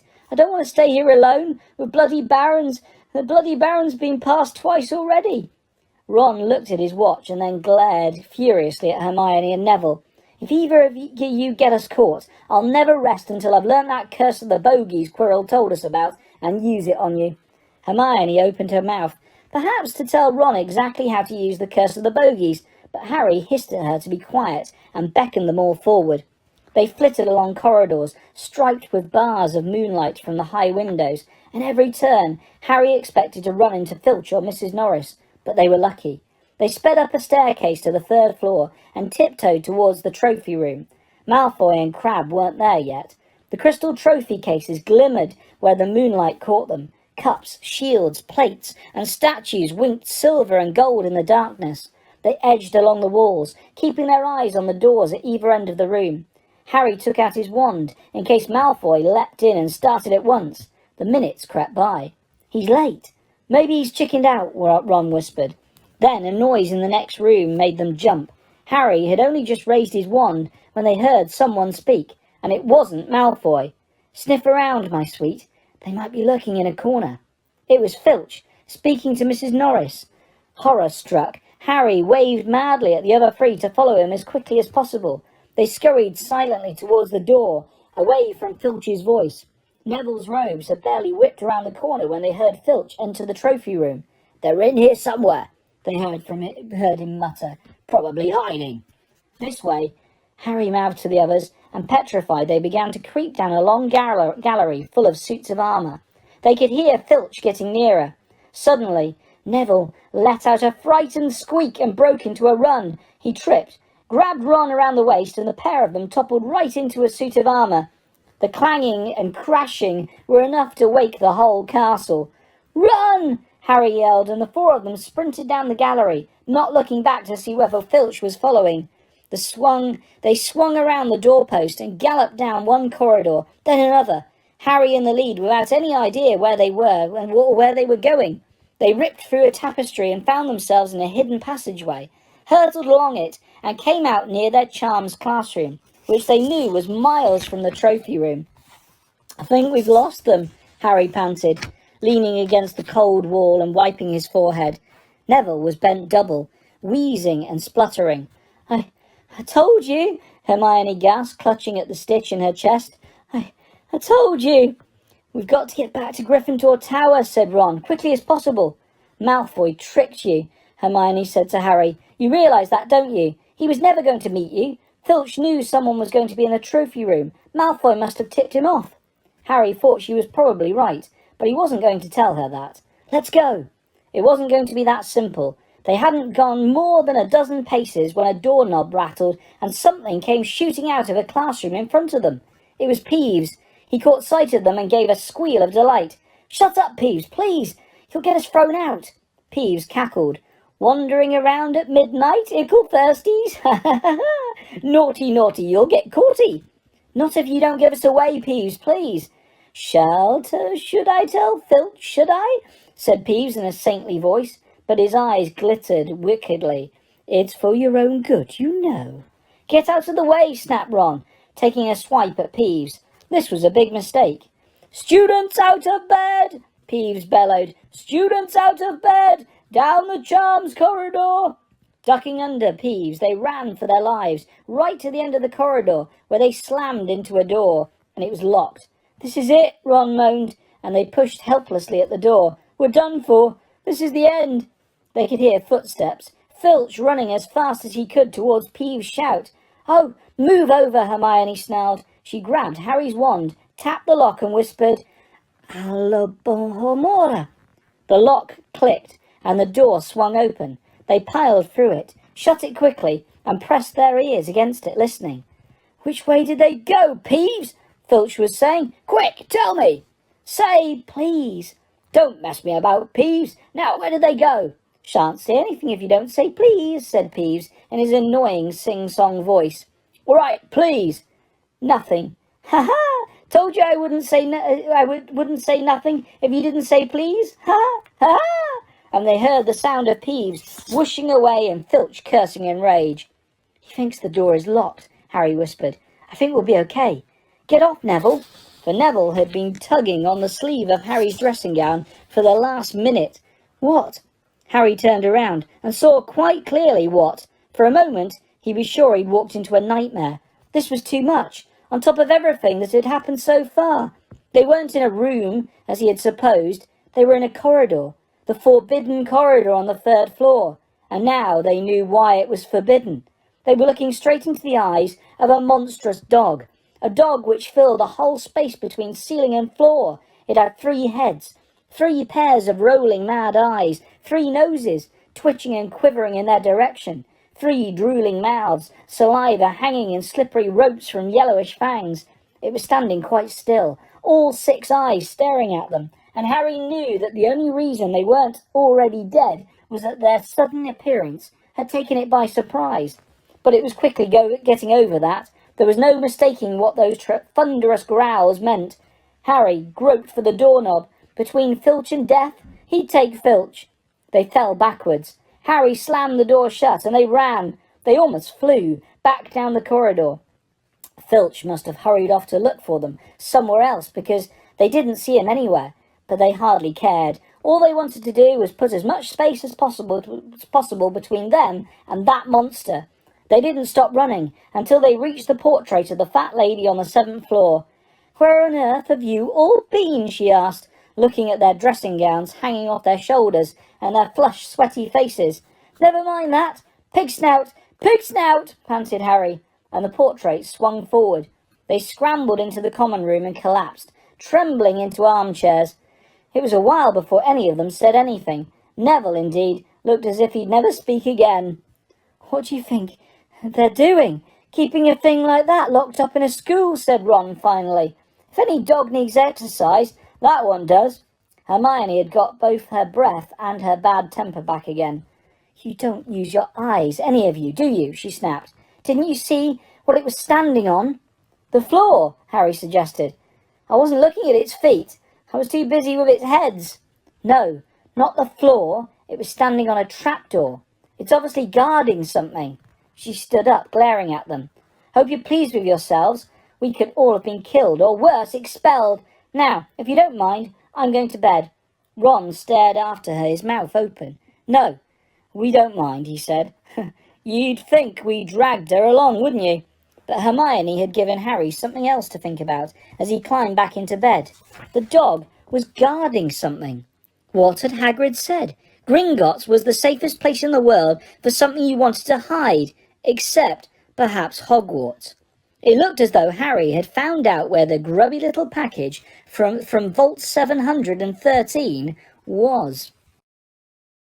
Malfoy couldn't believe his eyes when he saw that Harry and Ron were still at Hogwarts next day, looking tired but perfectly cheerful.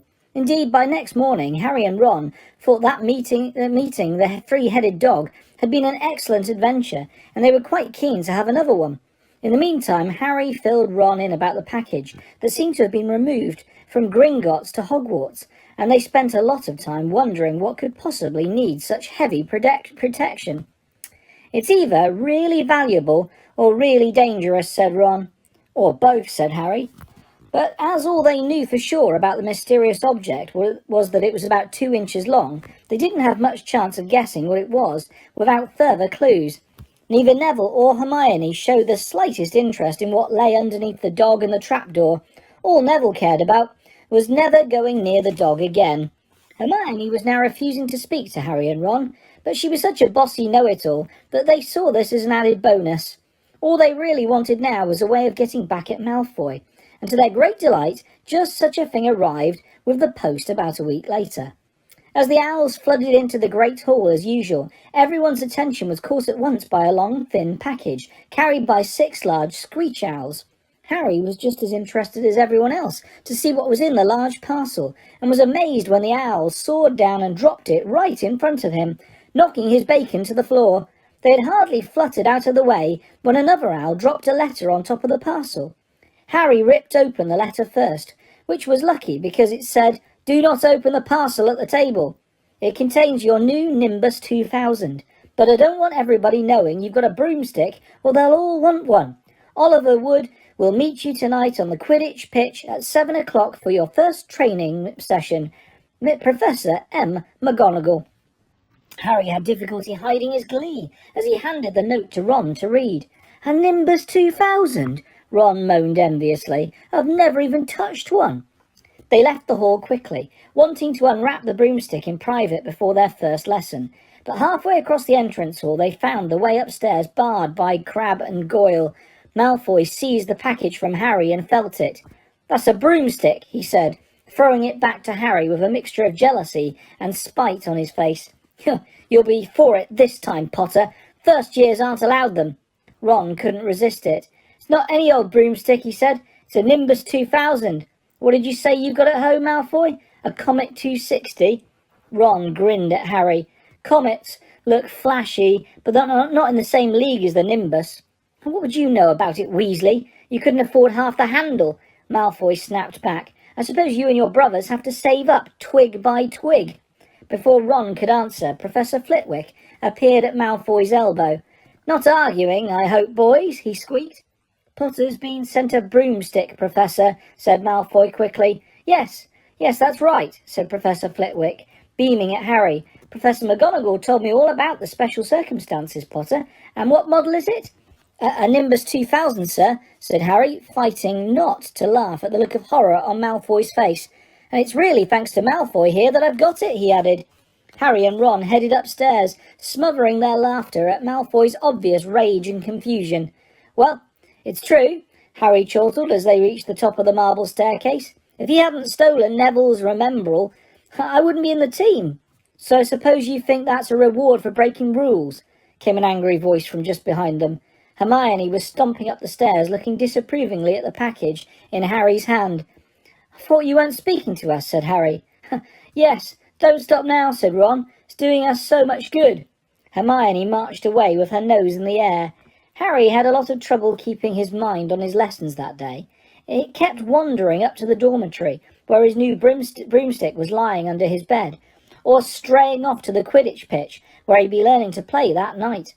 He bolted his dinner that evening without noticing what he was eating, and then rushed upstairs with Ron to unwrap the Nimbus 2000 at last. "Wow," Ron sighed as the broomstick rolled onto Harry's bedspread. Even Harry, who knew nothing about the different brooms, thought it looked wonderful, sleek and shiny with a mahogany handle. It had a long tail of neat, straight twigs, and Nimbus 2000 written in gold near the top. As 7 o'clock grew nearer, Harry left the castle and set off towards the Quidditch pitch in the dusk. He'd never been inside the stadium before. Hundreds of seats were raised in stands around the pitch so that the spectators were high enough to see what was going on. At either end of the pitch were 3 golden poles with hoops on the end. They reminded Harry of the little plastic sticks Muggle children blew bubbles through, except that they were 50 feet high. Too eager to fly again to wait for wood, Harry mounted his broomstick and kicked off from the ground. What a feeling! He swooped in and out of the goalposts and then sped up and down the pitch. The Nimbus 2000 turned whenever he wanted at his lightest touch. "Hey, Potter! Come down!" Oliver Wood had arrived. He was carrying a large wooden crate under his arm. Harry landed next to him. "Very nice," said Wood, his eyes glinting. "I see what McGonagall meant. You really are a natural. I'm just going to teach you the rules this evening, then you'll be joining team practice 3 times a week." He opened the crate. Inside were 4 different-sized balls. "Right," said Wood. "Now, Quidditch is easy enough to understand, even if it's not too easy to play. There are 7 players on each side. 3 of them are called chasers."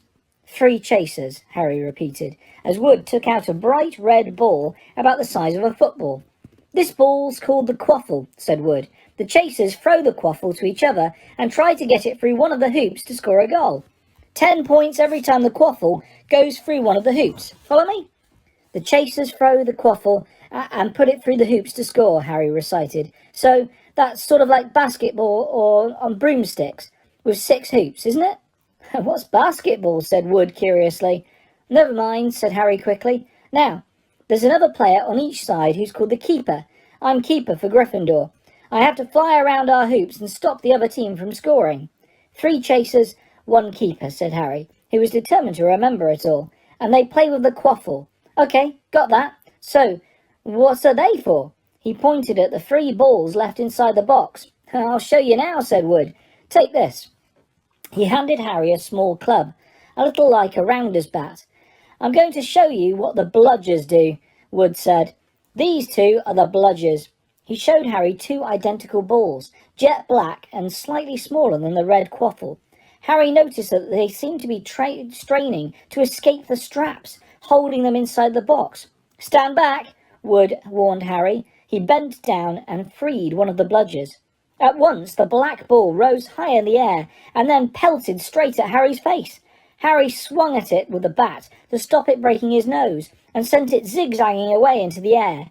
It zoomed around their heads and then shot at Wood, who dived on top of it and managed to pin it to the ground. See? Wood panted, forcing the struggling bludger back into the crate and strapping it down safely. The bludgers rocket round, trying to knock players off their brooms. That's why you have 2 beaters on each team.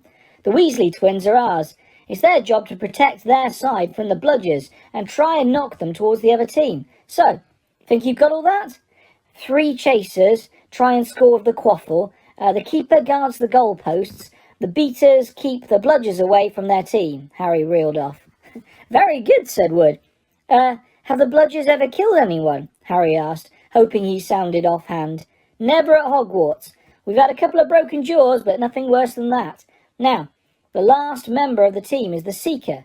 That's you. And you don't have to worry about the quaffle or the bludgers. Unless they crack my head open. Don't worry. The Weasleys are more than a match for the bludgers. I mean, they're like a pair of human bludgers themselves. Wood reached into the crate and took out the 4th and last ball. Compared with the quaffle and the bludgers, it was tiny, about the size of a large walnut. It was bright gold and had light little fluttering silver wings.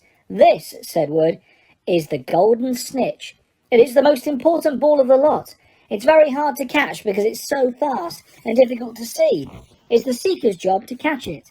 You've got to weave in and out of the chasers, beaters, bludgers and quaffle to get it before the other team's Seeker, because whichever Seeker catches the snitch wins his team an extra 150 points, so they nearly always win.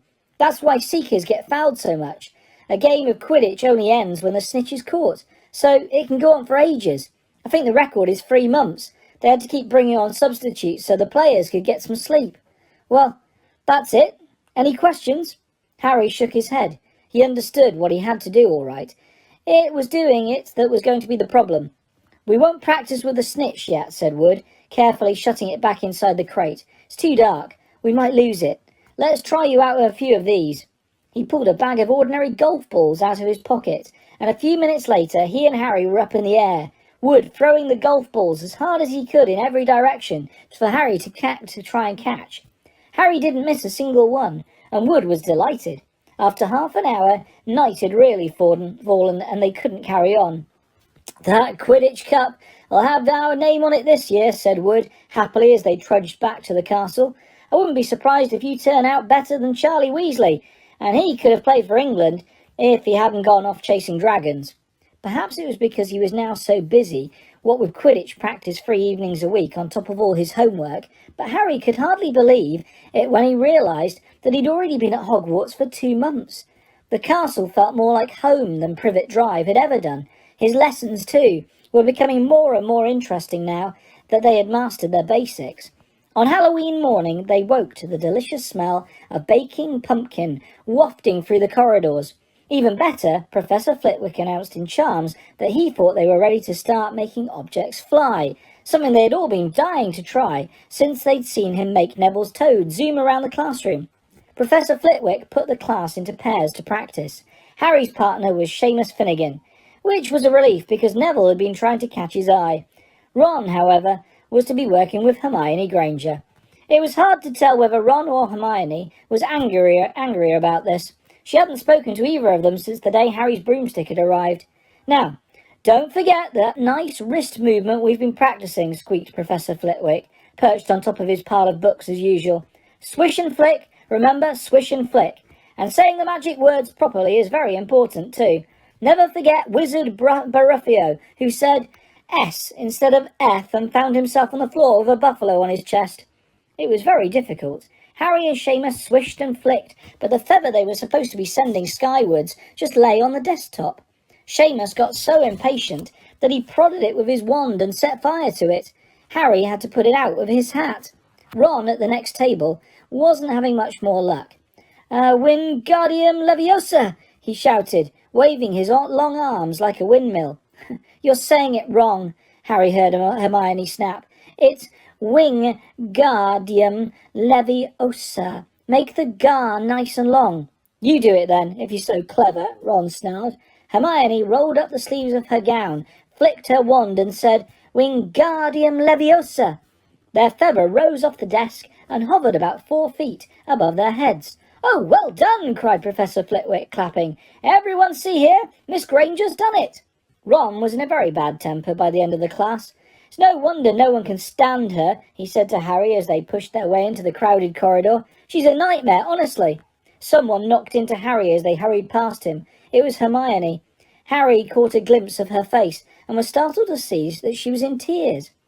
I think she heard you. So, said Ron, but he looked a bit uncomfortable. She must have noticed she's got no friends. Hermione didn't turn up for the next class and wasn't seen all afternoon. On their way down to the Great Hall for the Halloween feast, Harry and Ron overheard Parvati Patil telling her friend Lavender that Hermione was crying in the girls' toilets and wanted to be left alone. Ron looked still more awkward at this, but a moment later they had entered the Great Hall, where the Halloween decorations put Hermione out of their minds. 1,000 live bats fluttered from the walls and ceiling, while 1,000 more swooped over the tables in low black clouds, making the candles in the pumpkins stutter. The feast appeared suddenly on the golden plates, as it had at the start of term banquet. Harry was just helping himself to a jacket potato when Professor Quirrell came sprinting into the hall, his turban askew and terror on his face. Everyone stared as he reached Professor Dumbledore's chair, slumped against the table and gasped, Troll! In the dungeons! Thought you ought to know! He then sank to the floor in a dead faint. There was uproar. It took several purple firecrackers exploding from the end of Professor Dumbledore's wand to bring silence. Prefects! He rumbled.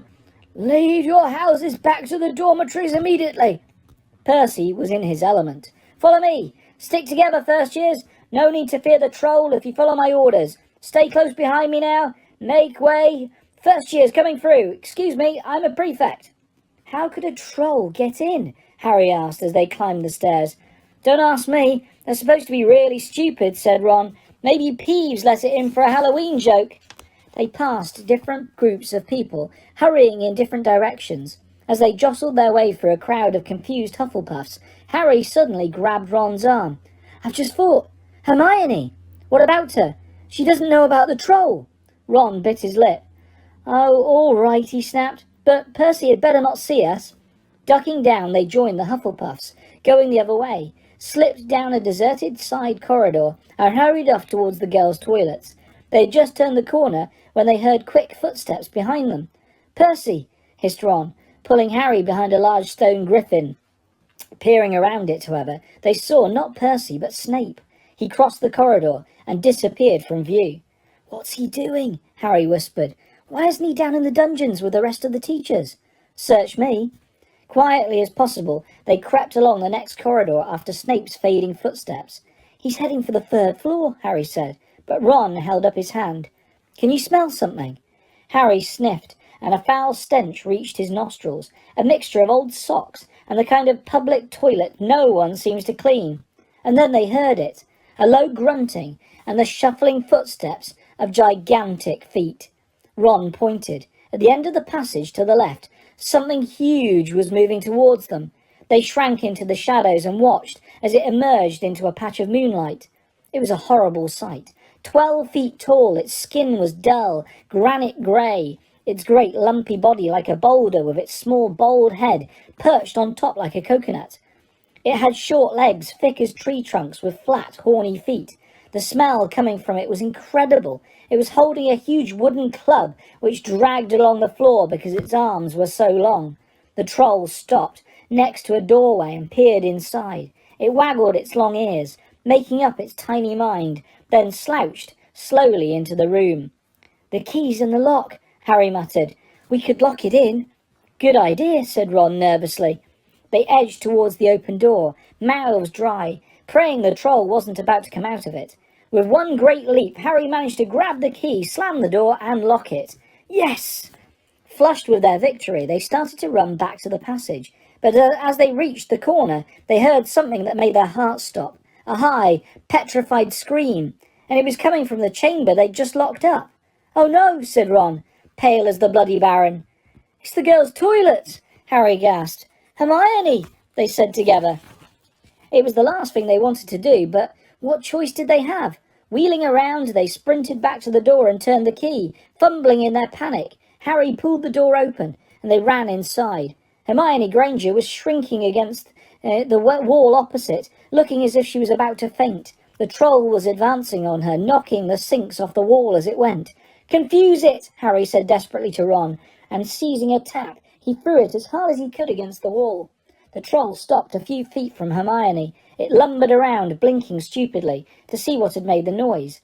Its mean little eyes saw Harry. It hesitated, then made for him instead, lifting its club as it went. Oi! Pea-brain! Yelled Ron from the other side of the chamber, and he threw a metal pipe at it. The troll didn't even seem to notice the pipe hitting its shoulder, but it heard the yell and paused again, turning its ugly snout towards Ron instead, giving Harry time to run around it. Come on! Run! Run! Harry yelled at Hermione, trying to pull her towards the door, but she couldn't move. She was still flat against the wall, her mouth open with terror. The shouting and the echoes seemed to be driving the troll berserk. It roared again and started towards Ron, who was nearest and had no way to escape. Harry then did something that was both very brave and very stupid. He took a great running jump and managed to fasten his arms around the troll's neck from behind. The troll couldn't feel Harry hanging there, but even a troll will notice if you stick a long bit of wood up its nose, and Harry's wand had still been in his hand when he jumped. It had gone straight up one of the troll's nostrils. Howling with pain, the troll twisted and flailed its club, with Harry clinging on for dear life. Any second the troll was going to rip him off or catch him with a terrible blow with the club. Hermione had sunk to the floor in fright. Ron pulled out his own wand, not knowing what he was going to do. He heard himself cry the first spell that came into his head. Wingardium Leviosa! The club flew suddenly out of the troll's hand, rose high up into the air, turning slowly over and dropped with a sickening crack onto its owner's head. The troll swayed on the spot and then fell flat on its face with a thud that made the whole room tremble. Harry got to his feet. He was shaking and out of breath. Ron was standing there with his wand still raised, staring at what he had done. It was Hermione who spoke first. Is it dead? I don't think so, said Harry. I think it's just been knocked out. He bent down and pulled his wand out of the troll's nose. It was covered in what looked like lumpy grey glue. Troll bogies! He wiped it on the troll's trousers. A sudden slamming and loud footsteps made the three of them look up. They hadn't realised what a racket they had been making, but of course someone downstairs must have heard the crashes and the troll's roars. A moment later, Professor McGonagall had come bursting into the room, closely followed by Snape, with Quirrell bringing up the rear.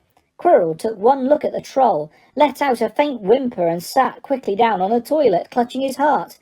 Snape bent over the troll. Professor McGonagall was looking at Ron and Harry. Harry had never seen her look so angry. Her lips were white. Hopes of winning 50 points for Gryffindor faded quickly from Harry's mind. What on earth were you thinking of? Said Professor McGonagall, with cold fury in her voice.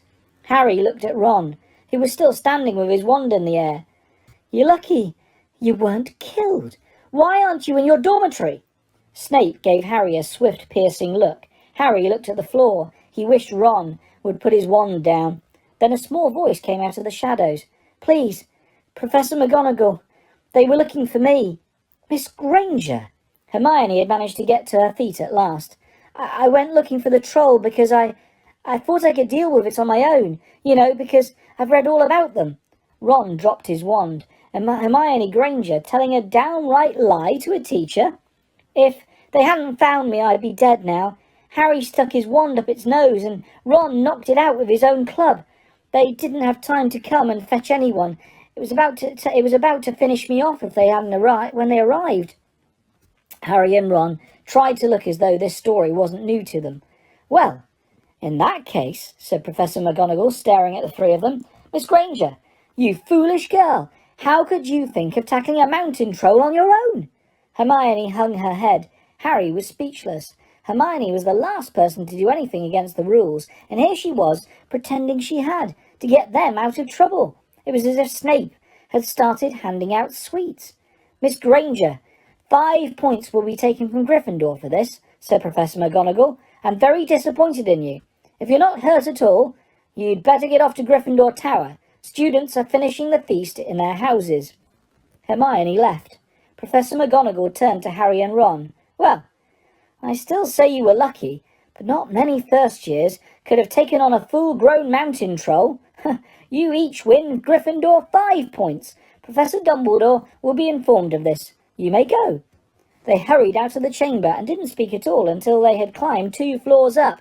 It was a relief to be away from the smell of the troll, quite apart from anything else. We should have got more than 10 points, Ron grumbled. 5, you mean? Once she's taken off Hermione's. Good of her to get us out of trouble like that, Ron admitted. Mind you, we did save her. She might not have needed saving if we hadn't locked the thing in with her, Harry reminded him. They had reached the portrait of the fat lady. Pig snout, they said, and entered. The common room was packed and noisy. Everyone was eating the food that had been sent up. Hermione, however, stood alone by the door, waiting for them. There was a very embarrassed pause. Then, none of them looking at each other, they all said, thanks, and hurried off to get plates. But from that moment on, Hermione Granger became their friend. There are some things you can't share without ending up liking each other, and knocking out a 12-foot mountain troll is one of them. As they entered November, the weather turned very cold. The mountains around the school became icy grey, and the lake like chilled steel. Every morning the ground was covered in frost.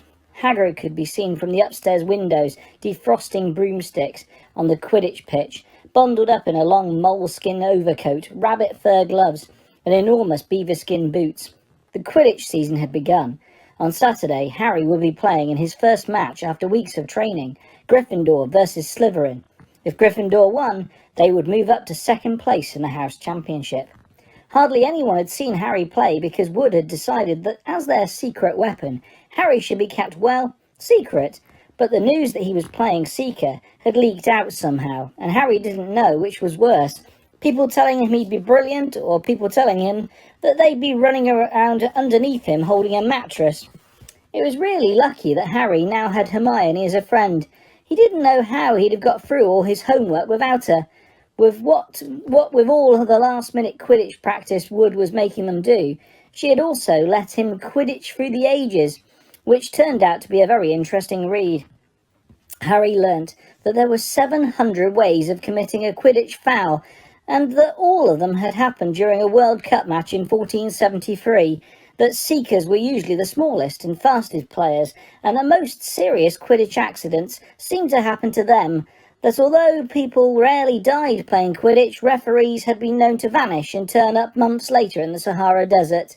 Hermione had become a bit more relaxed about breaking rules since Harry and Ron had saved her from the mountain troll, and she was much nicer for it. The day before Harry's first Quidditch match, the three of them were out in the freezing courtyard during break, and she had conjured them up a bright blue fire, which could be carried around in a jam jar. They were standing with their backs to it, getting warm, when Snape crossed the yard. Harry noticed at once that Snape was limping. Harry, Ron and Hermione moved closer together to block the fire from view. They were sure it wouldn't be allowed. Unfortunately, something about their guilty faces caught Snape's eye. He limped over. He hadn't seen the fire, but he seemed to be looking for a reason to tell them off anyway. What's that you've got there, Potter? It was Quidditch through the ages. Harry showed him. Library books are not to be taken outside the school, said Snape. Give it to me. 5 points from Gryffindor. He's just made that rule up, Harry muttered angrily as Snape limped away. Wonder what's wrong with his leg? Dunno, but I hope it's really hurting him, said Ron bitterly. The Gryffindor common room was very noisy that evening. Harry, Ron and Hermione sat together next to a window. Hermione was checking Harry and Ron's charms homework for them. She would never let them copy. How will you learn? but by asking her to read it through, they got the right answers anyway. Harry felt restless. He wanted Quidditch Through the Ages back, to take his mind off his nerves about tomorrow. Why should he be afraid of Snape? Getting up, he told Ron and Hermione he was going to ask Snape if he could have it. Rather you than me, they said together, but Harry had an idea that Snape wouldn't refuse if there were other teachers listening. He made his way down to the staff room and knocked. There was no answer. He knocked again. Nothing. Perhaps Snape had left the book in there. It was worth a try. He pushed the door ajar and peered inside, and a horrible scene met his eyes. Snape and Filch were inside, alone. Snape was holding his robes over his knees. One of his legs was bloody and mangled. Filch was handing Snape bandages. "Blasted thing," Snape was saying. "How are you supposed to keep your eyes on all three heads at once?" Harry tried to shut the door quietly, but... "Potter!" Snape's face was twisted with fury as he dropped his robes quickly to hide his leg. Harry gulped. I just wondered if I could have my book back. Get out! Out!" Harry left. Before Snape could take any more points from Gryffindor, he sprinted back upstairs. "Did you get it?" Ron asked as Harry joined them. "What's the matter?" In a low whisper, Harry told them what he'd seen. "You know what this means," he finished breathlessly. "He tried to get past the three-headed dog at Halloween. That's where he was when we saw him. He's after whatever it's guarding. And I bet my broomstick he let the troll in to create a diversion." Hermione's eyes were wide. "No, he wouldn't," she said. "I know he's not very nice, but he wouldn't try and steal something Dumbledore was keeping safe." "Honestly, Hermione, you think all teachers are saints or something," snapped Ron. "I'm with Harry. I wouldn't put anything past Snape. But what's he after? What's the dog guarding?" Harry went to bed with his head buzzing with the same question. Neville was snoring loudly, but Harry couldn't sleep. He tried to empty his mind. He needed to sleep. He had to. He had his first Quidditch match in a few hours, but the expression on Snape's face when Harry had seen his leg wasn't easy to forget. The next morning dawned very bright and cold. The great hall was full of the delicious smell of fried sausages and the cheerful chatter of everyone looking forward to a good Quidditch match. "You've got to eat some breakfast." "I don't want anything. Just a bit of toast," wheedled Hermione. "I'm not hungry." Harry felt terrible. In an hour's time he would be walking onto the pitch. "Harry, you need your strength," said Seamus Finnegan. "Seekers are always the ones who get nobbled by the other team." "Thanks, Seamus," said Harry, watching Seamus pile ketchup onto his sausages. By 11 o'clock the whole school seemed to be out in the stands around the Quidditch pitch. Many students had binoculars. The seats might be raised high in the air, but it was still difficult to see what was going on sometimes. Ron and Hermione joined Neville, Seamus and Dean, the West Ham fan, up in the top row. As a surprise for Harry, they had painted a large banner on one of the sheets Scabbers had ruined. It said, "Potter for President," and Dean, who was good at drawing, had done a large Gryffindor lion underneath. Then Hermione had performed a tricky little charm so that the paint flashed different colours. Meanwhile, in the changing rooms, Harry and the rest of the team were changing into the scarlet Quidditch robes. Slytherin would be playing in green. Wood cleared his throat for silence. "OK, men," he said. "And women," said Chaser Angelina Johnson. "And women," Wood agreed. "This is it." "The big one," said Fred Weasley. "The one we've all been waiting for," said George. "We know Oliver's speech by heart," Fred told Harry. "We were in the team last year." "Shut up, you two," said Wood. "This is the best team Gryffindor's had in years. We're going to win, I know it." He glared at them all as if to say, "Or else." "Right, it's time.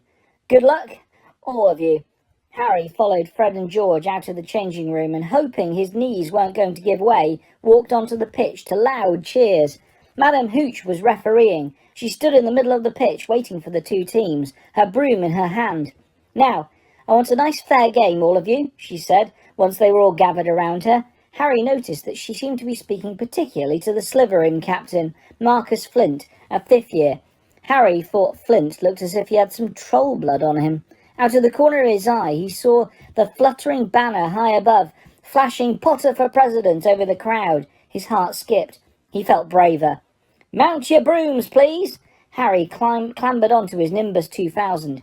Madame Hooch gave a loud blast on her silver whistle. 15 brooms rose up high into the air, and they were off. "And the quaffle is taken immediately by Angelina Johnson of Gryffindor." What an excellent chaser that girl is, and rather attractive too. Jordan? Sorry, Professor. The Weasley twins' friend, Lee Jordan, was doing the commentary for the match, closely watched by Professor McGonagall.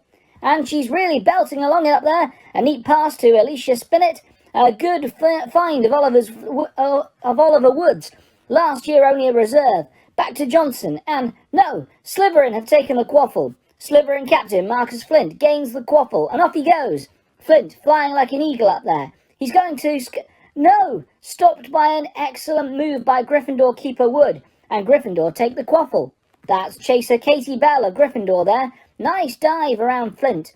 Off up the field and... Ouch! That must have hurt. Hit in the back of the head by a bludger. Quaffle taken by Slytherin.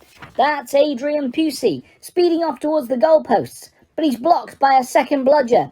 Sent his way by Fred or George Weasley, can't tell which. Nice play by the Gryffindor beater anyway. And Johnson back in possession of the quaffle. A clear field ahead and off she goes. She's really flying, dodges a speeding bludger. The goalposts are ahead. Come on now, Angelina. Keeper Bletchley dives. Misses! Gryffindor score! Gryffindor cheers filled the cold air with howls and moans from the Slytherins. Budge up there, move along. Hagrid! Ron and Hermione squeezed together to give Hagrid enough space to join them. Been watching from me hut, said Hagrid, patting a large pair of binoculars round his neck. But isn't the same as being in the crowd. No sign of the snitch yet, eh? Nope, said Ron. Harry hasn't had much to do yet. Kept out of trouble, though, that's something, said Hagrid, raising his binoculars and peering skywards into the speck that was Harry. Way up above them, Harry was gliding over the game, squinting about for some sign of the snitch. This was part of his and Wood's game plan. Keep out of the way until you catch sight of the snitch, Wood had said. We don't want you attacked before you have to be. When Angelina had scored, Harry had done a couple of loop-the-loops to let out his feelings. Now he was back, staring around for the snitch. Once he caught sight of a flash of gold, but it was just a reflection from one of the Weasleys' wristwatches. And once a bludger decided to come pelting his way, more like a cannonball than anything else, but Harry dodged it, and Fred Weasley came chasing after it. All right there, Harry, he had time to yell as he beat the bludger furiously towards Marcus Flint. Slytherin in possession, Lee Jordan was saying. Chaser Pusey ducks 2 bludgers, 2 Weasleys, and Chaser Bell, and speeds towards the... Wait a moment, was that the snitch? A murmur ran through the crowd as Adrian Pusey dropped the quaffle, too busy looking over his shoulder at the flash of gold that had passed his left ear. Harry saw it. In a great rush of excitement, he dived towards and downwards after the streak of gold. Slytherin seeker Terence Higgs had seen it too. Neck and neck they hurtled towards the snitch. All the chasers seemed to have forgotten what they were supposed to be doing as they hung in mid-air to watch. Harry was faster than Higgs. He could see the little round ball, wings fluttering, darting up ahead. He put on an extra spurt of speed. Wham! A roar of rage echoed from the Gryffindors below. Marcus Flint had blocked Harry on purpose, and Harry's broom spun off course, Harry holding on for dear life. Foul! Screamed the Gryffindors. Madam Hooch spoke angrily to Flint, and then ordered a free shot at the goalpost for Gryffindor. But, in all the confusion, of course, the golden snitch had disappeared from sight again. Down in the stands, Dean Thomas was yelling, "Send him off! Ref! Red card!" "This isn't football, Dean," Ron reminded him. "You can't send people off in Quidditch. And what's a red card?" But Hagrid was on Dean's side. "They ought to change the rules. Flint could have knocked Harry out of the air." Lee Jordan was finding it difficult not to take sides. "So, after that obvious and disgusting bit of cheating, Jordan," growled Professor McGonagall, after that open and revolting foul, Jordan, I'm warning you." All right. Flint nearly kills the Gryffindor seeker, which could happen to anyone, I'm sure. So a penalty to Gryffindor, taken by Spinnet, who puts it away. No trouble. And we continue to play. Gryffindor still in possession." It was as Harry dodged another bludger, which went spinning dangerously past his head, that it happened. His broom gave a sudden, frightening lurch. For a split second, he thought he was going to fall. He gripped the broom tightly with both his hands and knees. He'd never felt anything like that. It happened again. It was as though the broom was trying to buck him off. But Nimbus 2000s did not suddenly decide to buck their riders off. Harry tried to turn back towards the Gryffindor goalposts. He had half a mind to ask Wood to call time out, and then he realised that his broom was completely out of his control. He couldn't turn it. He couldn't direct it at all. It was zigzagging through the air, and every now and then making violent, swishing movements, which almost unseated him. Lee was still commentating. Slytherin in possession. Flint with a quaffle. Passes Spinnet. Passes Bell. Hit hard in the face by a bludger. Hope it broke his nose. Only joking, Professor. Slytherin score! Oh no! The Slytherins were cheering. No one seemed to have noticed that Harry's broom was behaving strangely. It was carrying him slowly higher, away from the game, jerking and twitching as it went. "Dunno what Harry thinks he's doing," Hagrid mumbled. He stared through his binoculars. "If I didn't know better, I'd say he lost control of his broom. But he can't have." Suddenly people were pointing up at Harry all over the stands. His broom had started to roll over and over, with him only just managing to hold on. Then the whole crowd gasped. Harry's broom had given a wild jerk, and Harry swung off it. He was now dangling from it, holding on with only one hand. "Did something happen to it when Flint blocked him?" Seamus whispered. "Can't have," Hagrid said, his voice shaking. "Can't nothing interfere with a broomstick except powerful dark magic. No kid could do that to a Nimbus 2000. At these words, Hermione seized Hagrid's binoculars, but instead of looking up at Harry, she started looking frantically at the crowd. "What are you doing?" moaned Ron, grey-faced. "I knew it," Hermione gasped. "Snape, look!" Ron grabbed the binoculars. Snape was in the middle of the stands opposite them. He had his eyes fixed on Harry and was muttering non-stop under his breath. "He's doing something. Jinxing the broom," said Hermione. "What should we do?" "Leave it to me."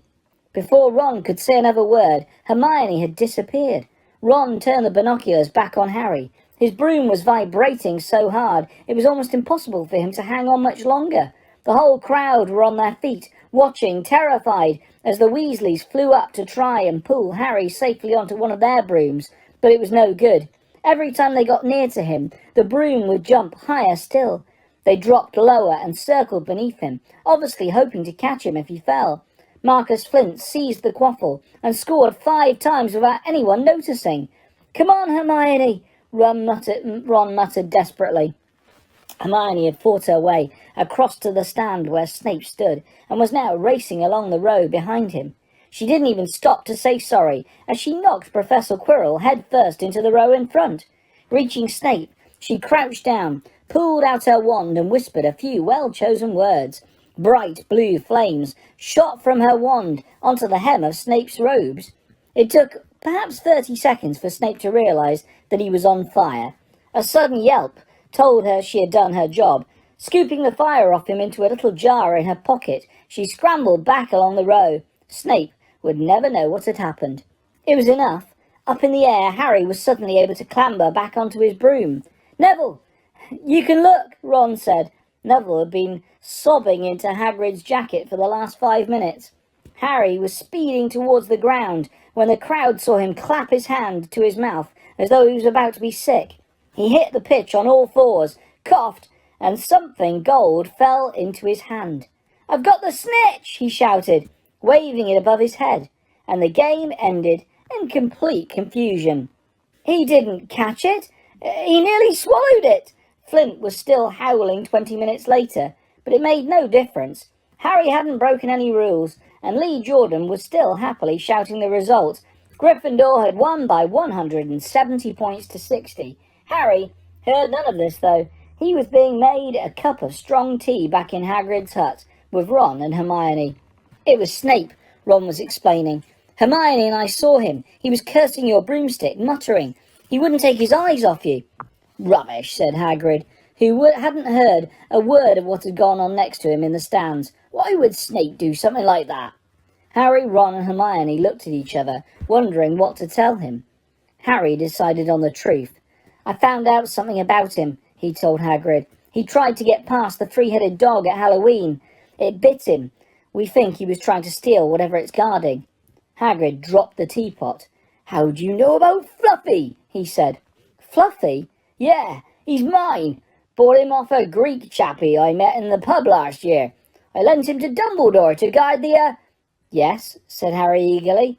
Now, don't ask me any more, said Hagrid gruffly. That's top secret, that is.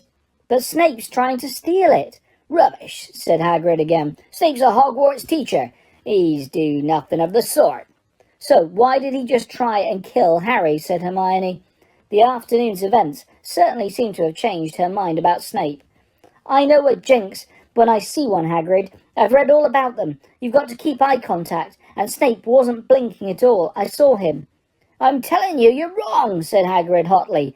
I dunno why Harry's broom acted like that, but Snape wouldn't try and kill a student. Now, listen to me, all three of you. You're meddling in things that don't concern you. It's dangerous. You forget that dog and forget what it's guarding. That's between Professor Dumbledore and Nicholas Flamel. Aha, said Harry. So, there's someone called Nicholas Flamel involved, is there? Hagrid looked furious with himself. Hi, and welcome to another story, and today we have part 11 of Harry Potter and the Philosopher's Stone by J.K. Rowling, continuing from chapter 12, The Mirror of Erised. Christmas was coming. One morning in mid-December, Hogwarts woke to find itself covered in several feet of snow. The lake froze solid, and the Weasley twins were punished for bewitching several snowballs so that they followed Quirrell around, bouncing off the back of his turban. The few owls that managed to battle their way through the stormy sky to deliver post had to be nursed back to health by Hagrid before they could fly off again. No one could wait for the holidays to start. While the Gryffindor common room and the Great Hall had roaring fires, the drafty corridors had become icy, and a bitter wind rattled the windows in the classrooms. Worst of all were Professor Snape's classes down in the dungeons, where their breath froze in a mist before them, and they kept as close as possible to their hot cauldrons. I do feel so sorry, said Draco Malfoy, one potions class, for all those people who have to stay at Hogwarts for Christmas because they're not wanted at home. He was looking over at Harry as he spoke.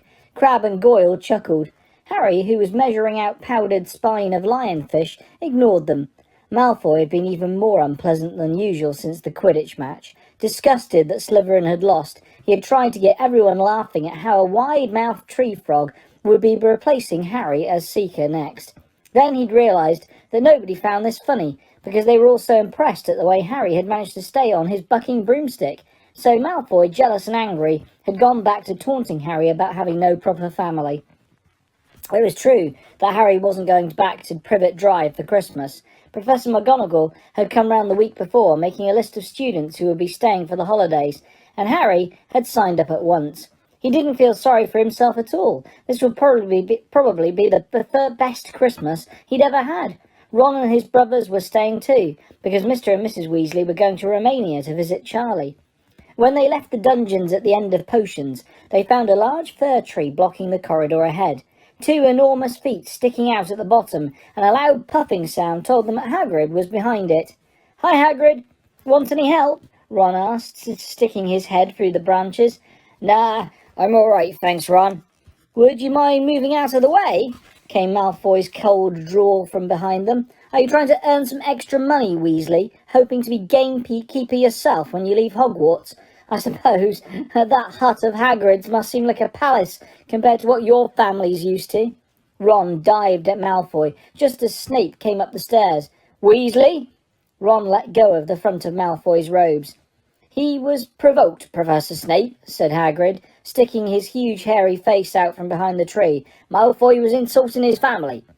"Be that as it may, fighting is almost against Hogwarts rules, Hagrid," said Snape silkily. 5 points from Gryffindor, Weasley, and be grateful it isn't more. Move along, all of you." Malfoy, Crabbe and Goyle pushed roughly past the tree, scattering needles everywhere and smirking. "I'll get him," said Ron, grinding his teeth at Malfoy's back. "One of these days, I'll get him." "I hate them both," said Harry, "Malfoy and Snape." "Come on, cheer up, it's nearly Christmas," said Hagrid. "Tell you what, come with me and see the Great Hall. Looks a treat." So Harry, Ron and Hermione followed Hagrid and his tree off to the Great Hall, where Professor McGonagall and Professor Flitwick were busy with the Christmas decorations. "Ah, Hagrid, put it in the far corner, would you?" The hall looked spectacular. Festoons of holly and mistletoe hung all around the walls, and no fewer than 12 towering Christmas trees stood around the room, some sparkling with tiny icicles, some glittering with hundreds of candles. "How many days you got left until your holidays?" Hagrid asked. "Just one," said Hermione. "And that reminds me, Harry. Ron, we've got half an hour before lunch. We should be in the library." "Oh, yeah, you're right," said Ron, tearing his eyes away from Professor Flitwick, who had golden bubbles blossoming out of his wand and was trailing them over the branches of the new tree. "The library," said Hagrid, following them out of the hall. "Just before the holidays. Bit keen, aren't you?" "Oh, we're not working," Harry told him brightly. "Ever since you mentioned Nicholas Flamel, we've been trying to find out who he is." "You what?" Hagrid looked shocked. "Listen here. I've told you, drop it. It's nothing to do what the dogs... It's nothing to you what the dog's garden." "We just want to know who Nicholas Flamel is, that's all," said Hermione. "Unless you'd like to tell us and save us the trouble," Harry added. "We must have been through hundreds of books already, and we can't find them anywhere. Just give us a hint. I know I've read his name somewhere." I'm saying nothing," said Hagrid flatly. "Just have to find out ourselves then," said Ron, and they left Hagrid looking disgruntled and hurried off to the library. They'd indeed been searching books for Flamel's name ever since Hagrid had let it slip, because how else were they going to find out what Snape was trying to steal? The trouble was, it was very hard to know where to begin, not knowing what Flamel might have done to get himself into a book. He wasn't in great wizards of the 20th century, or notable magical names of our time. He was missing, too, from important modern magical discoveries, and a study of recent developments in wizardry. And then, of course, there was the sheer size of the library. Tens of thousands of books, thousands of shelves, hundreds of narrow rows. Hermione took out a list of subjects and titles she had decided to search, while Ron strode off down a row of books and started pulling them off the shelves at random. Harry wandered over to the restricted section. He had been wondering for a while if Flamel wasn't somewhere in there. Unfortunately, you needed a specially signed note from one of the teachers to look in any of the restricted books, and he knew he'd never get one. These were the books containing powerful dark magic, never taught at Hogwarts, and only read by other older students studying advanced defense against the dark arts. "What are you looking for, boy?" "Nothing," said Harry. Madam Pince, the librarian, brandished a feather duster at him. "You'd better get on, then. Go on, out." Wishing he'd been a bit quicker at thinking up some story, Harry left the library. He, Ron and Hermione had already agreed they'd better not ask Madam Pince where they could find Flamel. They were sure she'd be able to tell them, but they couldn't risk Snape hearing what they were up to. Harry waited outside in the corridor to see if the other two had found anything, but he wasn't very hopeful. They had been looking for a fortnight, after all, but as they only had odd moments between lessons, it wasn't surprising they'd found nothing. What they really needed was a nice long search, without Madam Pince breathing down their necks. 5 minutes later, Ron and Hermione joined him, shaking their heads. They went off to lunch. "You will keep looking while I'm away, won't you?" said Hermione. "And send me an owl if you find anything." "And you could ask your parents if they know who Flamel is," said Ron. "It'd be safe to ask them." "Very safe, as they're both dentists," said Hermione. Once the holidays had started, Ron and Harry were having too good a time to think much about Flamel. They had the dormitory to themselves, and the common room was far emptier than usual, so they were able to get the good armchairs by the fire.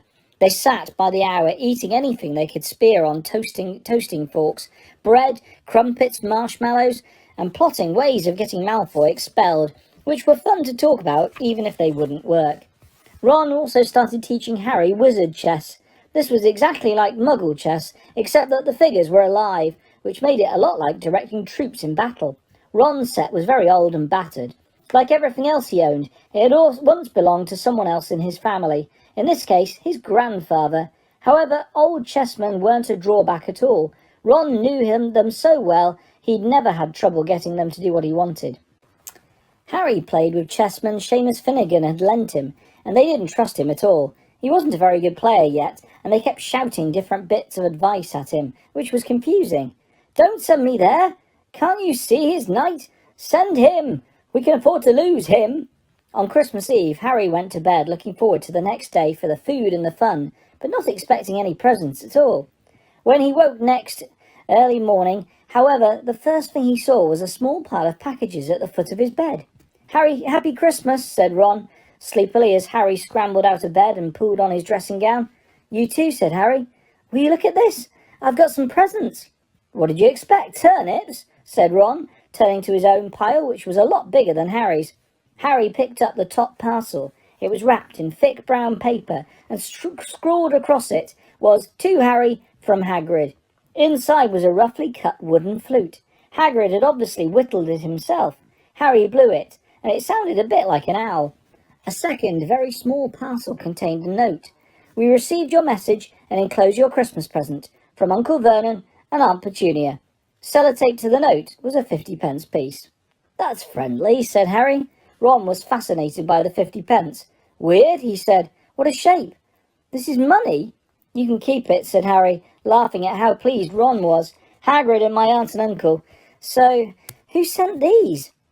I think I know who that one's from," said Ron, going a bit pink and pointing to a very lumpy parcel. "My mum.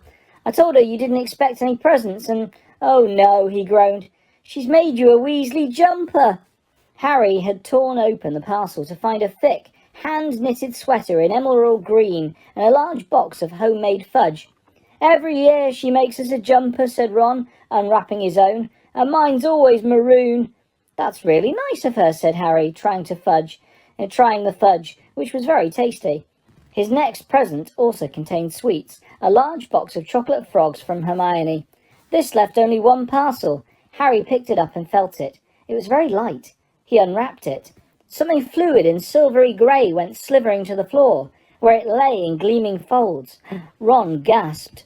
"I've heard of those," he said in a hushed voice, dropping the box of every flavour beans he'd got from Hermione. If that's what I think it is, they're really rare and really valuable." "What is it?" Harry picked the shining silvery cloth off the floor. It was strange to the touch, like water woven into material. It's an invisibility cloak," said Ron, a look of awe on his face. "I'm sure it is. Try it on." Harry threw the cloak around his shoulders, and Ron gave a yell. "It is! Look down!" Harry looked down at his feet, but they'd gone. He dashed to the mirror. Sure enough, his reflection looked back at him. Just his head suspended in mid-air, his body completely invisible. He pulled the cloak over his head, and his reflection vanished completely. "There's a note," said Ron suddenly. "A note fell out of it." Harry pulled off the cloak and seized the letter. Written in narrow, loopy writing he had never seen before, were the following words. "Your father left this in my possession before he died. It is time it was returned to you. Use it well. A very Merry Christmas to you." There was no signature. Harry stared at the note. Ron was admiring the cloak. "I'd give anything for one of these," he said. "Anything." "What's the matter?" "Nothing," said Harry. He felt very strange. Who had sent the cloak? Had it really once belonged to his father? Before he could say or think anything else, the dormitory door was flung open and Fred and George Weasley bounded in. Harry stuffed the cloak quickly out of sight. He didn't feel like sharing it with anyone else yet. "Merry Christmas!" "Hey, look! Harry's got a Weasley jumper too!" Fred and George were wearing blue jumpers, one with a large yellow F on it, and the other with a large yellow G. Harry's is better than ours, though," said Fred, holding up Harry's jumper. "She obviously makes more of an effort if you're not family." "Why aren't you wearing yours, Ron?" George demanded. "Come on, get it on. They're lovely and warm." "I hate maroon," Ron moaned half-heartedly as he pulled it over his head. "You haven't got a letter on yours," George observed. "I suppose she thinks you don't forget your name. But we're not stupid. We know we're called Greg and Forge." "What's all this noise?" Percy Weasley stuck his head around the door, looking disapproving. He had clearly come halfway through unwrapping his presents as he, too, carried a lumpy jumper over his arm, which Fred seized. "P for perfect. Get it on, Percy, come on. We're all wearing ours. Even Harry got one." I don't want," said Percy thickly as the twins forced the jumper over his head, knocking his glasses askew. "And you're not sitting with the prefects today either," said George. "Christmas is a time for family." They frog-marched Percy from the room, his arms pinned to his sides by his jumper. Harry had never in all his life had such a Christmas dinner. 100 fat roast turkeys, mountains of roast and boiled potatoes, platters of fat chipolatas, tureens of buttered peas, silver boats of thick, rich gravy and cranberry sauce, and stacks of wizard crackers every few feet along the table. These fantastic crackers were nothing like the feeble muggle ones the Dursleys usually bought, with their little plastic toys and their flimsy paper hats. They pulled a wizard cracker with Fred. Harry pulled a wizard cracker with Fred, and it didn't just bang. It went off with a blast like a cannon and engulfed them all in a cloud of blue smoke, while from the inside exploded a rear admiral's hat and several live white mice.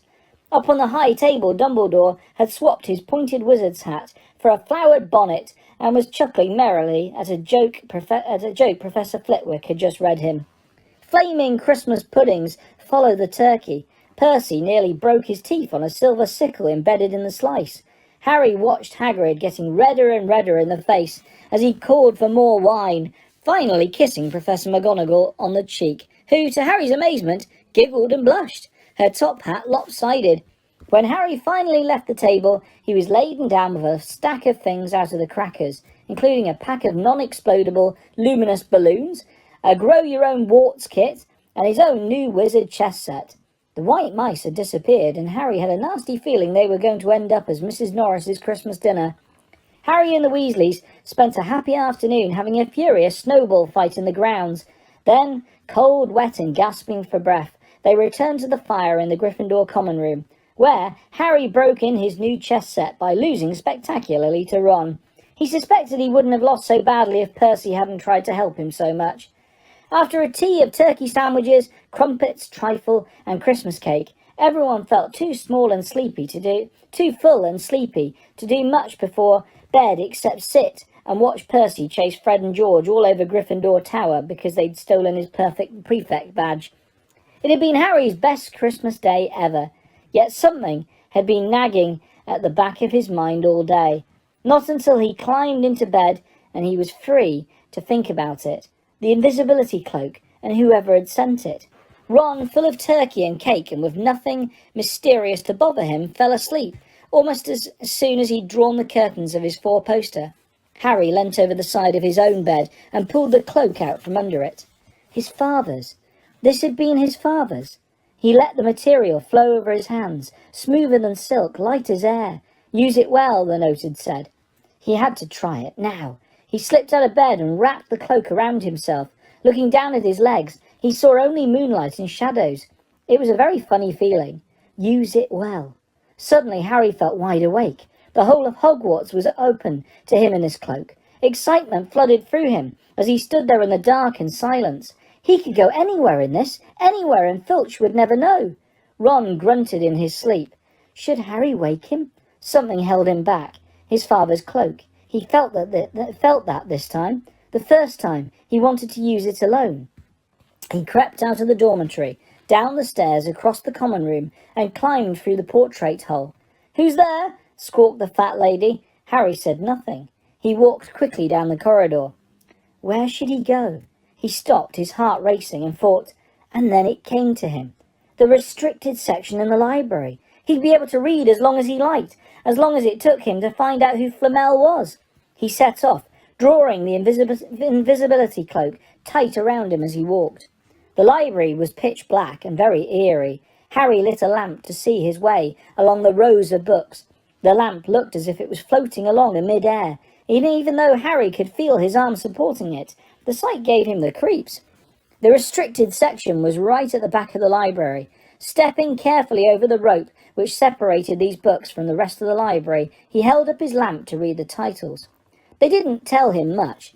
Their peeling, faded gold letters spelled words in languages Harry couldn't understand. Some had no title at all. One book had a dark stain on it that looked terribly like blood. The hairs on the back of Harry's neck prickled. Maybe he was imagining it, maybe not, but he thought a faint whispering was coming from the books, as though they knew someone was there who shouldn't be. He had to start somewhere. Setting the lamp down carefully on the floor, he looked along the bottom shelf for an interesting-looking book. A large black and silver volume caught his eye. He pulled it out with difficulty because it was very heavy, and balancing it on his knee, let it fall open. A piercing, blood-curdling shriek split the silence. The book was screaming. Harry snapped it shut, but the shriek went on and on, one high, unbroken, ear-splitting note. He stumbled backwards and knocked over his lamp, which went out at once. Panicking, he heard footsteps coming down the corridor outside. Stuffing the shrieking book back on the shelf, he ran for it. He passed Filch, almost in the doorway. Filch's pale, wild eyes looked straight through him, and Harry slipped under Filch's outstretched arm and streaked off up the corridor, the book's shrieks still ringing in his ears. He came to a sudden halt in front of a tall suit of armour. He had been so busy getting away from the library, he hadn't paid attention to where he was going. Perhaps because it was dark, he didn't recognise where he was at all. There was a suit of armour near the kitchens. He knew that, but he must be 5 floors above there. You asked me to come directly to you, Professor. If anyone was wandering around at night, and somebody's been in the library, restricted section.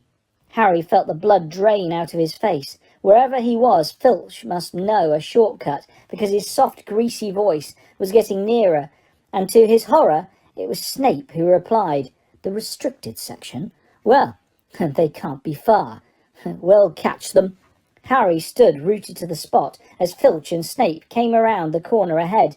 They couldn't see him, of course, but it was a narrow corridor, and if they came much nearer, they'd knock right into him. The cloak didn't stop him being solid.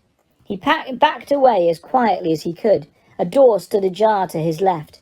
It was his only hope. He squeezed through it, holding his breath, trying not to move it, and to his relief he managed to get inside the room without their noticing anything.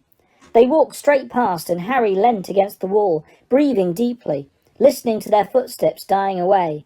That had been close, very close. It was a few seconds before he noticed anything about the room he had hidden in.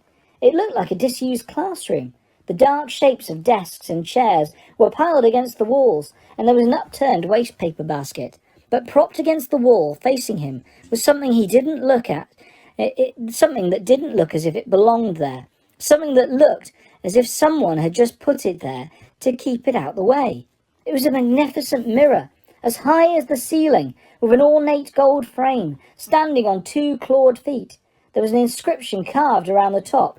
It said, "Stra Ebru, oit ub kapfru oit on wubshi." His panic fading now that there was no sound of Filch and Snape, Harry moved nearer to the mirror, wanting to look at it himself, but to see no reflection again. He stepped in front of it. He had to clap his hands to his mouth to stop himself screaming. He whirled around. His heart was pounding far more furiously than when the book had screamed, for he had seen not only himself in the mirror, but a whole crowd of people standing right behind him. But the room was empty.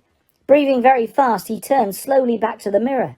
There he was, reflected in it, white and scared-looking, and there, reflected behind him, were at least 10 others.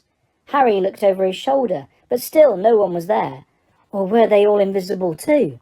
Was he in fact in a room full of invisible people, and this mirror's trick was that it reflected them, invisible or not? He looked in the mirror again. A woman standing right behind his reflection was smiling at him and waving. He reached out a hand and felt the air behind him. If she was really there, he'd touch her. Their reflections were so close together, but he only felt air. She and the others existed only in the mirror. She was a very pretty woman. She had dark red hair, and her eyes are just like mine, Harry thought, edging a little closer to the glass. Bright green, exactly the same shape. But then he noticed that she was crying. Smiling, but crying at the same time. The tall, thin, black-haired man standing next to her put his arm around her. He wore glasses, and his hair was very untidy. It stuck up at the back, just like Harry's did. Harry was so close to the mirror now that his nose was nearly touching that of his reflection. "Mum?" he whispered. "Dad?" They just looked at him, smiling, and slowly Harry looked into the faces of the other people in the mirror, and saw other pairs of green eyes like his, other noses like his, even a little old man who looked as though he had Harry's knobbly knees. Harry was looking at his family for the first time in his life. The Potters smiled and waved at Harry, and he stared hungrily back at them, his hands pressed flat against the glass as though he was hoping to fall right through it and reach them. He had a powerful kind of ache inside him, half joy, half terrible sadness. How long he stood there he didn't know.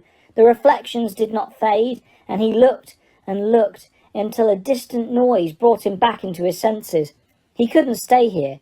He had to find his way back to bed. He tore his eyes away from his mother's face, whispered, "I'll come back," and hurried from the room. "You could have woken me up," said Ron crossly. "You can come tonight. I'm going back. I want to show you the mirror." "I'd like to see your mum and dad," Ron said eagerly. "And I want you to see all your family, all the Weasleys. You'll be able to show me your other brothers and everyone." "You can see them any old time," said Ron. "Just round my house this summer. Anyway, maybe it only shows dead people. Shame about that not finding Flamel, though. Have some bacon or something. Why aren't you eating anything?"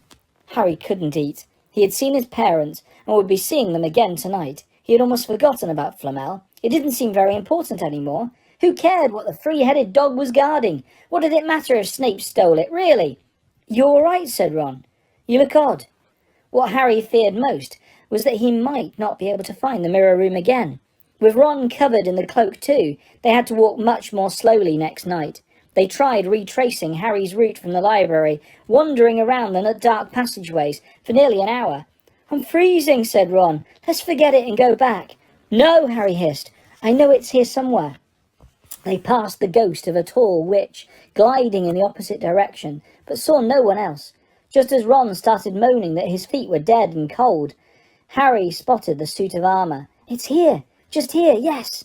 They pushed the door open. Harry dropped the cloak from around his shoulders and ran to the mirror. There they were, his mother and father beaming at the sight of him. "See?" Harry whispered. "I can't see anything. Look! Look at them all! There are loads of them." "I can only see you." "Look in it properly. Go on. Stand where I am." Harry stepped aside, but with Ron in front of the mirror, he couldn't see his family any more. Just Ron in his paisley pyjamas.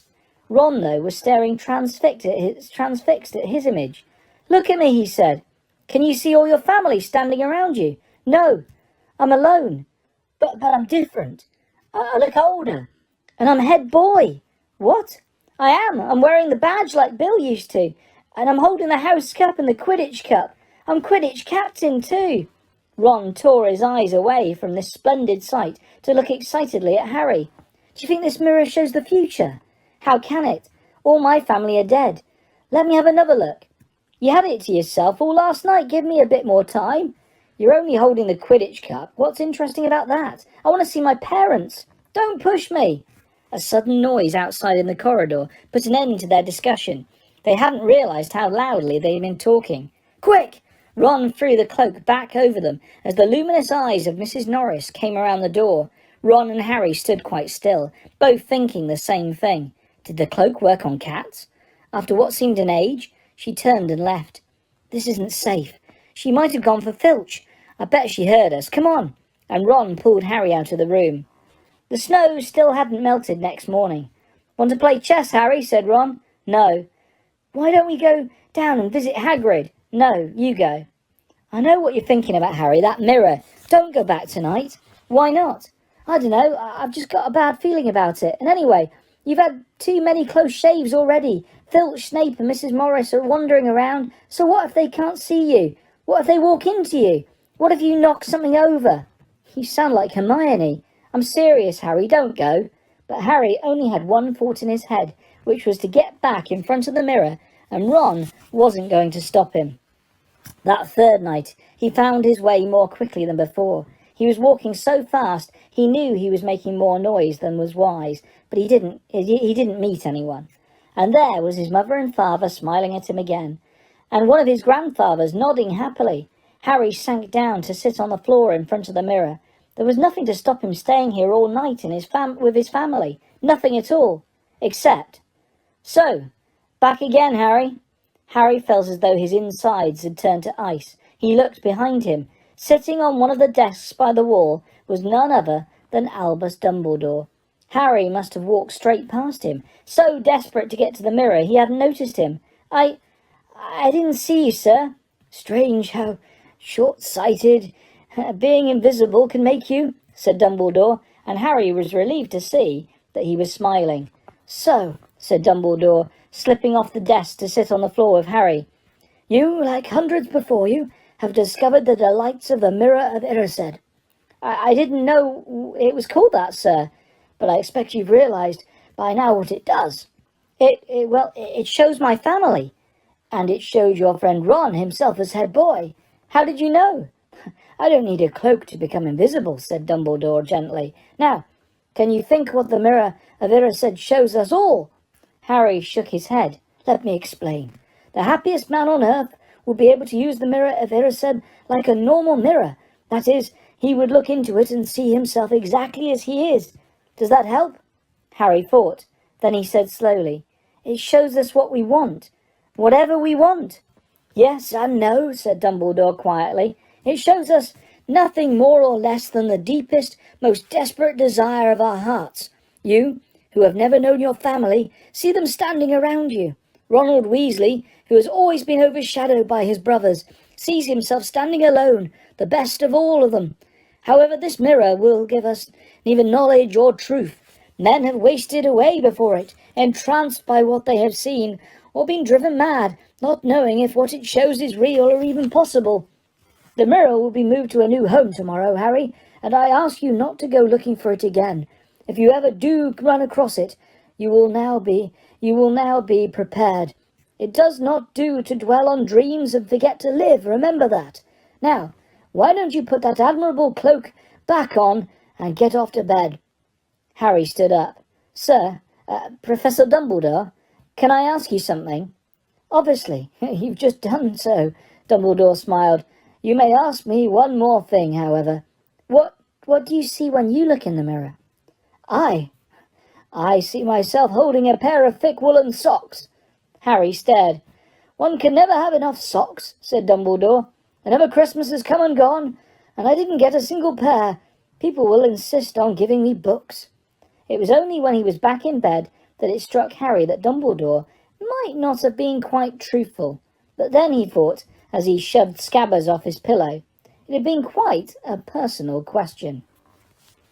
Dumbledore had convinced Harry not to go looking for the Mirror of Erised again, and for the rest of the Christmas holidays the invisibility cloak stayed folded at the bottom of his trunk. Harry wished he could forget what he'd seen in the mirror as easily, but he couldn't. He started having nightmares. Over and over again he dreamed about his parents disappearing in a flash of green light, while a high voice crackled with laughter. "You see, Dumbledore was right.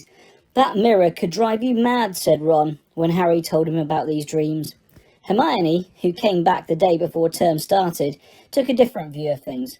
She was torn between horror at the idea of Harry being out of bed, roaming the school 3 nights in a row, if Filch had caught you, and disappointment that he hadn't at least found out who Nicholas Flamel was. They'd almost given up hope of ever finding Flamel in a library book, even though Harry was sure he'd read the name somewhere. Once term had started, they were back to skimming through books for 10 minutes during their breaks. Harry had even less time than the other two because Quidditch practice had started again. Wood was working the team harder than ever. Even the endless rain that had replaced the snow couldn't dampen his spirits. The Weasleys complained that Wood was becoming a fanatic, but Harry was on Wood's side. If they won the next match against Hufflepuff, they would overtake Slytherin in the House Championship for the first time in 7 years. Quite apart from wanting to win, Harry found that he had fewer nightmares when he was tired out after training. Then, during one particularly wet and muddy practice session, Wood gave the team a bit of bad news. He just got very angry with the Weasleys, who kept dive-bombing each other and pretending to fall off their brooms. "Will you stop messing around?" he yelled. "That's exactly the sort of thing that'll lose us the match. Snape's refereeing this time, and he'll be looking for any excuse to knock points off Gryffindor." George Weasley really did fall off his broom at these words. "Snape's refereeing?" he spluttered through a mouthful of mud. "When's he ever refereed a Quidditch match? He's not going to be fair. If we might overtake Slytherin." The rest of the team landed next to George to complain too. "It's not my fault," said Wood. "We've just got to make sure we play a clean game, so Snape hasn't got an excuse to pick on us." Which was all very well, thought Harry, but he had another reason for not wanting Snape near him while he was playing Quidditch. The rest of the team hung back to talk to each other, as usual at the end of practice, but Harry headed straight back to the Gryffindor common room, where he found Ron and Hermione playing chess. Chess was the only thing Hermione ever lost at, something Harry and Ron thought was very good for her. "Don't talk to me for a moment," said Ron, when Harry sat down next to him. "I need to He caught sight of Harry's face. "What's the matter with you? You look terrible." Speaking quietly so that no one else would hear, Harry told the other two about Snape's sudden, sinister desire to be a Quidditch referee. "Don't play," said Hermione at once. "Say you're ill," said Ron. "Pretend to break your leg," Hermione suggested. Really break your leg," said Ron. "I can't," said Harry. "There isn't a reserve seeker. If I back out, Gryffindor can't play at all." At that moment, Neville toppled into the common room. How he had managed to climb through the portrait hole was anyone's guess, because his legs had been stuck together with what they recognised at once as the leg locker curse. He must have had to bunny hop all the way to Gryffindor Tower. Everyone fell about laughing except Hermione, who leapt up and performed the counter curse. Neville's legs sprang apart, and he got to his feet, trembling. "What happened?" Hermione asked him, leading him over to sit with Harry and Ron. "Malfoy," said Neville shakily. "I met him outside the library. He said he'd been looking for someone to practice that on." "Go to Professor McGonagall," Hermione urged Neville. "Report him." Neville shook his head. "I don't want more trouble," he mumbled. "You've got to stand up to him, Neville," said Ron. "He's used to walking all over people. But that's no reason to lie down in front of him and make it easier. There's no need to tell me. I'm not brave enough to be in Gryffindor. Malfoy's already done that." Neville choked.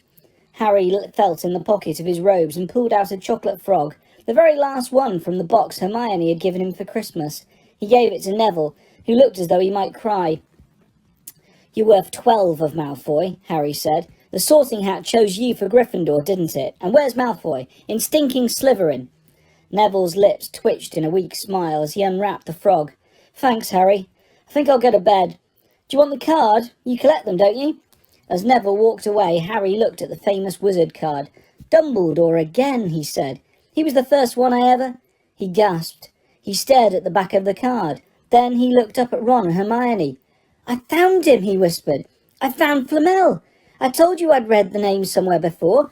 I read it on the train coming here. Listen to this. Professor Dumbledore is particularly famous for his defeat of the dark wizard Grindelwald in 1945, for the discovery of the 12 uses of dragon's blood, and his work on alchemy with his partner, Nicholas Flamel." Hermione jumped to her feet.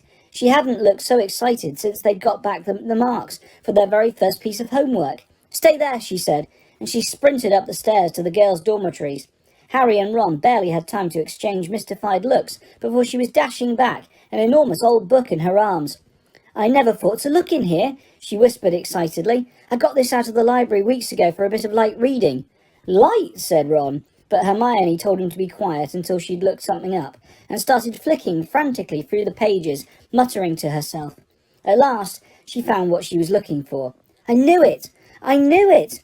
"Are we allowed to speak yet?" said Ron grumpily. Hermione ignored him.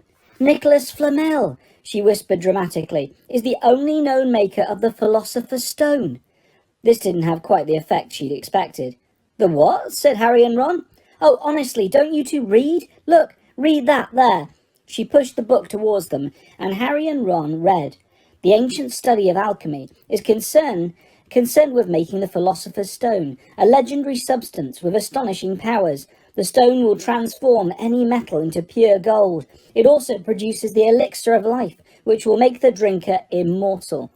There have been many reports of the Philosopher's Stone over the centuries, but the only stone currently in existence belongs to Mr. Nicholas Flamel, the noted alchemist and opera lover. Mr. Flamel, who celebrated his 665th birthday last year, enjoys a quiet life in Devon with his wife, Perenelle, 658. "See," said Hermione, with Harry and Ron, and when Harry and Ron had finished. "The dog must be guarding Flamel's Philosopher's Stone. I bet he asked Dumbledore to keep it safe for him, because they're friends and he knew someone was after it. That's why he wanted the stone moved out of Gringotts." "A stone that makes gold and stops you ever dying," said Harry. "No wonder Snape's after it. Anyone would want it." "And no wonder we couldn't find Flamel in the study of recent developments in wizardry," said Ron. "He's not exactly recent if he's 665, is he?" Next morning, in defence against the dark arts, while copying down different ways of treating werewolf bites, Harry and Ron were still discussing what they'd do with a Philosopher's Stone if they had one. It wasn't until Ron said he'd buy his own Quidditch team that Harry remembered about Snape and the coming match. "I'm going to play," he told Ron and Hermione. "If I don't, all the Slytherins will think I'm just too scared to face Snape. I'll show them. It'll really wipe the smiles off their faces if we win." "Just as long as we're not wiping you off the pitch," said Hermione. As the match drew nearer, however, Harry became more and more nervous. Whatever he told Ron and Hermione, the rest of the team weren't too calm either. The idea of overtaking Slytherin in the House Championship was wonderful. No one had done it in nearly 7 years. But would they be allowed to, with such a biased referee? Harry didn't know whether he was imagining it or not, but he seemed to keep running into Snape wherever he went. At times, he even wondered whether Snape was following him, trying to catch him on his own. Potions lessons were turning into a sort of weekly torture. Snape was so horrible to Harry. Could Snape possibly know that they'd found out about the Philosopher's Stone? Harry didn't see how he could, yet he sometimes had this horrible feeling that Snape could read minds. Harry knew, when they wished him good luck outside the changing rooms that next afternoon, that Ron and Hermione were wondering whether they'd ever see him alive again. This wasn't what you'd call comforting.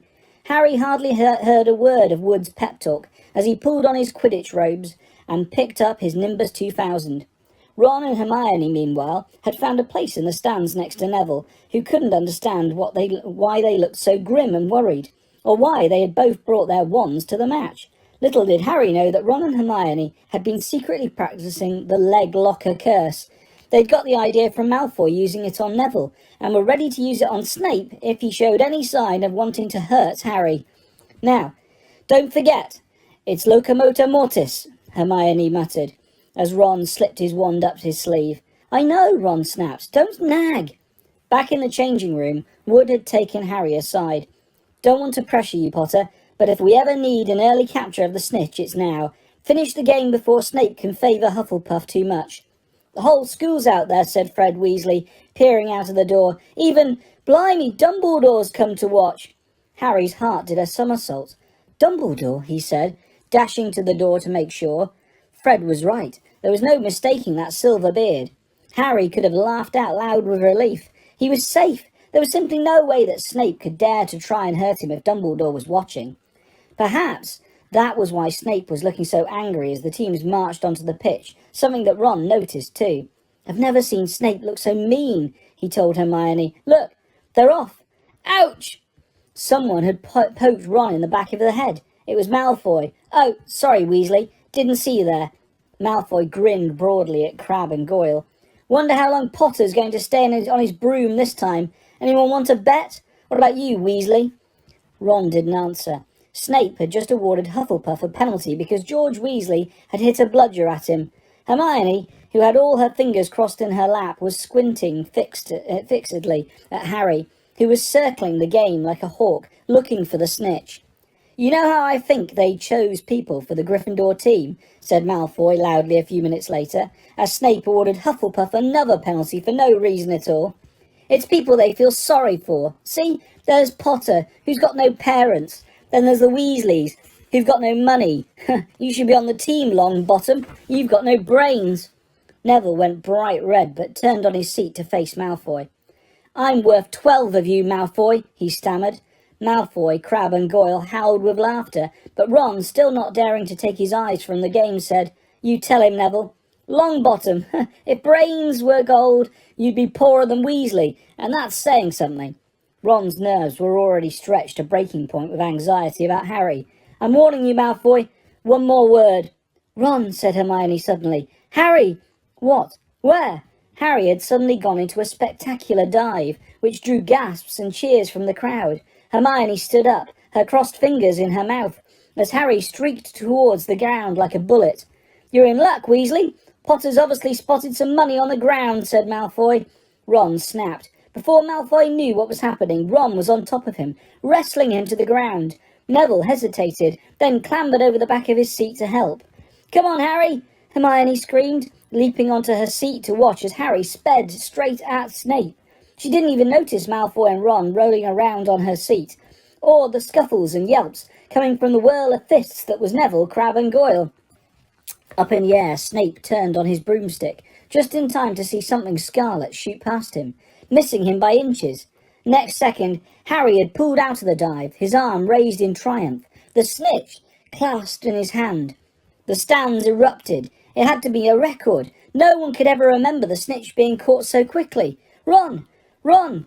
Where are you? The game's over! Harry's won! We've won! Gryffindor are in the lead, shrieked Hermione, dancing up and down on her seat and hugging Pavati Patil in the row in front. Harry jumped off his broom, a foot from the ground. He couldn't believe it. He'd done it. The game was over. It had barely lasted 5 minutes. As Gryffindors came spilling onto the pitch, he saw Snape land nearby, white-faced and tight-lipped. Then Harry felt a hand on his shoulder and looked up into Dumbledore's smiling face. "Well done," said Dumbledore quietly, so that only Harry could hear. "Nice to see you haven't been brooding about that mirror. Been keeping busy. Excellent." Snape spat bitterly onto the ground. Harry left the changing room alone some time later to take his Nimbus 2000 back to the broom shed. He couldn't ever remember feeling happier. He'd really done something to be proud of now. No one could say he was just a famous name anymore. The evening air had never smelled so sweet. He walked over the damp grass, reliving the last hour in his head, which was a happy blur. Gryffindors running to lift him onto their shoulders, Ron and Hermione in the distance, jumping up and down, Ron cheering through a heavy nosebleed. Harry had reached the shed. He leant against the wooden door and looked up at Hogwarts, with its windows glowing red in the setting sun. Gryffindor in the lead. He'd done it. He'd shown Snape. And speaking of Snape, a hooded figure came swiftly down the front steps of the castle, clearly not wanting to be seen. It walked as fast as possible towards the Forbidden Forest. Harry's victory faded from his mind as he watched. He recognised the figure's prowling walk, Snape, sneaking into the forest while everyone else was at dinner. What was going on? Harry jumped back onto his Nimbus 2000 and took off. Gliding silently over the castle, he saw Snape enter the forest at a run. He followed. The trees were so thick he couldn't see where Snape had gone. He flew in circles, lower and lower, brushing the top branches of trees until he heard voices.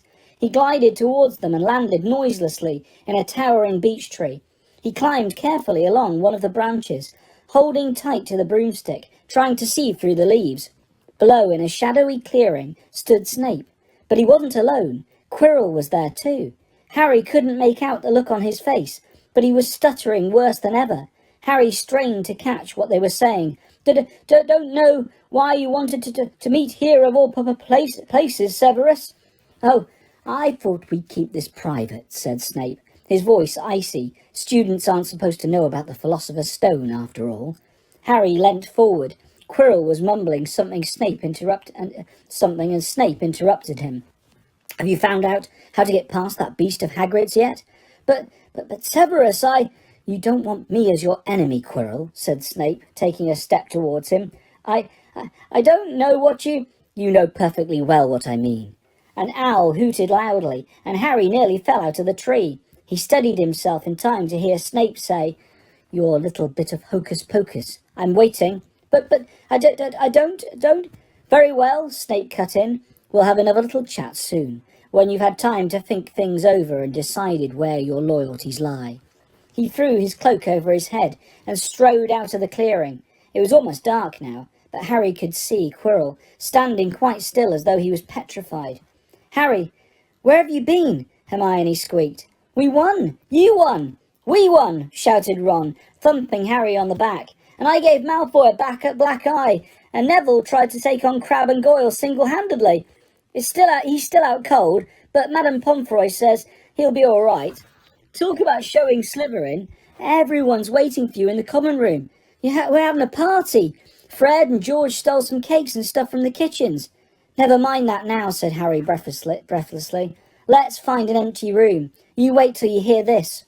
He made sure Peeves wasn't inside before shutting the door behind them. Then he told them what he'd seen and heard. "So, we were right. It is the Philosopher's Stone, and Snape's trying to force Quirrell to help him get it. He asked if he knew how to get past Fluffy, and he said something about Quirrell's hocus-pocus. I reckon there are other things guarding the stone apart from Fluffy. Loads of enchantments, probably. And Quirrell would have done some anti-dark art spell, which Snape needs to break through. So you mean the stone's only safe as long as Quirrell stands up to Snape, said Hermione in alarm. He'll be gone by next Tuesday, said Ron. Chapter 14. Norbert the Norwegian Ridgeback. Quirrell, however, must have been braver than they'd thought. In the weeks that followed, he did seem to be getting paler and thinner, but it didn't look as though he'd cracked yet. Every time they passed the third-floor corridor, Harry, Ron and Hermione would press their ears to a door to check that Fluffy was still growling inside. Snape was sweeping about in his usual bad temper, which surely meant that the stone was still safe. Whenever Harry passed Quirrell, these days, he gave him an encouraging sort of smile, and Ron had started telling people off for laughing at Quirrell's stutter. Hermione, however, had more on her mind than the Philosopher's Stone. She had started drawing up revision timetables and colour-coding all her notes. Harry and Ron wouldn't have minded, but she kept nagging them to do the same. Hermione, the exams are ages away. 10 weeks, Hermione snapped. That's not ages. That's like a second to Nicholas Flamel. But we're not 600 years old, Ron reminded her. Anyway, what are you revising for? You already know it all. What am I revising for? Are you mad? You realise we need to pass these exams to get into the second year. They're very important. I should have started studying a month ago. I don't know what's got into me. Unfortunately, the teachers seemed to be thinking along the same lines as Hermione. They piled so much homework on them that the Easter holidays weren't nearly as much fun as the Christmas ones. It was hard to relax with Hermione next to you reciting the 12 uses of dragon's blood or practising wand movements. Moaning and yawning, Harry and Ron spent most of their free time in the library with her, trying to get through all their extra work. I'll never remember this, Ron burst out one afternoon, throwing down his quill and looking longingly out of the library window. It was the first really fine day they'd had in months. The sky was a clear, forget-me-not blue, and there was a feeling in the air of summer coming. Harry, who was looking up at Dittany in 1,000 magical herbs and fungi, didn't look up until he heard Ron say, "Hagrid, what are you doing in the library?" Hagrid shuffled into view, hiding something behind his back. He looked very out of place in his moleskin overcoat. "Just looking," he said, in a shifty voice that got their interest at once. "What are you lot up to?" He looked suddenly suspicious. "You're not still looking for Nicholas Flamel, are you?" "Oh, we found out who he is ages ago," said Ron impressively. "And we know what that dog's guarding. It's a philosopher's Shh!" Hagrid looked around quickly to see if anyone was listening. "Don't go shouting about it. What's the matter with you?" "There are a few things we wanted to ask you, as a matter of fact," said Harry, "about what's guarding the stone, apart from Fluffy." "Shh!" said Hagrid again. "Listen, come and see me later. I'm not promising I'll tell you anything, mind, but don't go rabbiting about it here. Students aren't supposed to know. They'll think I've told you." "See you later then," said Harry. Hagrid shuffled off. "What was he hiding behind his back?" said Hermione thoughtfully. "Do you think it had anything to do with the stone?" "I'm going to see what section he was in," said Ron, who had enough of working. He came back a minute later with a pile of books in his arms and slammed them down on the table. "Dragons," he whispered. Hagrid was looking up stuff about dragons. "Look at these. Dragon species of Great Britain and Ireland, from egg to inferno. A dragon keeper's guide." "Hagrid's always wanted a dragon. He told me so the first time I ever met him," said Harry. "But it's against our laws," said Ron. "Dragon breeding was outlawed by the Warlocks Convention of 1709. Everyone knows that. It's hard to stop muggles noticing if we're keeping dragons in the back garden. Anyway, you can't tame dragons, it's dangerous. You should see the burns Charlie's got off wild ones in Romania." "But there aren't wild dragons in Britain," said Harry. "Of course there are," said Ron. "Common Welsh green and Hebridean blacks. The Ministry of Magic has a job hushing them up. I can tell you, our lot have to keep putting spells on muggles who spotted them to make them forget." "So what on earth's Hagrid up to?" said Hermione. When they knocked on the door of the gamekeeper's hut an hour later, they were surprised to see that all the curtains were closed. Hagrid called, "Who is it?" before he let them in and shut the door quickly behind them.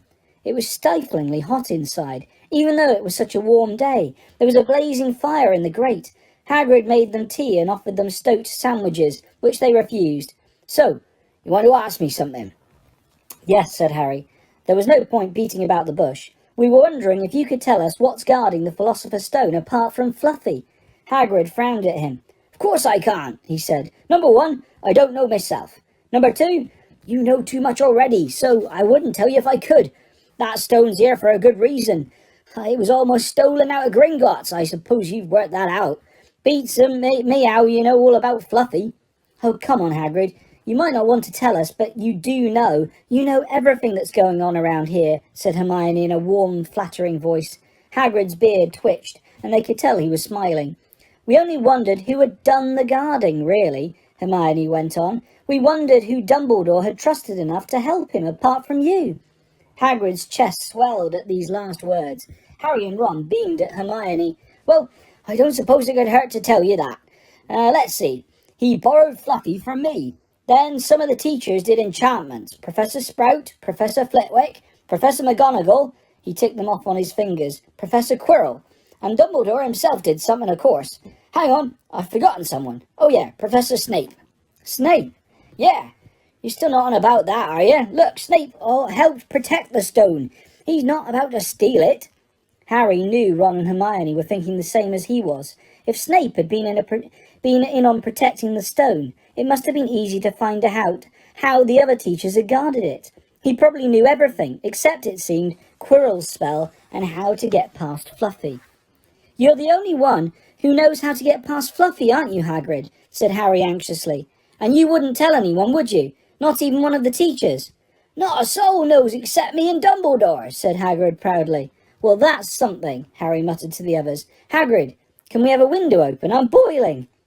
Can't, Harry, sorry, said Hagrid. Harry noticed him glance at the fire. Harry looked at it too. Hagrid, what's that? But he already knew what it was. In the very heart of the fire, underneath the kettle, was a huge black egg. Ah, said Hagrid, fiddling nervously with his beard. That's Where did you get it, Hagrid? Said Ron, crouching over the fire to get a closer look at the egg. It must have cost you a fortune. Won it, said Hagrid. Last night, I was down in the village having a few drinks and got into a game of cards with a stranger. Think he was quite glad to get rid of it, to be honest. But what are you doing with it what are you going to do with it when it's hatched, said Hermione. Well, I've been doing some reading, said Hagrid, pulling a large book from under his pillow. Got this out of the library. Dragon breeding for pleasure and profit.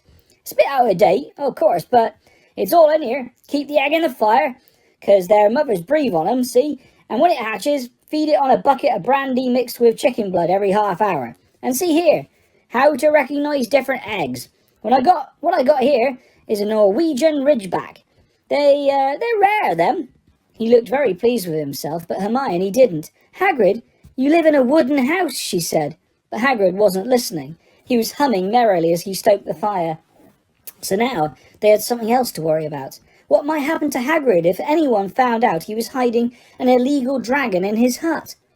Wonder what it's like to have a peaceful life, Ron sighed, as evening after evening they struggled through all the extra homework they were getting. Hermione had now started making revision timetables for Harry and Ron too. It was driving them mad. Then, one breakfast time, Hedwig brought Harry another note from Hagrid. He had written only 2 words. It's hatching. Ron wanted to skip herbology and go straight down to the hut. Hermione wouldn't hear of it. Hermione, how many times in our lives are we going to see a dragon hatching? We've got lessons. We'll get into trouble. And that's nothing to what Hagrid's going to be in when someone finds out what he's doing. Shut up, Harry whispered. Malfoy was only a few feet away, and he stopped dead to listen. How much had he heard? Harry didn't like the look on Malfoy's face at all. Ron and Hermione argued all the way to herbology, and in the end Hermione agreed to run down to Hagrid's with the other 2 during morning break. When the bell sounded from the castle at the end of their lesson, the 3 of them dropped their trowels at once and hurried through the grounds to the edge of the forest. Hagrid greeted them, looking flushed and excited. It's nearly out, he ushered them inside. The egg was lying on the table. There were deep cracks in it. Something was moving inside. A funny clicking noise was coming from it. They all drew their chairs up to the table and watched with bated breath. All at once there was a scraping noise, and the egg split open. The baby dragon flopped onto the table. It wasn't exactly pretty. Harry thought it looked like a crumpled black umbrella. Its spiny wings were huge compared to its skinny jet body. and it had a long snout with wide nostrils, stubs of horns and bulging orange eyes. It sneezed, and a couple of sparks flew out of its snout. "Isn't he beautiful?" Hagrid murmured. He reached out a hand to stroke the dragon's head, and it snapped at his fingers, showing pointed fangs. "Bless him." "Look, he knows his mummy," said Hagrid. "Hagrid," said Hermione, "how fast do Norwegian ridgebacks grow exactly?" Hagrid was about to answer when the colour suddenly drained from his face. He leapt to his feet and ran to the window. "What's the matter?" "Someone was looking through the gap in the curtains." "It's a kid." "He's running back up to the school." Harry bolted to the door and looked out. Even at a distance, there was no mistaking him. Malfoy had seen the dragon. Something about the smile lurking on Malfoy's face during the next week made Harry, Ron and Hermione very nervous. They spent most of their free time in Hagrid's darkened hut trying to reason with him. "Just let him go," Harry urged. "Set him free." "I can't," said Hagrid. "He's too little. He'd die." They looked at the dragon. It had grown 3 times in length in just a week. Smoke kept furling out of its nostrils. Hagrid hadn't been doing his gamekeeping duties because the dragon was keeping him so busy. There were empty brandy bottles and chicken feathers all over the floor. "I've decided to call him Norbert," said Hagrid, looking at the dragon with misty eyes. "He really knows me now. Watch. Norbert, Norbert, where's Mummy?" "He's lost his marbles," Ron muttered in Harry's ear. "Hagrid," said Harry loudly, "give it a fortnight, and Norbert's going to be as long as your house. Malfoy could go to Dumbledore at any moment." Hagrid bit his lip. I know I can't keep him forever, but I can't just dump him. I can't." Harry suddenly turned to Ron. "Charlie," he said. "You losing it too," said Ron. "I'm Ron, remember?" "No, Charlie, your brother Charlie in Romania, studying dragons. We could send Norbert to him. Charlie can take care of him, and then put him back into the wild." "Brilliant," said Ron. "How about it, Hagrid?" And in the end, Hagrid agreed that they could send an owl to Charlie to ask him. The following week dragged by. Wednesday night found Hermione and Harry sitting alone in the common room, long after everyone else had gone to bed. The clock on the wall had just chimed midnight when the portrait hole burst open. Ron appeared out of nowhere as he pulled off Harry's invisibility cloak. He had been down at Hagrid's hut, helping him feed Norbert, who was now eating dead rats by the crate. "It bit me," he said, showing them his hand, which was wrapped in a bloody handkerchief. "I'm not going to be able to hold a quill for a week. I tell you, that dragon's the most horrible animal I've ever met. But the way Hagrid goes on about it, you'd think it was a fluffy little bunny rabbit. When it bit me, he told me off for frightening it, and when I left, he was singing it a lullaby." There was a tap on the dark window. "It's Hedwig," said Harry, hurrying to let her in. "She'll have Charlie's answer." The 3 of them put their heads together to read the note. "Dear Ron, how are you?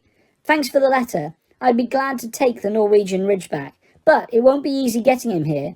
I think the best thing will be to send him over with some friends of mine who are coming to visit me next week. Trouble is, they mustn't be seen carrying an illegal dragon. Could you get the Ridgeback up the tallest tower at midnight on Saturday? They can meet you up there and take him away while it's still dark. Send me an answer as soon as possible. Love, Charlie." They looked at each other. "We've got the invisibility cloak," said Harry. "It shouldn't be too difficult. I think the cloak's big enough to cover 2 of us and Norbert." It was a mark of how bad the last week had been that the other 2 agreed with him. Anything to get rid of Norbert and Malfoy. There was a hitch. By next morning, Ron's bitten hand had swollen to twice its actual size. He didn't know whether it was safe to go to Madame Pomfrey. Would she recognise a dragon bite? By the afternoon, though, he had no choice. The cut had turned a nasty shade of green. It looked as if Norbert's fangs were poisonous. Harry and Hermione rushed up to the hospital wing at the end of the day to find Ron in a terrible state in bed. "It's not just my hand," he whispered, "although that feels like it's about to fall off. Malfoy told Madame Pomfrey he wanted to borrow one of my books so he could come and have a good laugh at me. He kept threatening to tell her what really bit me. I've told her it was a dog, but I don't think she believes me. I shouldn't have hit him at the Quidditch match. That's why he's doing this." Harry and Hermione tried to calm Ron down. "It'll all be over at midnight on Saturday," said Hermione. But this didn't soothe Ron at all. On the contrary, he sat bolt upright and broke into a sweat. "Midnight on Saturday," he said in a hoarse voice. Oh no, I've just remembered. Charlie's letter was in that book Malfoy took. He's going to know we're getting rid of Norbert. Harry and Hermione didn't get a chance to answer. Madame Pomfroy came over at that moment and made them leave, saying Ron needed sleep. It's too late to change the plan now, Harry told Hermione. We haven't got time to send Charlie another owl, and this could be our only chance to get rid of Norbert. We'll have to risk it, and we have got the invisibility cloak. Malfoy doesn't know about that. They found Fang, the boarhound, sitting outside with a bandaged tail when they went to tell Hagrid, who opened a window to talk to them. I won't let you in, he puffed. Norbert's at a tricky stage. Nothing I can't handle. When they told him about Charlie's letter, his eyes filled with tears, although that might have been because Norbert had just bitten him on the leg. Ah, it's all right. He's only just got my boot, just playing. He's only a baby after all. The baby banged its tail on the wall, making the windows rattle. Harry and Hermione walked back to the castle, feeling Saturday couldn't come quickly enough.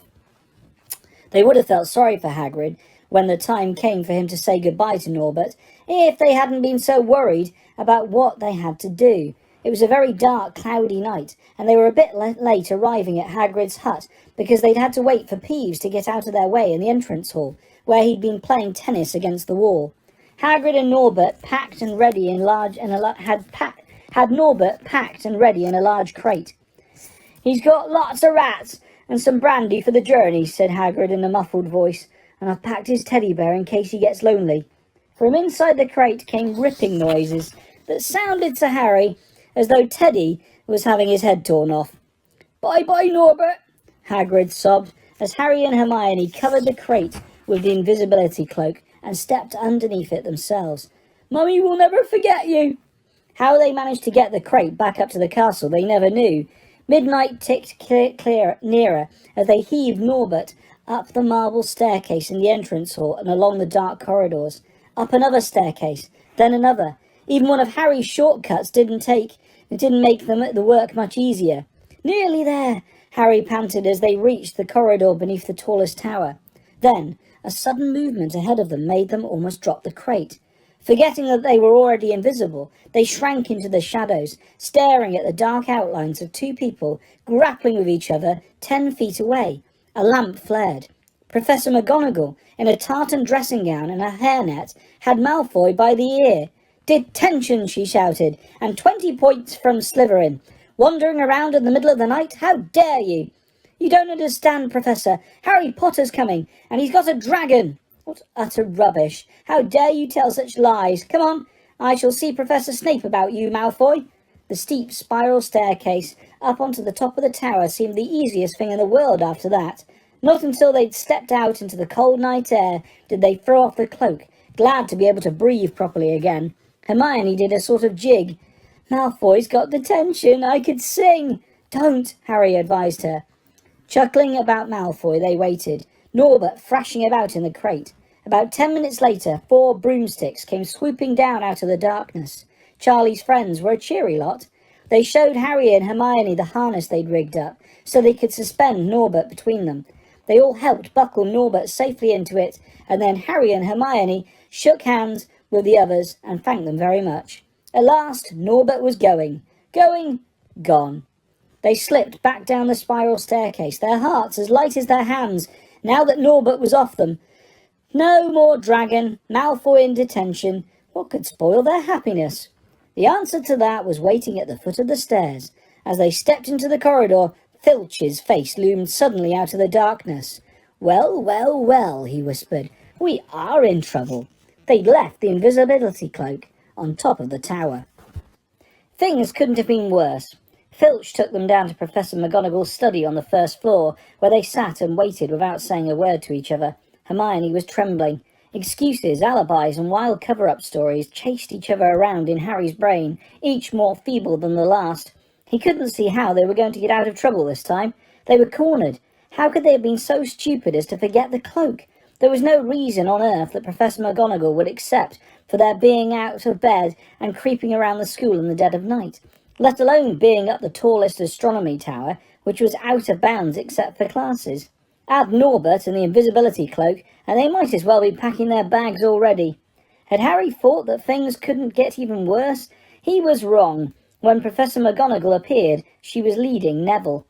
"Harry," Neville burst out, the moment he saw the other two. "I was trying to find you to warn you. I heard Malfoy saying he was going to catch you. He said you had a drag—" Harry shook his head violently to shut Neville up, but Professor McGonagall had seen. She looked more likely to breathe fire than Norbert, as she towered over the three of them. "I would never have believed it of any of you. Mr. Filch says you were up the astronomy tower. It's 1 o'clock in the morning. Explain yourselves." It was the first time Hermione had ever failed to answer a teacher's question. She was staring at her slippers, as still as a statue. "I think I've got a good idea of what's been going on," said Professor McGonagall. "It doesn't take a genius to work it out. You fed Draco Malfoy some cock-and-bull story about a dragon, trying to get him out of bed and into trouble. I've already caught him. I suppose you think it's funny that Longbottom here heard the story and believed it too." Harry caught Neville's eye and tried to tell him without words that this wasn't true, because Neville was looking stunned and hurt. Poor blundering Neville. Harry knew what it must have cost him to try and find them in the dark, to warn them. "I'm disgusted," said Professor McGonagall. 4 students out of bed in one night. I've never heard of such a thing before. You, Miss Granger, I thought you had more sense. As for you, Mr. Potter, I thought Gryffindor meant more to you than this.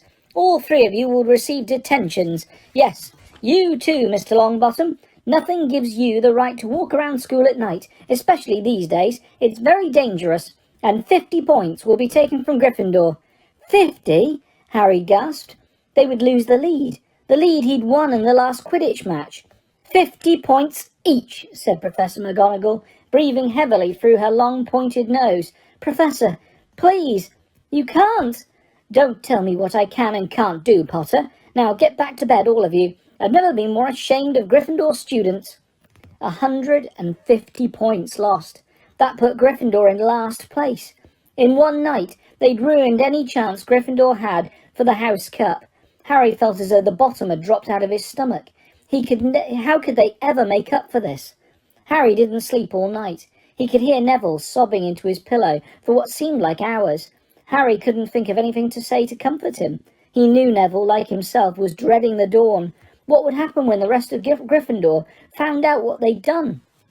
At first, Gryffindors, passing the giant hourglasses that recorded the house points next day, thought there'd been a mistake. How could they suddenly have 150 points fewer than yesterday?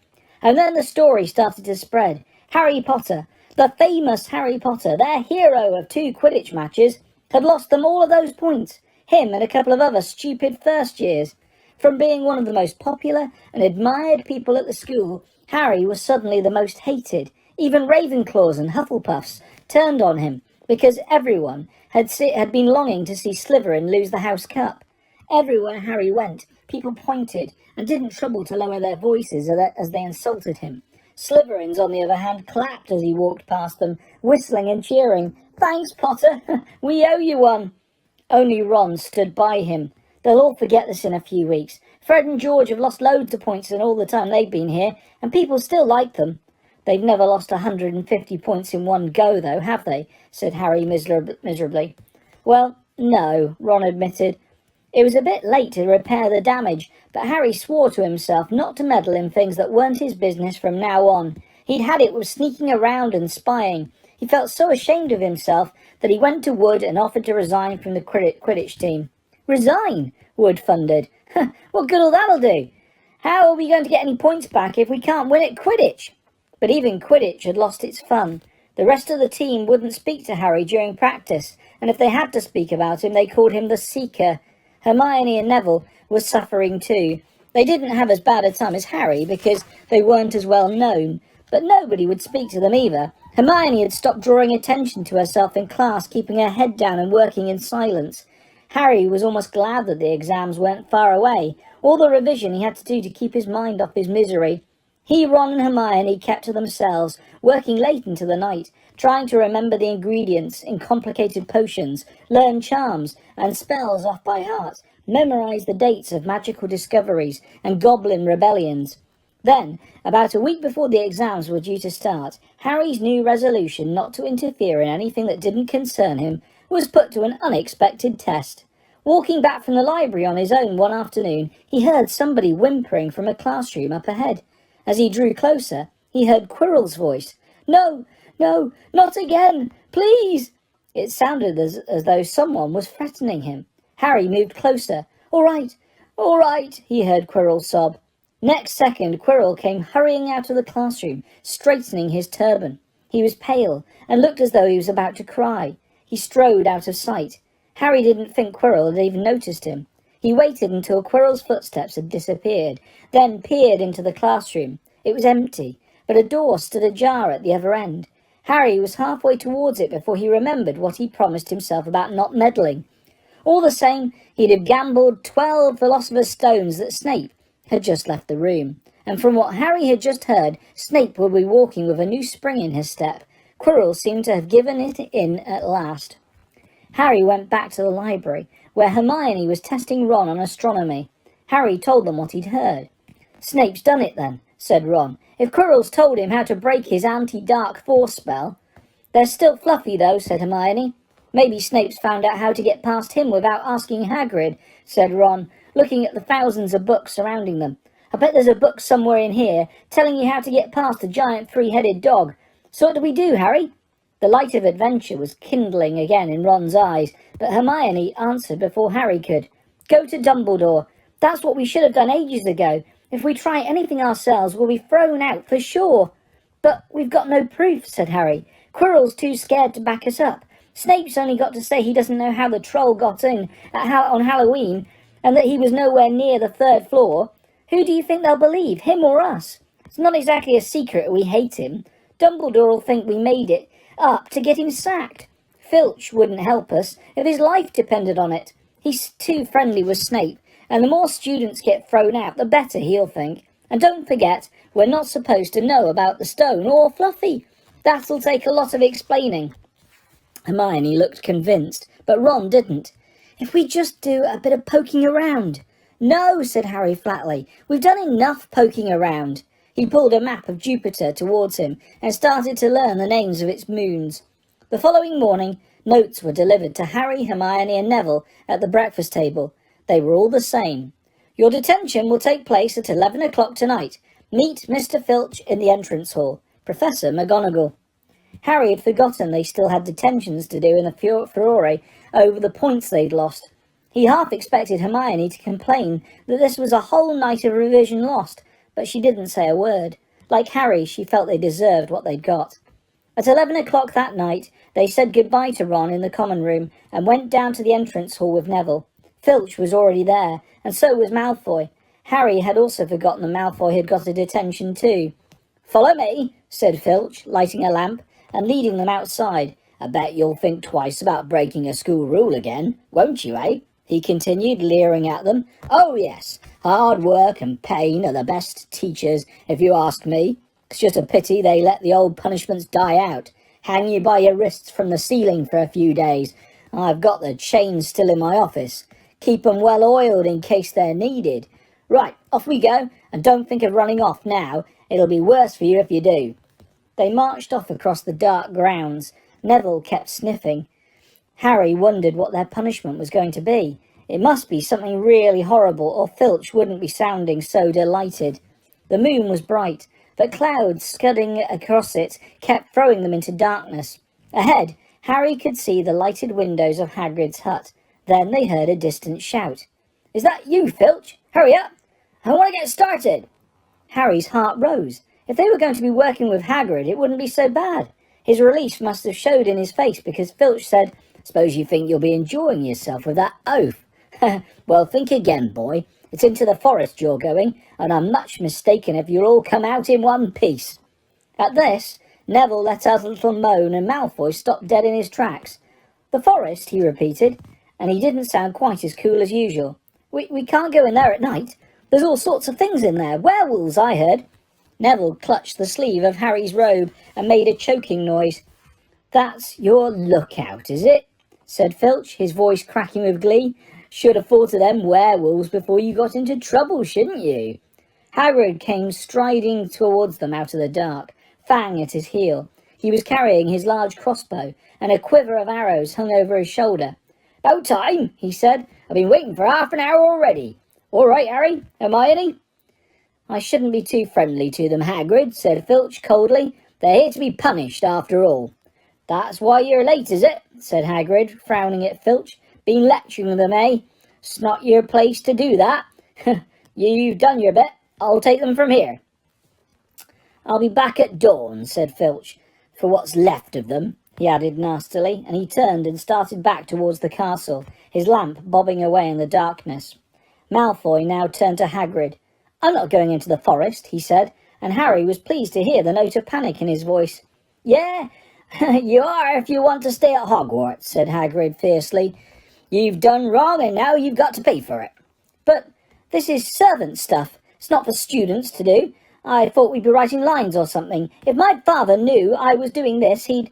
Tell you what, that's how it is at Hogwarts, Hagrid growled. Writing lines? What's good that to anyone? You'll do something useful or you'll get out. If you think your father would rather you were expelled, then get back off to your castle and pack. Go on. Malfoy didn't move. He looked at Hagrid furiously, but then dropped his gaze. Right then, said Hagrid. Now listen carefully, because it's dangerous what we're going to do tonight, and I don't want no one taking risks. Follow me over here a moment. He led them to the very edge of the forest. Holding his lamp up high, he pointed down a narrow, winding earth track that disappeared into the thick black trees. A light breeze lifted their hair as they looked into the forest. Look there, said Hagrid. See that stuff shining on the ground? Silvery stuff? That's unicorn blood. There's a unicorn in there being hurt badly by summit. This is the second time in a week. I found one dead last Wednesday. We're going to try and find the poor thing. We might have to put it out of its misery. And what if whatever hurt the unicorn finds us first, said Malfoy, unable to keep the fear out of his voice. There's nothing that lives in the forest that'll hurt you if you're with me or Fang, said Hagrid. And keep to the path. Right, now, we're going to split into two parties and follow the trail in different directions. There's blood all over the place. It must have been staggering around since last night at least. I want Fang, said Malfoy quickly, looking at Fang's long teeth. All right, but I warn you he's a coward, said Hagrid. So me, Harry and Hermione will go one way, and Draco, Neville and Fang will go the other. Now, if any of us finds the unicorn, we'll send up green sparks, right? Get your wands out and practice now. That's it. And if anyone gets in trouble, send up red sparks, and we'll all come and find you. So be careful. Let's go. The forest was black and silent. A little way into it they reached a fork in the earth path, and Harry, Hermione and Hagrid took the left path while Malfoy, Neville and Fang took the right. They walked in silence, their eyes on the ground. Every now and then a ray of moonlight came through the branches above and lit a spot of silver-blue blood on the fallen leaves. Harry saw that Hagrid looked very worried. Could a werewolf be killing the unicorns? Harry asked. Not fast enough, said Hagrid. It's not easy to catch a unicorn. They're powerful magic creatures. I never knew one to be hurt before. They walked past a mossy tree trunk. Harry stood here running water. There must be a stream somewhere close by. There were still spots of unicorn blood here and there along the winding path. You all right, Hermione? Hagrid whispered. Don't worry. It can't have gone far if it's badly hurt, and then we'll be able to get behind that tree. Hagrid seized Harry and Hermione and hoisted them off the path behind a towering oak. He pulled out an arrow and fitted it into his crossbow, raising it ready to fire. The three of them listened. Something was slithering over dead leaves nearby. It sounded like a cloak trailing along the ground. Hagrid was squinting up the dark path, but after a few seconds, the sound faded away. I knew it, he murmured. There's something in here that shouldn't be. A werewolf, Harry suggested. That wasn't no werewolf, and it wasn't no unicorn either, said Hagrid grimly. Right, follow me, but careful now. They walked more slowly, ears straining for the faintest sound. Suddenly, in a clearing ahead, something definitely moved. Who's there? Hagrid called. Show yourself, I'm armed. And into the clearing came, was it a man or a horse? To the waist a man with red hair and beard, but below that was a horse's gleaming chestnut body with a long reddish tail. Harry and Hermione's jaws dropped. Oh, it's you, Ronan, said Hagrid in relief. How are you? He walked forward and shook the centaur's hand. Good evening to you, Hagrid, said Ronan. He had a deep, sorrowful voice. Well, are you going to shoot me? Can't be too careful, Ronan, said Hagrid, patting his crossbow. There's something bad loose in this forest. This is Harry Potter and Hermione Granger, by the way, students up at the school. And this is Ronan. You two? He's a centaur. We'd noticed, said Hermione faintly. Good evening, said Ronan. Students, are you? And do you learn much up at school? A bit, said Hermione timidly. A bit. Well, that's something, Ronan sighed. He flung back his head and stared at the sky. Mars is bright tonight. Yeah, said Hagrid, glancing up too. Listen, I'm glad we've run into you, Ronan, because there's a unicorn being hurt. You seen anything? Ronan didn't answer immediately. He stared unblinkingly upwards, then sighed again. Always the innocent are the first victims, he said. So, it has been for ages past, so it is now. Yeah, said Hagrid, but have you seen anything, Ronan? Anything unusual? Mars is bright tonight, Ronan repeated, while Hagrid watched him impatiently. Unusually bright. Yeah, but I was meaning anything unusual a bit nearer home, said Hagrid. So, you haven't noticed anything strange? Yet again Ronan took a while to answer. At last he said, The forests hide many secrets. A movement in the trees behind Ronan made Hagrid raise his bow again, but it was only a second centaur, black-haired and bodied, and wilder looking than Ronan. Hello, Bane, said Hagrid. All right? Good evening, Hagrid.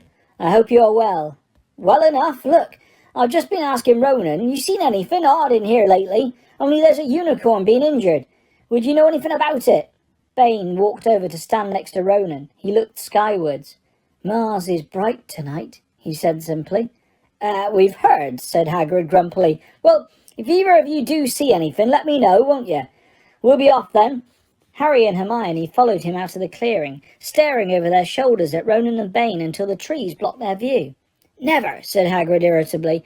Try and get a straight answer out of a centaur. Ruddy stargazers, not interested in anything closer than the moon. Are there many of them in there? Asked Hermione. Oh, a fair few. Keep themselves to themselves mostly, but they're good enough about turning up if ever I want a word. They're deep mind centaurs. They know things, just don't let on much. Do you think that was a centaur we heard earlier? Said Harry. Did that sound like who's to you? Nah. If you ask me, that's what's been killing the unicorns. Never heard anything like it before. They walked on through the dense, dark trees. Harry kept looking nervously over his shoulder. He had the nasty feeling they were being watched. He was very glad they had Hagrid and his crossbow with them. They had just passed a bend in the path when Hermione grabbed Hagrid's arm. Hagrid, look! Red sparks! The others are in trouble! You two wait here, Hagrid shouted. Stay on the path. I'll come back for you. They heard him crashing away through the undergrowth and stood looking at each other very scared until they couldn't hear anything but the rustling of leaves around them. You don't think they've been hurt, do you? Whispered Hermione. I don't care if Malfoy has, but if something's got Neville, it's our fault he's here in the first place. The minutes dragged by. Their ears seemed sharper than usual. Harry seemed to be picking up every sigh of the wind, every cracking twig. What was going on? Where were the others? At last the great crunching noise announced Hagrid's return. Malfoy, Neville and Fang were with him. Hagrid was fuming. Malfoy, it seemed, had sneaked up behind Neville and grabbed him for a joke. Neville had panicked and sent up the sparks. We'll be lucky to catch anything now, with the racket you two are making. Right, we're changing groups. Neville, you stay with me and Hermione. Harry, you go with Fang and this idiot. I'm sorry. Hagrid added in a whisper to Harry, but he'll have a harder time frightening you, as we've got to get this done. So Harry set off into the heart of the forest with Malfoy and Fang. They walked for nearly half an hour, deeper and deeper into the forest, until the path became almost impossible to follow, because the trees were so thick. Harry thought the blood seemed to be getting thicker. There were splashes on the roots of a tree, as though the poor creature had been thrashing around in pain close by. Harry could see a clearing ahead, through the tangled branches of an ancient oak. Look, he murmured, holding out his arm to stop Malfoy. Something bright white was gleaming on the ground. They inched closer. It was the unicorn, all right, and it was dead. Harry had never seen anything so beautiful and sad. Its long, slender legs were stuck out at odd angles where it had fallen, and its mane was spread pearly white on the dark leaves. Harry had taken one step towards it when a slivering sound made him freeze where he stood. A bush on the edge of the clearing quivered. Then, out of the shadows, a hooded figure came crawling across the ground like some stalking beast. Harry, Malfoy and Fang stood transfixed. The cloaked figure reached the unicorn. It lowered its head over the wound in the animal's side and began to drink its blood. Ah! Malfoy let out a terrible scream and bolted. So did Fang. The hooded figure raised its head and looked right at Harry. Unicorn blood was dribbling down its front. It got to its feet and came swiftly towards him. He couldn't move for fear. Then a pain pierced his head like he'd never felt before. It was as though his scar was on fire. Half blinded, he staggered backwards. He heard hooves behind him galloping, and something jumped clean over him, charging at the figure. The pain in Harry's head was so bad he fell to his knees. It took a minute or two to pass. When he looked up, the figure had gone. A centaur was standing over him. Not Ronan or Bane. This one looked younger. He had white blonde hair and a palomino body. "Are you all right?" said the centaur, pulling Harry to his feet. "Yes, thank you." "What was that?" The centaur didn't answer. He had astonishingly blue eyes like pale sapphires. He looked carefully at Harry, his eyes lingering on the scar which stood out, livid, on Harry's forehead. "You're the Potter boy," he said. "You had better get back to Hagrid. The forest is not safe at this time, especially for you. Can you ride? It will be quicker this way. My name is Firenze," he added, as he lowered himself onto his front legs so that Harry could clamber onto his back. There was suddenly a sound of more galloping from the other side of the clearing. Ronan and Bane came bursting through the trees, their flanks heaving and sweaty. "Firenze!" Bane thundered. "What are you doing? You have a human on your back. Have you no shame? Are you a common mule?" "Do you realize who this is?" said Firenze. "This is the Potter boy. The quicker he leaves the forest, the better." "What have you been telling him?" growled Bane. "Remember, Firenze, we are sworn not to set ourselves against the heavens. Have we not read what is to come in the movements of the planets?" Ronan pawed the ground nervously. "I'm sure Firenze thought he was acting for the best," he said in his gloomy voice. Bane kicked his back legs in anger. "For the best? What is it that to do with us? Centaurs are concerned with what has been foretold. It is not our business to run around like donkeys after stray humans in our forest." Firenze suddenly reared onto his hind legs in anger, so that Harry had to grab his shoulders to stay on. "Do you not see that unicorn?" Firenze bellowed at Bane. "Do you not understand why it was killed? Or have the planets not let you in on their secret? I set myself against what is lurking in this forest. Bane, yes, with humans alongside me if I must." And Firenze whisked around. With Harry clutching on as best he could, they plunged off into the trees, leaving Ronan and Bane behind them. Harry didn't have a clue what was going on. "Why is Bane so angry?" he asked. "What was that thing you saved me from, anyway?" Firenze slowed to a walk, warned Harry to keep his head bowed in case of low-hanging branches, but did not answer Harry's question. They made their way through the trees in silence, for so long that Harry thought Firenze didn't want to talk to him anymore. They were passing through a particularly dense patch of trees, however, when Firenze suddenly stopped. "Harry Potter, do you know what unicorn blood is used for?" "No," said Harry, startled by the odd question. "We've only used the horn and tail hair in potions." "That is because it's a monstrous thing to slay a unicorn," said Firenze. "Only one who has nothing to lose and everything to gain would commit such a crime. The blood of a unicorn will keep you alive, if you are an inch from death, but at a terrible price. You have slain something pure and defenceless to save yourself, and you will have but a half-life, a cursed life, from the moment the blood touches your lips." Harry stared at the back of Firenze's head, which was dappled silver in the moonlight. "But who'd be that desperate?" he wondered aloud. "If you're going to be cursed forever, death's better, isn't it?" "It is," Firenze agreed, "unless all you need is to stay alive long enough to drink something else. Something that will bring you back to full strength and power. Something that will mean you can never die. Mr. Potter, do you know what is hidden in the school at this very moment?" "The Philosopher's Stone. Of course, the elixir of life, but I don't understand who—" "Can you think of nobody who has waited many years to return to power, who has clung to life, awaiting their chance?" It was as though an iron fist had clenched suddenly around Harry's heart. Over the rustling of the trees, he seemed to hear once more what Hagrid had told him on the night they had met. "Some day he died.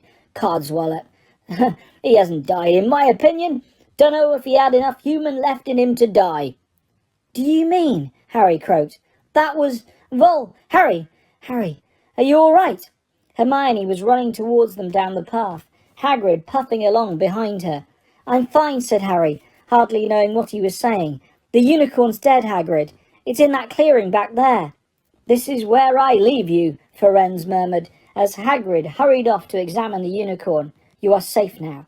Harry slid off his back. "Good luck, Harry Potter," said Firenze. "The planets have been read wrongly before now, even by centaurs. I hope this is one of those times." He turned and cantered back into the depths of the forest, leaving Harry shivering behind him. Ron had fallen asleep in the dark common room, waiting for them to return. He shouted something about Quidditch fouls when Harry roughly shook him awake. In a matter of seconds, though, he was wide-eyed as Harry began to tell him and Hermione what had happened in the forest. Harry couldn't sit down. He paced up and down in front of the fire. He was still shaking. "Snape wants the stone for Voldemort, and Voldemort's waiting in the forest, and all this time we thought Snape just wanted to get rich." "Stop saying the name," said Ron in a terrified whisper, as if he thought Voldemort could hear him. Harry wasn't listening. "Firenze saved me." "But he shouldn't have done.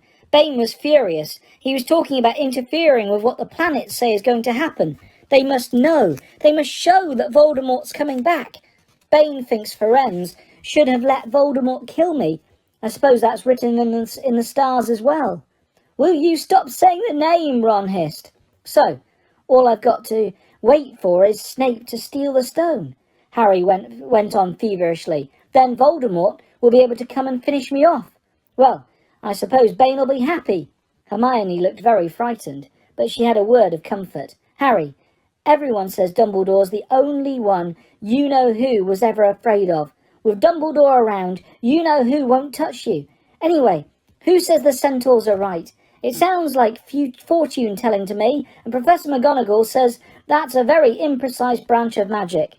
The sky had turned light before they stopped talking. They went to bed exhausted, their throats sore, but the night's surprises weren't over. When Harry pulled back his sheets, he found his invisibility cloak folded neatly underneath them. There was a note pinned to it, "Just in case."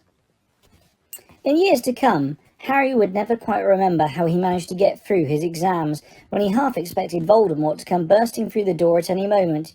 Yet the days crept by, and there could be no doubt that Fluffy was still alive and well behind the locked door. It was swelteringly hot, especially in the large classroom where they did their written papers. They had been given special new quills for the exams, which had been bewitched with an anti-cheating spell.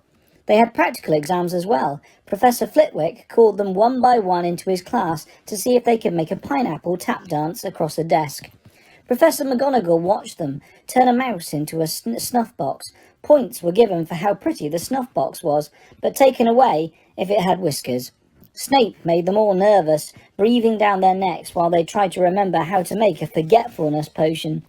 Harry did the best he could, trying to ignore the stabbing pains in his forehead, which had been bothering him ever since his trip into the forest.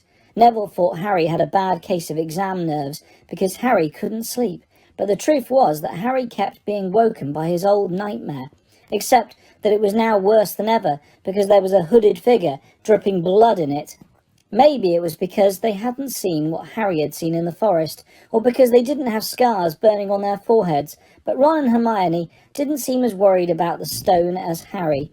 The idea of Voldemort certainly scared them, but he didn't keep visiting them in dreams, and they were so busy with their revision, they didn't have much time to fret about what Snape or anyone else might be up to. Their very last exam was History of Magic. 1 hour of answering questions about batty old wizards who'd invented self-stirring cauldrons, and they'd be three. 3 for a whole wonderful week until the exam results came out. When the ghost of Professor Binns told them to put down their quills and roll up their parchment, Harry couldn't help cheering with the rest. "That was far easier than I thought it would be," said Hermione, as they joined the crowds flocking out into the sunny grounds. "I needn't have learnt about the 1637 Werewolf Code of Conduct or the uprising of Elfric the Eager." Hermione always liked to go through their exam papers afterwards, but Ron said this made him feel ill, so they wandered down to the lake and flopped under a tree. The Weasley twins and Lee Jordan were tickling the tentacles of a giant squid, which was basking in the warm shallows. "No more revision," Ron sighed happily, stretching out on the grass. "You could look more cheerful, Harry. We've got a week before we find out how badly we've done. There's no need to worry yet." Harry was rubbing his forehead. "I wish you knew what this means," he burst out angrily. "My scar keeps hurting. It happened before, but never as often as this." "Go to Madame Pomfrey," Hermione suggested. "I'm not ill," said Harry. "I think it's a warning. It means danger's coming." Ron couldn't get worked up. It was too hot. "Harry, relax. Hermione's right. The stone's safe as long as Dumbledore's around. Anyway, we've never had any proof Snape found out about how to get past Fluffy. He nearly had his leg ripped off once. He's not going to try again in a hurry. And never will play Quidditch for England before Hagrid lets Dumbledore down." Harry nodded, but he couldn't shake off a lurking feeling that there was something he'd forgotten to do, something important. When he tried to explain this, Hermione said, "That's just the exams. I woke up last night and was halfway through my Transfiguration notes before I remembered we'd done that one." Harry was quite sure the unsettled feeling didn't have anything to do with work, though. He watched an owl flutter towards the school across the bright blue sky, a note clamped in its mouth. Hagrid was the only one who ever sent him letters. Hagrid would never betray Dumbledore. Hagrid would never tell anyone how to get past Fluffy. Never. But Harry suddenly jumped to his feet. "Where are you going?" said Ron sleepily. "I've just thought of something," said Harry. He had gone white. "We've got to go and see Hagrid now." "Why?" panted Hermione, hurrying to keep up. "Don't you think it's a bit odd," said Harry, scrambling up the grassy slope, that what Hagrid wants more than anything else is a dragon, and a stranger turns up who just happens to have an egg in his pocket? How many people wander around with dragon eggs? If it's against wizard law. Luckily they found Hagrid. Don't you think? Lucky? Why didn't I see it before?" "What are you on about?" said Ron, but Harry, sprinting across the grounds towards the forest, didn't answer. Hagrid was sitting in an armchair outside his house. His trousers and sleeves were rolled up, and he was shelling peas into a large bowl. "Hello," he said, smiling. "Finish your exams? Got time for a drink?" "Yes, please," said Ron, but Harry cut across him. "No, we're in a hurry, Hagrid. I've got to ask you something. You know, that night you won Norbert. What did the stranger you were playing cards with look like?" "Dunno," said Hagrid casually. "He wouldn't take his cloak off." He saw the three of them look stunned and raised his eyebrows. "It's not that unusual. You get a lot of funny folk in the Hog's Head. That's one of the pubs down in the village. Might have been a dragon dealer, mightn't be. I never saw his face. He kept his hood up." Harry sank down next to the bowl of peas. What did you talk to him about, Hagrid? Did you mention Hogwarts at all?" "Might have come up," said Hagrid, frowning as he tried to remember. "Yeah, he asked what I did, and I told him I was a gamekeeper here. He asked a bit about the sort of creatures I look after, so I told him. And I said what I always really wanted was a dragon. And then, I can remember too well, 'cause he kept buying me drinks. Well, I can't remember too well. Let's see, yeah. Then he said he had the dragon egg, and we could play cards for it if I wanted. But he had to be sure I could handle it. He didn't want it to go to any old home. So I told him after Fluffy, a dragon would be easy." "And did he? Did he seem interested in Fluffy?" Harry asked, trying to keep his voice calm. "Well, yeah. How many three-headed dogs do you ever meet? Even around Hogwarts. So I told him Fluffy's a piece of cake. If you know how to calm him down, just play him a bit of music, and he'll go straight off to sleep." Hagrid suddenly looked horrified. "I shouldn't have told you that," he blurted out. "Forget I said it. Hey, where are you going?" Harry, Ron and Hermione didn't speak to each other at all until they came to a halt in the entrance hall, which seemed very cold and gloomy after the grounds. "We've got to go to Dumbledore," said Harry. "Hagrid told that stranger how to get past Fluffy, and it was either Snape or Voldemort under that cloak. It must have been easy, once he'd got Hagrid drunk. I just hope Dumbledore believes us. Firenze might back us up if Bane doesn't stop him. Where's Dumbledore's office?" They looked around, as if hoping to see a sign pointing them in the right direction. They had never been told where Dumbledore lived, nor did they know anyone who had been sent to see him. "We'll just have to," Harry began, but a voice suddenly rang across the hall. What are you three doing inside?" It was Professor McGonagall, carrying a large pile of books. "We want to see Professor Dumbledore," said Hermione, rather bravely. Harry and Ron thought. "See Professor Dumbledore?" Professor McGonagall repeated, as though this was a very fishy thing to want to do. "Why?" Harry swallowed. "Now what?" "It's sort of a secret," he said, but he wished at once he hadn't, because Professor McGonagall's nostrils flared. "Professor Dumbledore left 10 minutes ago," she said coldly. "He received an urgent owl from the Ministry of Magic and flew off to London at once." "He's gone," said Harry frantically. "Now?" "Professor Dumbledore is a very great wizard, Potter. He has many demands on his time. But this is very important." "Something you have to say is more important than the Ministry of Magic, Potter?" "Look," said Harry, throwing caution to the winds. "Professor, it's about the Philosopher's Stone." Whatever Professor McGonagall had expected, it wasn't that. The books she was carrying tumbled out of her arms, but she didn't pick them up. How do you know?" she spluttered. "Professor, I think I know that someone's going to try and steal the stone. I've got to talk to Professor Dumbledore." She eyed him with a mixture of shock and suspicion. "Professor Dumbledore will be back tomorrow," she said finally. "I don't know how you found out about the stone, but rest assured no one can possibly steal it. It's too well protected." "But, Professor Potter, I know what I'm talking about," she said shortly. She bent down and gathered up the fallen books. "I suggest you all go back outside and enjoy the sunshine." But they didn't. "It's tonight," said Harry, once he was sure Professor McGonagall was out of earshot. "Snape's going through the trapdoor tonight. He's found out everything he needs, and now he's got Dumbledore out of the way. He sent that note. I bet the Ministry of Magic will get a real shock when Dumbledore turns up." "But what can we?" Hermione gasped. Harry and Ron wheeled around. Snape was standing there. "Good afternoon," he said smoothly. They stared at him. "You shouldn't be inside on a day like this," he said, with an odd twisted smile. "We were—" Harry began without any idea what he was going to say. "You want to be more careful," said Snape. "Hanging around like this, people will think you're up to something, and Gryffindor really can't afford to lose any more points, can they?" Harry flushed. They turned to go back outside, but Snape called them back. "Be warned, Potter. Any more nighttime wanderings, and I will personally make sure you are expelled. Good day to you." He strode off in the direction of the staff room. Out on the stone steps, Harry turned to the others. "Right, here's what we've got to do," he whispered urgently. "One of us has to keep an eye on Snape, wait outside the staff room and follow him in if he leaves it. Hermione, you better do that." "Why me?" "It's obvious," said Ron. "You can pretend to be waiting for Professor Flitwick, you know." He put on a high voice. "Oh, Professor Flitwick, I'm so worried. I think I got question 14B wrong." "Oh, shut up," said Hermione, but she agreed to go and watch out for Snape. "And we'd better stay outside the third-floor corridor," Harry told Ron. "Come on." But that part of the plan didn't work. No sooner had they reached the door, separating Fluffy from the rest of the school, than Professor McGonagall turned up again, and this time she lost her temper. "I suppose you think you're harder to get past than a pack of enchantments," she stormed. "Enough of this nonsense. If I hear you've come anywhere near here again, I'll take another 50 points from Gryffindor. Yes, Weasley, from my own house." Harry and Ron went back to the common room. Harry had just said, "At least Hermione's on Snape's tail," when the portrait of the fat lady swung open and Hermione came in.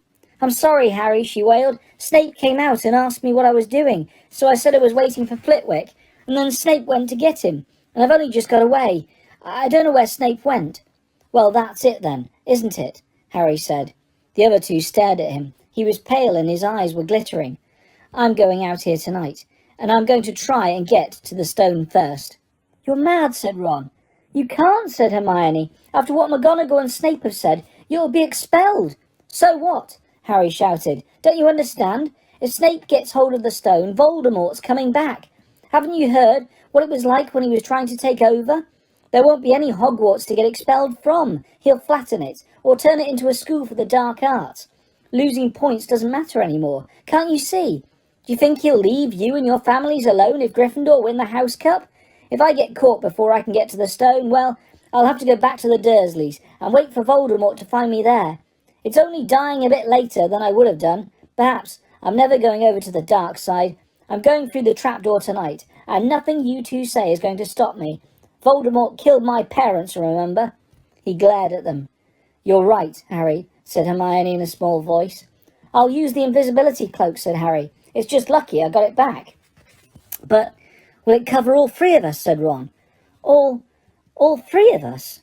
Oh, come off it. You don't think we'd let you go alone?" "Of course not," said Hermione briskly. "How do you think you'd get to the stone without us? I'd better go and look through my books. There might be something useful." "But if we get caught, you two will be expelled too." "Not if I can help it," said Hermione grimly. "Flitwick told me in secret that I got 112% on his exam. They're not throwing me out after that." After dinner, the three of them sat nervously apart in the common room. Nobody bothered them. None of the Gryffindors had anything to say to Harry anymore. After all, this was the first night he'd been upset by it. Hermione was skimming through all her notes, hoping to come across one of the enchantments they were about to try and break. Harry and Ron didn't talk much. Both of them were thinking about what they were about to do. Slowly, the room emptied as people drifted off to bed. "Better get the cloak," Ron muttered, as Lee Jordan finally left, stretching and yawning. Harry ran upstairs to the dark dormitory. He pulled out the cloak, and then his eyes fell on the flute Hagrid had given him for Christmas. He pocketed it to use on Fluffy. He didn't feel much like singing. He ran back down to the common room. "We'd better put the cloak on here and make sure it covers all three of us. If Filch spots one of our feet wandering along on its own—" "What are you doing?" said a voice from the corner of the room. Neville appeared from behind an armchair, clutching Trevor the Toad, who looked as though he'd been making another bid for freedom. "Nothing, Neville. Nothing," said Harry, hurriedly putting the cloak behind his back. Neville stared at their guilty faces. "You're going out again," he said. No, said Hermione. "No, we're not. Why don't you go to bed, Neville?" Harry looked at the grandfather clock by the door. They couldn't afford to waste any more time. Snape might even now be playing Fluffy to sleep. "You can't go out," said Neville. "You'll be caught again. Gryffindor will be in even more trouble." "You don't understand," said Harry. "This is important." But Neville was clearly steeling himself to do something desperate. "I won't let you do it," he said, hurrying to stand in front of the portrait hull. I'll fight you." "Neville," Ron exploded, "get away from the hull and don't be an idiot." "Don't you call me an idiot," said Neville. "I don't think you should be breaking any more rules. And you were the one who told me to stand up to people." "Yes, but not to us," said Ron in exasperation. "Neville, you don't know what you're doing." He took a step forward and Neville dropped Trevor the Toad, who leapt out of sight. "Go on then. Try and hit me," said Neville, raising his fists. "I'm ready." Harry turned to Hermione. "Do something," he said desperately. Hermione stepped forward. "Neville," she said, "I'm really, really sorry about this." She raised her hand.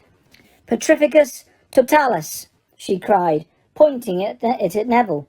Neville's arms snapped to his sides. His legs sprang together, his whole body rigid. He swayed where he stood, and then fell flat on his face, stiff as a board. Hermione ran to turn him over. Neville's jaws were jammed together so he couldn't speak. Only his eyes were moving, looking at them in horror. "What have you done to him?" Harry whispered. "It's the full body bind," said Hermione miserably. "Oh, Neville, I'm so sorry." "We had to, Neville. No time to explain," said Harry. "You'll understand later, Neville," said Ron as they stepped over him and pulled on the invisibility cloak. But leaving Neville lying motionless on the floor didn't feel like a very good omen. In their nervous state, every statue's shadow looked like Filch. Every distant breath of wind sounded like Peeves swooping down on them. At the foot of the first set of stairs, they spotted Mrs. Norris, skulking near the top. "Oh, let's kick her, just this once," Ron whispered in Harry's ear, but Harry shook his head. As they climbed carefully around her, Mrs. Norris turned her lamp-like eyes on them, but didn't do anything. They didn't meet anyone else until they reached the staircase, up to the third floor. Peeves was bobbing halfway up, loosening the carpet so that people would trip. "Who's there?" he said, suddenly, as they climbed towards him. He narrowed his wicked black eyes. "Know you're there, even if I can't see you. Are you ghouly or ghosty or wee student beastie?" He rose up in the air and floated there, squinting at them. "Should call Filch. I could, If some things are creeping around unseen. Harry had a sudden idea. Peeves, he said in a hoarse whisper, the bloody Baron has his own reasons for being invisible. Peeves almost fell out of the air in shock. He caught himself in time and hovered about a foot off the stairs. So sorry, your bloodiness, Mr. Baron, sir, he said greasily. My mistake. I didn't see you. Of course, I didn't. You're invisible. Forgive old Peevesy and his little joke, sir. I have business here, Peeves, croaked Harry. Stay away from this place tonight. I will, sir. I most certainly will, said Peeves, rising up in the air again. I hope your business goes well, Baron. I'll not bother you. And he scooted off. Brilliant, Harry, whispered Ron. A few seconds later, they were there, outside the third-floor corridor, and the door was already ajar. Well, there you are, Harry said quietly. Snape's already got past Fluffy. Seeing the open door somehow seemed to impress upon all three of them what was facing them. Underneath the cloak, Harry turned to the other two. If you want to go back, I won't blame you, he said. You can take the cloak, I won't need it now. Don't be stupid, said Ron. We're coming, said Hermione. Harry pushed the door open. As the door creaked, low, rumbling growls met their ears. All three of the dogs' noses sniffed madly in their direction, even though it couldn't see them. What's that at its feet? Hermione whispered. Looks like a harp, said Ron. Snape must have left it there. It must wake up at the moment you stop playing, said Harry. Well, here goes. He put Hagrid's flute to his lips and blew. It wasn't really a tune, but from the first note the beast's eyes began to droop. Harry hardly drew breath. Slowly the dog's growls ceased. It tottered on its paws and fell to its knees, and then it slumped to the ground, fast asleep. Keep playing, Ron warned Harry, as they slipped out of the cloak and crept towards the trapdoor. They could feel the dog's hot, smelly breath as they approached the giant heads. I think we'll be able to pull the door open, said Ron, peering over the dog's back. Want to go first, Hermione? No, I don't. All right. Ron gritted his teeth and stepped carefully over the dog's legs. He bent and pulled the ring of the trapdoor, which swung up and open. What can you see? Hermione said anxiously. Nothing. Just black. There's no way of climbing down. We'll just have to drop. Harry, who was still playing the flute, waved at Ron to get his attention and pointed at himself. You want to go first? Are you sure? Said Ron. I don't know how deep this thing goes. Give the flute to Hermione so she can keep him asleep. Harry handed the flute over. In the few seconds' silence, the dog growled and twitched, but the moment Hermione began to play, it fell back into a deep sleep. Harry climbed over it and looked down through the trapdoor. There was no sign of the bottom. He lowered himself through the hole until he was hanging on by his fingertips. Then he looked up at Ron and said, If anything happens to me, don't follow. Go straight to the owlery and send Hedwig to Dumbledore, right? Right, said Ron. See you in a minute, I hope. And Harry let go. Cold, damp air rushed past him as he fell down, down, down, and flump. With a funny, muffled sort of thump, he landed on something soft. He sat up and felt around, his eyes not used to the gloom. It felt as though he was sitting on some sort of plant.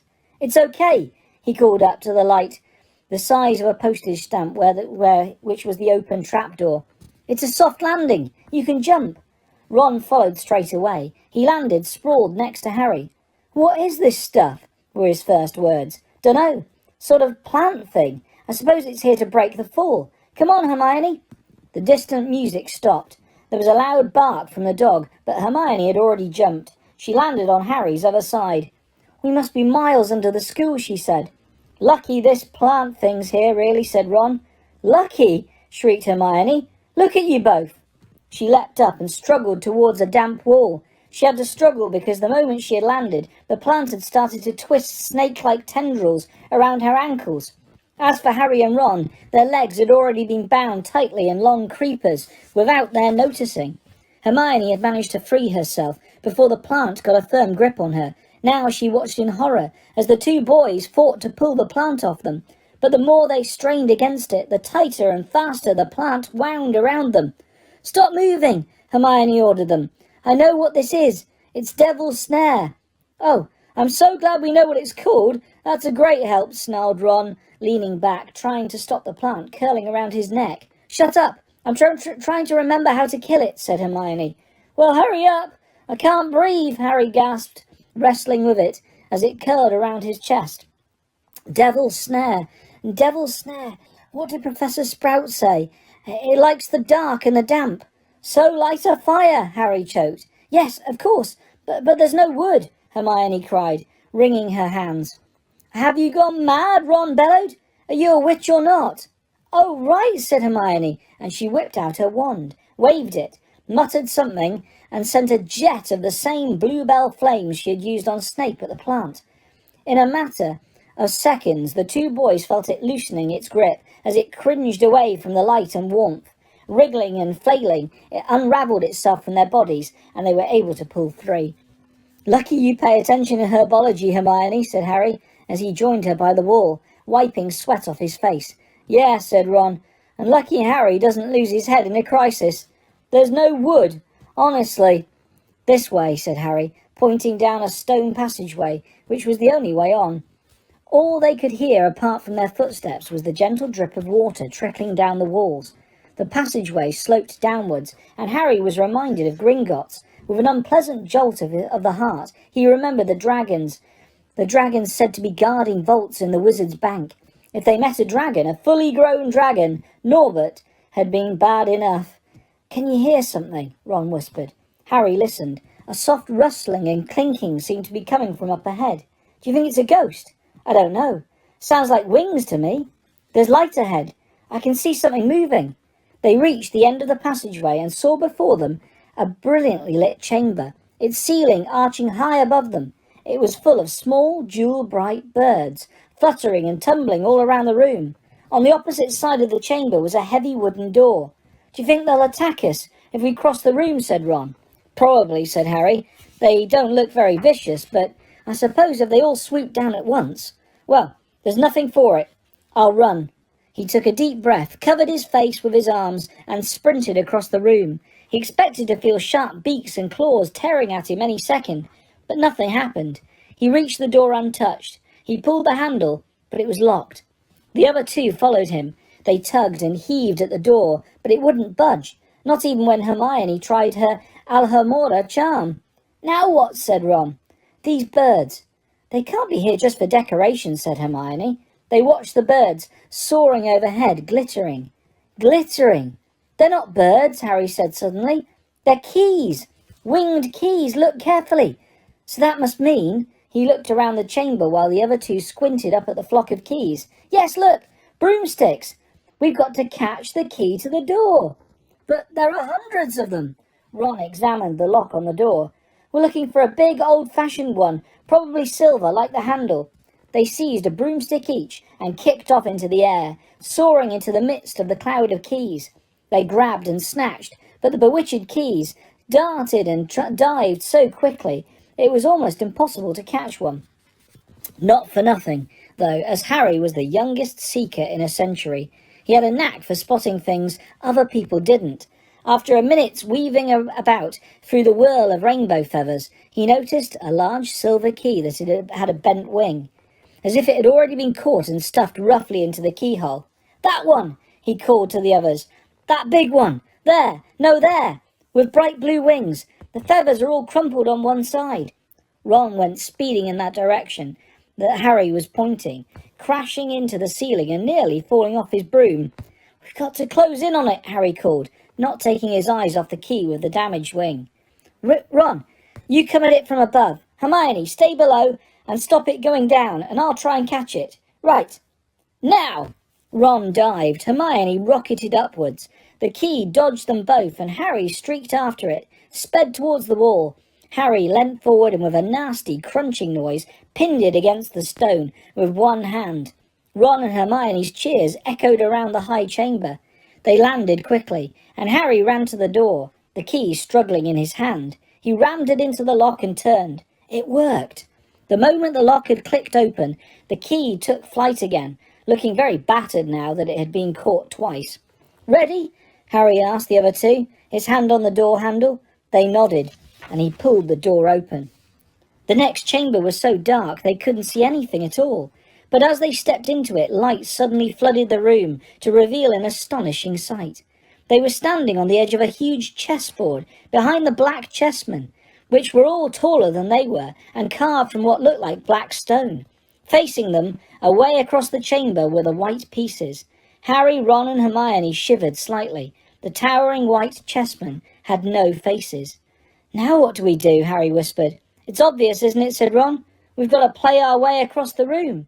Behind the white pieces they could see another door. "How?" said Hermione nervously. "I think," said Ron, "we're going to have to be chessmen." He walked up to a black knight and put his hand out to touch the knight's horse. At once the stone sprang to life. The horse pawed the ground and the knight turned his helmeted head to look down at Ron. "Do we, have to join you to get across?" The Black Knight nodded. Ron turned to the other two. "This wants thinking about," he said. "I suppose we've got to take the place of 3 of the black pieces." Harry and Hermione stayed quiet, watching Ron think. Finally he said, "Now, don't be offended or anything, but neither of you are that good at chess." "We're not offended," said Harry quickly. "Just tell us, what do we do?" "Well, Harry, you take the place of that bishop, and Hermione, you go there instead of that castle." "What about you?" "I'm going to be a knight," said Ron. The chessmen seemed to have been listening, because at these words, a knight, a bishop, a castle turned their backs on the white pieces and walked off the board, leaving 3 empty squares, which Harry, Ron and Hermione took. "White always plays first in chess," said Ron, peering across the board. "Yes, look." A white pawn had moved forward 2 squares. Ron started to direct the black pieces. They moved silently wherever he sent them. Harry's knees were trembling. What if they lost? Harry moved diagonally 4 squares to the right. Their first real shock came when the other knight was taken. The white queen smashed him to the floor and dragged him off the board, where he lay quite still, face down. "Had to let that happen," said Ron, looking shaken. "Leaves you free to take that bishop. Hermione, go on." Every time one of their men was lost, the white pieces showed no mercy. Soon there was a huddle of limp black players slumped along the wall. Twice Ron only just noticed in time that Harry and Hermione were in danger. He himself darted around the board, taking almost as many white pieces as they had lost black ones. "We're nearly there," he muttered suddenly. Let me think. The White Queen turned her blank face towards him. "Yes," said Ron softly. "It's the only way. I've got to be taken." "No!" Harry and Hermione shouted. "That's chess," snapped Ron. "You've got to make some sacrifices. I'll make my move, and she'll take me. That leaves you free to checkmate the king, Harry. But do you want to stop Snape or not? Ron! Look, if you don't hurry up, he'll already have the stone." There was nothing else for it. "Ready?" Ron called, his face pale but determined. "Here I go. Now, don't hang around once you've won." He stepped forward, and the White Queen pounced. She struck Ron hard around the head with her stone arm, and he crashed to the floor. Hermione screamed, but stayed on her square. The White Queen dragged Ron to one side. He looked as if he'd been knocked out. Shaking, Harry moved 3 spaces to the left. The White King took off his crown and threw it at Harry's feet. They had won. The chessmen parted and bowed, leaving the door ahead clear. With one last desperate look back at Ron, Harry and Hermione charged through the door and up the next passageway. "What if He'll be all right," said Harry, trying to convince himself. "What do you reckon's next?" "We've had sprouts. That was the devil's snare. Flitwick must have put charms on the keys. McGonagall transfigured the chessmen to make them alive. That leaves Quirrell's spell. And Snape's." They had reached another door. "All right," Harry whispered. "Go on." Harry pushed it open. A disgusting smell filled their nostrils, making both of them pull their robes up over their noses. Eyes watering, they saw, flat on the floor in front of them, a troll even larger than the one they had tackled, out cold, with a bloody lump on its head. "I'm glad we didn't have to fight that one," Harry whispered, as they stepped carefully over one of its massive legs. "Come on, I can't breathe."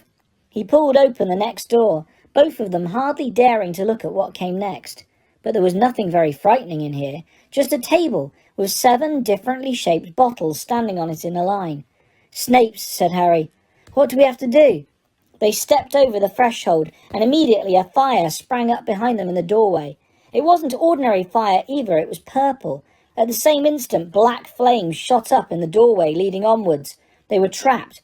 Look! Hermione seized a roll of paper lying next to the bottle. Look there! Harry looked over her shoulder to read it. Danger lies before you, while safety lies behind. 2 of us will help you, whichever you would find. 1 among us, 7 will let you move ahead.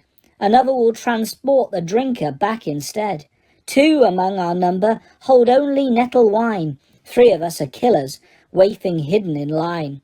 Choose unless you wish to stay here forevermore. To help you in your choice, we give you these clues 4. First, however, slyly the poison fries to hide. You will always find some on a nettle wine's left side. Second, different are those who stand in either end. But if you would move onwards, neither is your friend. Third, as you see clearly, are all different size. Neither dwarf nor giant holds death in their insides.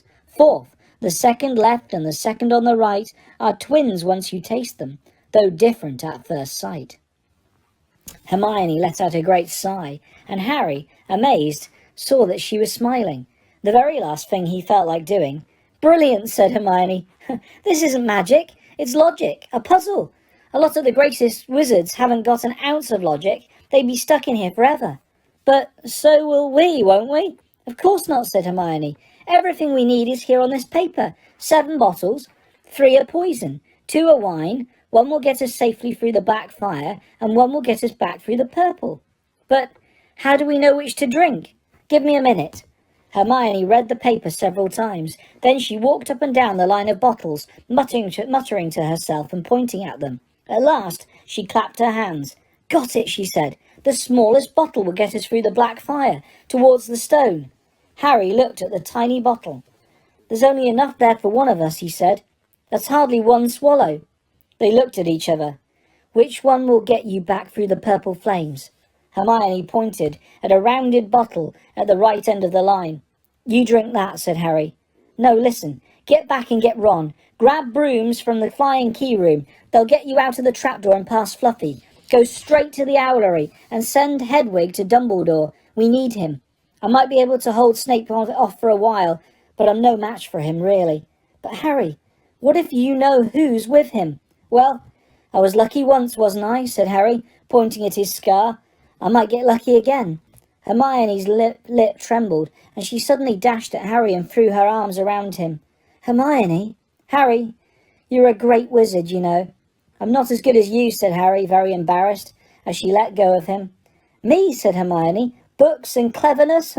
There are more important things, friendship and bravery and... Oh, Harry, be careful. You drink first, said Harry. You are sure which is which, aren't you? Positive, said Hermione. She took a long drink from the round bottle at the end and shuddered. It's not poison, said Harry anxiously. No, but it's like ice. Quick, go, before it wears off. Good luck. Take care. Go! Hermione turned and walked straight through the purple fire. Harry took a deep breath and picked up the smallest bottle. He turned to face the black flames. Here I come, he said, and he drained the little bottle in 1 gulp. It was indeed as though ice was flooding his body. He put the bottle down and walked forward. He braced himself, saw the black flames licking his body, but couldn't feel them. For a moment he could see nothing but dark fire. Then he was on the other side, in the last chamber. There was already someone there. But it wasn't Snape. It wasn't even Voldemort. It was Quirrell. You, gasped Harry. Quirrell smiled. His face wasn't twitching at all. Me, he said calmly. I wondered whether I'd be meeting you here, Potter. But I thought... Snape! Severus? Quirrell laughed, and it wasn't his usual quivering treble either, but cold and sharp. Yes, Severus does seem the type, doesn't he? So useful to have him swooping around like an overgrown bat. Next to him, who would suspect stuttering Professor Quirrell? Harry couldn't take it in. This couldn't be true. It couldn't. But Snape tried to kill me. No, I tried to kill you. Your friend Miss Granger accidentally knocked me over as she rushed to set fire to Snape at that Quidditch match. She broke my eye contact with you. Another few seconds and I'd have got you off that broom. I'd have managed it before then if Snape hadn't been muttering a counter-curse trying to save you." "Snape was trying to save me?" "Of course," said Quirrell coolly. "Why do you think he wanted to referee your next match? He was trying to make sure I'd do it again. I didn't do it again. Funny, really. He needn't have bothered. I couldn't do anything with Dumbledore watching. All the other teachers thought Snape was trying to stop Gryffindor winning. He did make himself unpopular, and what a waste of time, when after all that, I'm going to kill you tonight." Quirrell snapped his fingers. Ropes sprang out of thin air and wrapped themselves tightly around Harry. "You're too nosy to live, Potter, scurrying around the school at Halloween like that. For all I knew, you'd seen me coming to look at what was guarding the stone." "You let the troll in?" "Certainly. I have a special gift with trolls. You must have seen what I did to the one in the chamber back there. Unfortunately, while everyone else was running around looking for it, Snape was already suspecting me, went straight to the 3rd floor to head me off. And not only did my troll fail to beat you to death, the 3-headed dog didn't even manage to bite Snape's leg off properly. Now, wait quietly, Potter. I need to examine this interesting mirror." It was only then that Harry realised what was standing behind Quirrell. It was the mirror of Irised. "The mirror is the key to finding the stone," Quirrell murmured, tapping his way around the frame. "Trust Dumbledore to come up with something like this. But he's in London. I'll be far away by the time he gets back." All Harry could think of doing was to keep Quirrell talking and stop him concentrating on the mirror. "I saw you and Snape in the forest," he blurted out. "Yes," said Quirrell idly, walking around the mirror to look at the back. "He was on to me by that time, trying to find out how far I'd got. He suspected me all along, tried to frighten me, as though he could, when I had Lord Voldemort on my side." Quirrell came back out from behind the mirror and stared hungrily into it. "I see the stone. I am presenting it to my master. But where is it?" Harry struggled against the ropes binding him, but they didn't give. He had to keep Quirrell from giving his whole attention to the mirror. "But Snape always seemed to hate me so much." "Oh, he does," said Quirrell casually. "Heavens, yes. He was at Hogwarts with your father, didn't you know? They loathed each other. But he never wanted you dead." "But I heard you a few days ago sobbing. I thought Snape was threatening you." For the first time a spasm of fear flitted across Quirrell's face. "Sometimes," he said, "I find it hard to follow my master's instructions. He is a great wizard, and I am weak." "You mean he was there in the classroom with you?" Harry gasped. "He is with me wherever I go," said Quirrell quietly. "I met him when I travelled around the world. A foolish young man I was then, full of ridiculous ideas about good and evil. Lord Voldemort showed me how wrong I was. There is no good in evil, there is only power, and those too weak to seek it. Since then I have served him faithfully, although I have let him down many times. He has had to be very hard on me." Quirrell shivered suddenly. He does not forgive mistakes easily. When I failed to steal the stone from Gringotts, he was most displeased. He punished me, decided he would have to keep a closer watch on me. Quirrell's voice tailed away. Harry was remembering his trip to Diagon Alley. How could he have been so stupid? He'd seen Quirrell there that very day, shaking hands with him in the Leaky Cauldron. Quirrell cursed under his breath. "I don't understand. Is the stone inside the mirror? Should I break it?" Harry's mind was racing. "What I want more than anything else in the world at the moment," he thought, "is to find the stone before Quirrell does. So if I look in the mirror, I could see myself finding it, which means I'll see where it's hidden. But how can I look without Quirrell realising what I'm up to?" He tried to edge to the left, to get in front of the glass, without Quirrell noticing, but the ropes around his ankles were too tight. He tripped and fell over. Quirrell ignored him. He was still talking to himself. "What does this mirror do? How does it work? Help me, master!" And to Harry's horror, a voice answered, and the voice seemed to come from Quirrell himself. "Use the boy. Use the boy." Quirrell rounded on Harry. "Yes, Potter, come here." He clapped his hands once, and the ropes binding Harry fell off. Harry got slowly to his feet. "Come here," Quirrell repeated. "Look in the mirror and tell me what you see." Harry walked towards him.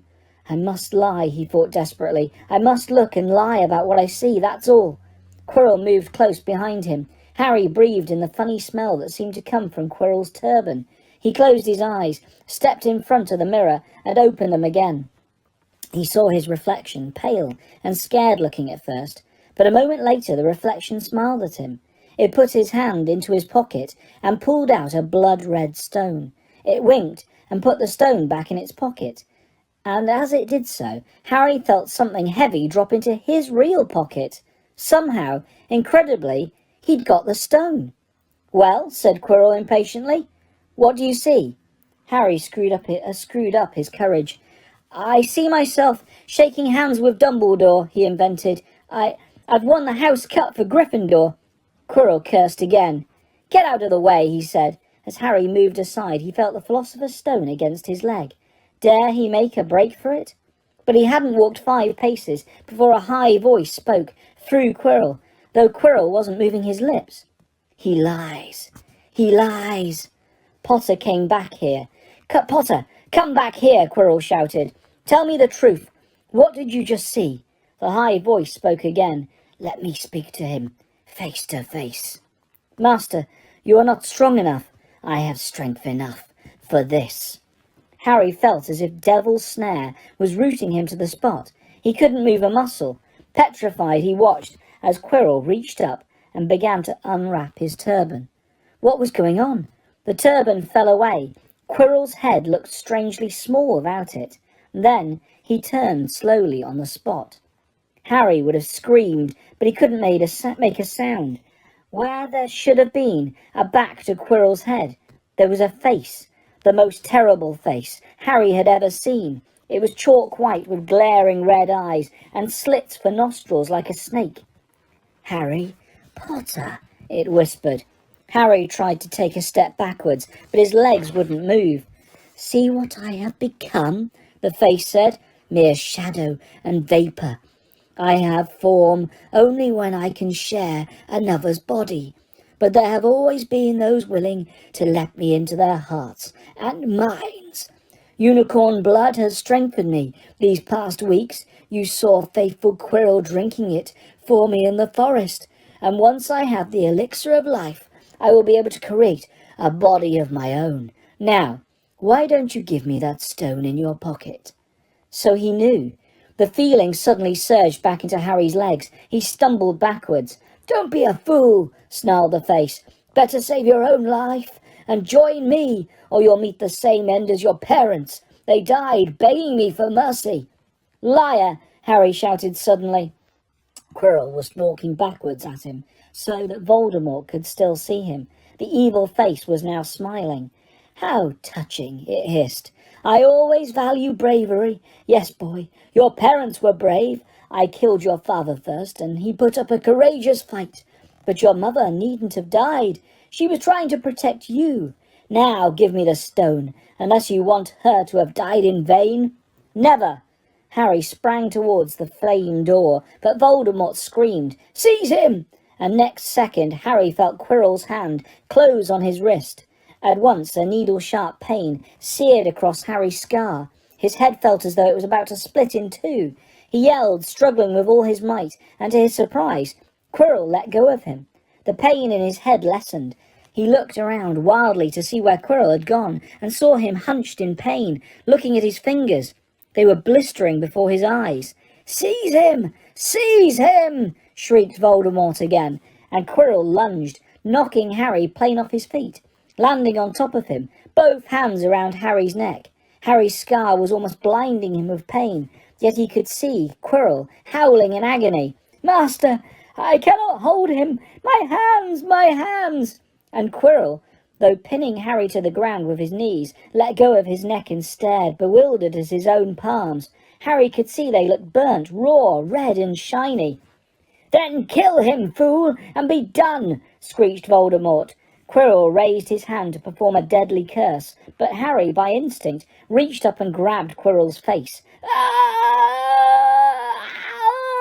Quirrell rolled off him, his face blistering too, and then Harry knew Quirrell couldn't touch his bare skin, not without suffering terrible pain.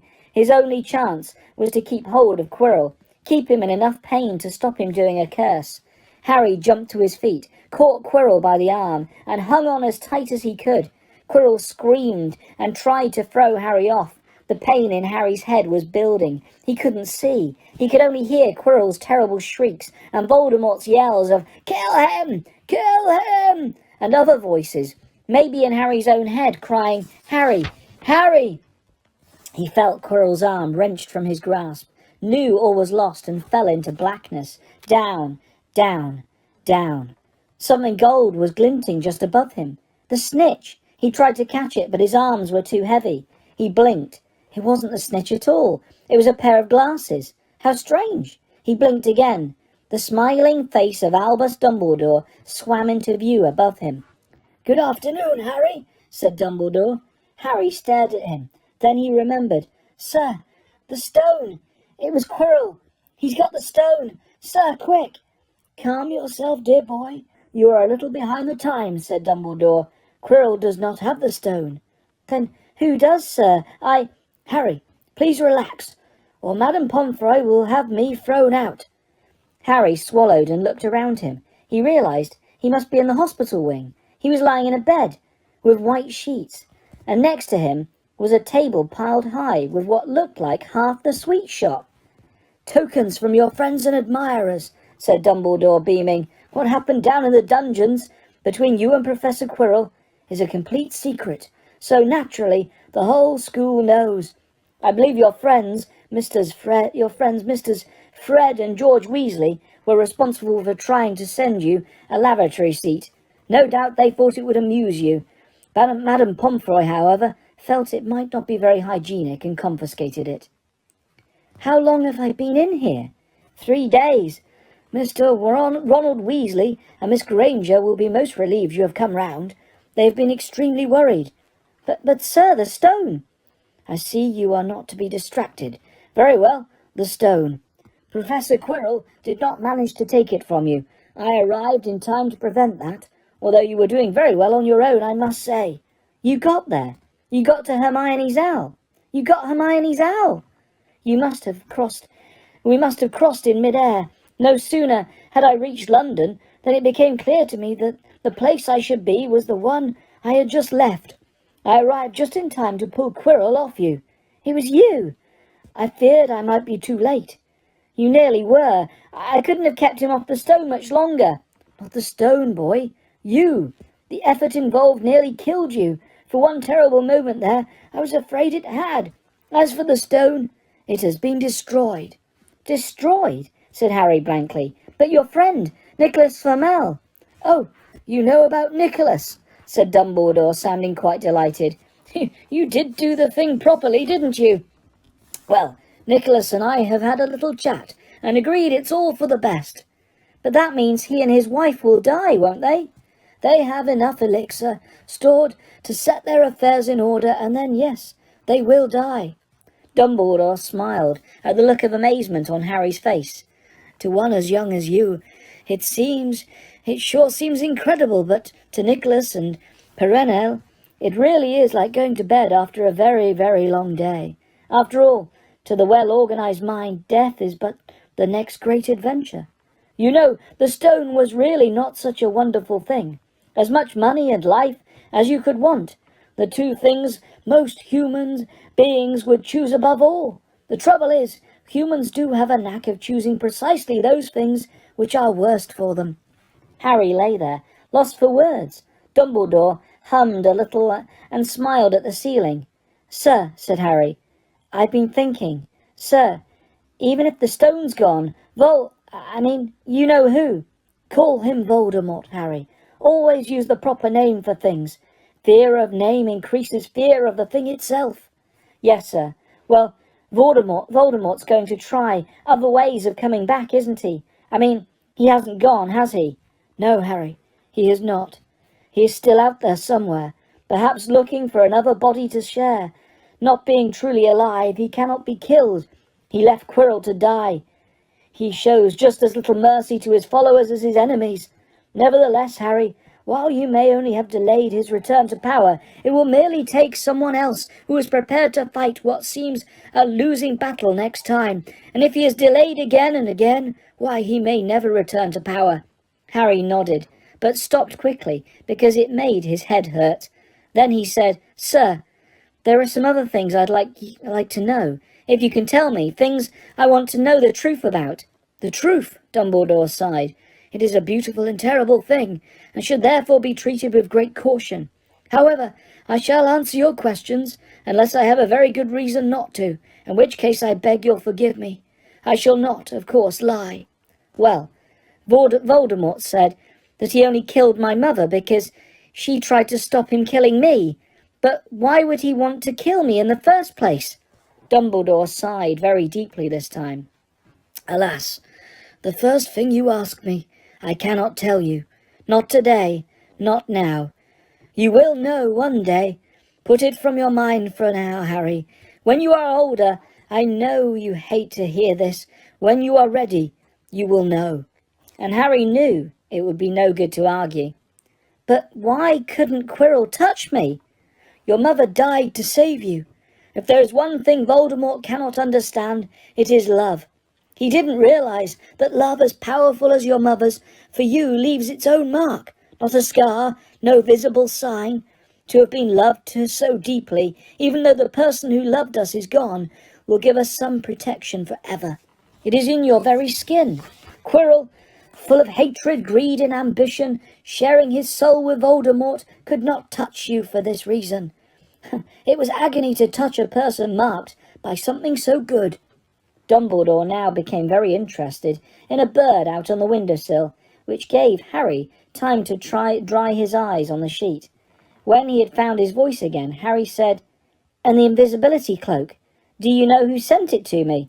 "Ah, your father happened to leave it in my possession, and I thought you might like it." Dumbledore's eyes twinkled. "Useful things. Your father used it mainly for sneaking off to the kitchens to steal food when he was here. And there's something else. Fire away." "Quirrell and Snape. Professor Snape, Harry." "Yes, him. Quirrell said he hates me because he hated my father. Is that true?" "Well, they did rather detest each other, not unlike yourself and Mr. Malfoy, and then your father did something Snape could never forgive." "What?" "He saved his life." "What?" "Yes," said Dumbledore dreamily. "Funny the way people's minds work, isn't it? Professor Snape couldn't bear being in your father's debt.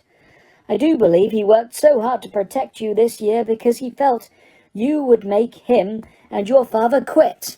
Then he could go back to hating your father's memory in peace." Harry tried to understand this, but it made his head pound, so he stopped. "And, sir, there's one more thing." "Just the one?" "How did I get the stone out of the mirror?" "Ah, now, I'm glad you asked me that. It was one of my more brilliant ideas, and between you and me, that's saying something. You see, only one who wanted to find the stone, find it, but not use it, would be able to get it. Otherwise, they just see themselves making gold or drinking elixir of life. My brain surprises even me sometimes. Now, enough questions. I suggest you make a start on these sweets. Ah, Bertie Botts. Every flavour beans. I was unfortunate enough in my youth to come across a vomit-flavoured one, and since I'm afraid I've rather lost my liking for them. But I think I'll be safe with a nice toffee. Don't you?" He smiled and popped the golden brown bean into his mouth. Then he choked and said, "Alas, earwax." Madame Pomfrey, the matron, was a nice woman, but very strict. "Just 5 minutes," Harry pleaded. "Absolutely not." "You let Professor Dumbledore in?" "Well, of course, that was the headmaster. Quite different. You need rest." "I am resting. Look, lying down and everything." "Oh, go on, Madame Pomfrey." "Oh, very well," she said, "but 5 minutes only." And she let Ron and Hermione in. "Harry!" Hermione looked ready to fling her arms around him again, but Harry was glad she held herself in, as his head was still very sore. "Oh, Harry, we were sure you were going to—" Dumbledore was so worried. "The whole school's talking about it," said Ron. "What really happened?" It was one of those rare occasions when the true story is even more strange and exciting than the wild rumours. Harry told them everything. Quirrell, the mirror, the stone, and Voldemort. Ron and Hermione were a very good audience. They gasped in all the right places, and when Harry told them what was under Quirrell's turban, Hermione screamed out loud. "So the stone's gone," said Ron finally. "Flamel's just going to die." "That's what I said, but Dumbledore thinks that—" What was it? "To the well-organised mind, death is but the next great adventure." "I always said he was off his rocker," said Ron, looking quite impressed at how mad his hero was. "So what happened to you two?" said Harry. "Well, I got back all right," said Hermione. "I brought Ron round, and it took a while, and we were dashing up to the owlery to contact Dumbledore when we met him in the entrance hall. He already knew. He just said, 'Harry's gone after him, hasn't he?' and hurtled off to the 3rd floor. Do you think he meant you to do it?" said Ron. "Sending you, your father's cloak and everything." "Well," Hermione exploded, "if he did, I mean to say, that's terrible. You could have been killed." "No, it isn't," said Harry thoughtfully. "He's a funny man, Dumbledore. I think he sort of wanted to give me a chance. I think he knows more or less everything that goes on here, you know. I reckon he had a pretty good idea what we were going to try, and instead of stopping us, he just taught us enough to help. I don't think it was an accident he let me find out how the mirror worked. It's almost like he thought I had the right to face Voldemort if I could." "Yeah, Dumbledore's barking all right," said Ron proudly. "Listen, you've got to be up for the end of the year feast tomorrow. The points are all in, and Slytherin won, of course. You missed the last Quidditch match. We were steamrolled by Ravenclaw without you, but the food'll be good." At that moment, Madame Pomfroy bustled over. "You've had nearly 15 minutes now. Out," she said firmly. After a good night's sleep, Harry felt nearly back to normal. "I want to go to the feast," he told Madame Pomfroy, as she straightened his many sweet boxes. "I can't I?" "Professor Dumbledore says you are to be allowed to go," she said sniffily, as though in her opinion Professor Dumbledore didn't realise how risky feasts could be. "And you have another visitor." "Oh, good," said Harry. "Who is it?" Hagrid sidled through the door as he spoke. As usual when he was indoors, Hagrid looked too big to be allowed. He sat down next to Harry, took one look at him and burst into tears. "It's all my bloody fault," he sobbed, his face in his hands. "I told the evil Get how to get past Fluffy. I told him. It was the only thing he didn't know, and I told him. Yeah, you could have died. All for a dragon egg. I'll never drink again. I should have chucked out and made to live as a muggle." "Hagrid," said Harry, shocked to see Hagrid shaking with grief and remorse, great tears leaking down into his beard. "Hagrid, he'd have found out somehow. This is Voldemort we're talking about. He'd have found out even if you hadn't told him." "You could have died," sobbed Hagrid. "And don't say the name." "Voldemort," Harry bellowed, and Hagrid was so shocked he stopped crying. "I've met him, and I'm calling him by his name. Please cheer up, Hagrid. We saved the stone. It's gone. He can't use it. Have a chocolate frog. I've got loads." Hagrid wiped his nose on the back of his hand and said, "That reminds me. I've got you a present." "It's not a stoat sandwich, is it?" said Harry anxiously, and at last Hagrid gave a weak chuckle. "Nah, Dumbledore gave me the day off yesterday to fix it, 'cause he should have sacked me instead. Anyway, got you this."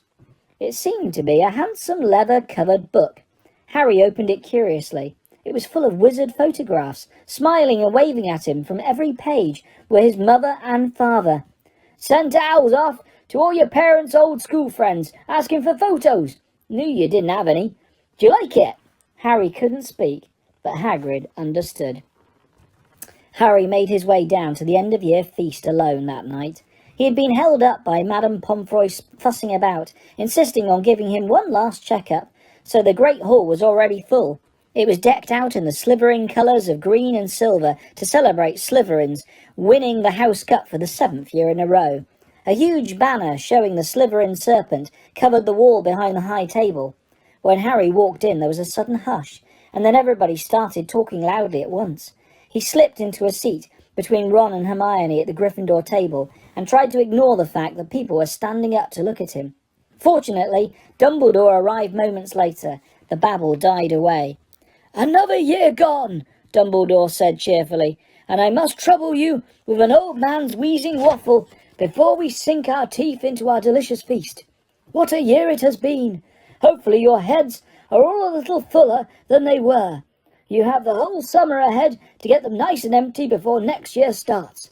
Now, as I understand it, The House Cup here needs awarding, and the points stand thus. In 4th place, Gryffindor, with 312 points. In 3rd, Hufflepuff, with 352. Ravenclaw have 426, and Slytherin, 472. A storm of cheering and stamping broke out from the Slytherin table. Harry could see Draco Malfoy banging his goblet on the table. It was a sickening sight. Yes, well done, Slytherin, said Dumbledore. However, recent events must be taken into account. The room went very still. The Slytherin smiles faded a little. Ahem, said Dumbledore. I have a few last-minute points to dish out. Let me see, yes. First, to Mr. Ronald Weasley. Ron went purple in the face. He looked like a radish with bad sunburn. For the best played game of chess Hogwarts has seen in many years, I award Gryffindor House 50 points. Gryffindor cheers nearly raised the bewitched ceiling. The stars overhead seemed to quiver. Percy could be heard telling the other prefects, my brother, my youngest brother, got past McGonagall's giant chess set. At last there was silence again. Second, to Miss Hermione Granger, for the use of cool logic in the face of fire, I award Gryffindor House 50 points. Hermione buried her face in her arms. Harry strongly suspected she had burst into tears. Gryffindors up and down the table were beside themselves. They were 100 points up. Third, to Mr. Harry Potter, said Dumbledore. The room went deadly quiet. For pure nerve and outstanding courage, I award Gryffindor House 60 points. The din was deafening. Those who could add up, while yelling themselves hoarse, knew that Gryffindor now had 472 points, exactly the same as Slytherin. They had drawn for the House Cup. If only Dumbledore had given Harry just one more point. Dumbledore raised his hand. The room gradually fell silent.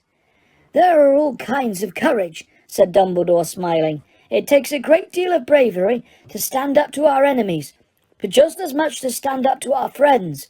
I therefore award 10 points to Mr. Neville Longbottom. Someone standing outside the Great Hall might well have thought some sort of explosion had taken place. So loud was the noise that erupted from the Gryffindor table. Harry, Ron and Hermione stood up to yell and cheer as Neville, white with shock, disappeared under a pile of people hugging him. He had never won so much as a point for Gryffindor before. Harry, still cheering, nudged Ron in the ribs and pointed at Malfoy, who couldn't have looked more stunned and horrified if he just had the body-bind curse put on him. Which means, Dumbledore called over the storm of applause, for even Ravenclaw and Hufflepuff were celebrating the downfall of Slytherin. We need a little change of decoration. He clapped his hands. In an instant the green hangings became scarlet, and the silver became gold. The huge Slytherin serpent vanished, and a towering Gryffindor lion took its place. Snape was shaking Professor McGonagall's hand with a horrible forced smile. He caught Harry's eye, and Harry knew at once that Snape's feelings towards him hadn't changed one jot. This didn't worry Harry. It seemed as though life would be back to normal next year, or as normal as it ever was at Hogwarts. It was the best evening of Harry's life, better than winning at Quidditch, or Christmas, or knocking out mountain trolls. He would never, ever forget tonight. Harry had almost forgotten that the exam results were still to come, but come they did.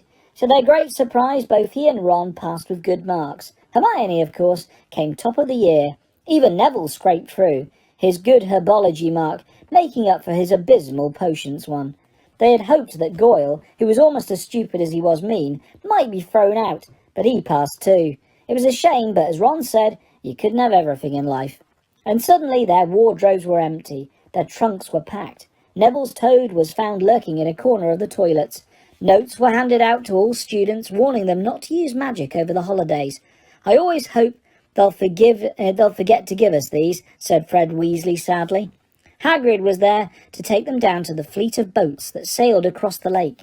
They were boarding the Hogwarts Express, talking and laughing as the countryside became greener and tidier, eating Bertie Bott's every flavour beans as they sped past Muggle towns, pulling off their wizard robes and putting on jackets and coats. pulling into platform 9 and 3/4 at King's Cross Station. It took quite a while for them all to get off the platform.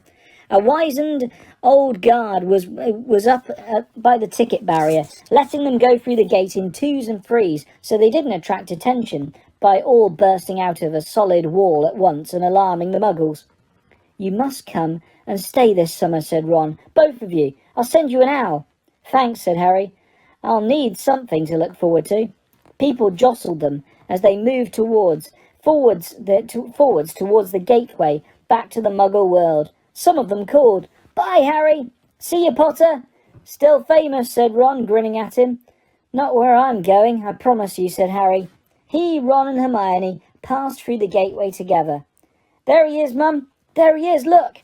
It was Ginny Weasley, Ron's younger sister, but she wasn't pointing at Ron.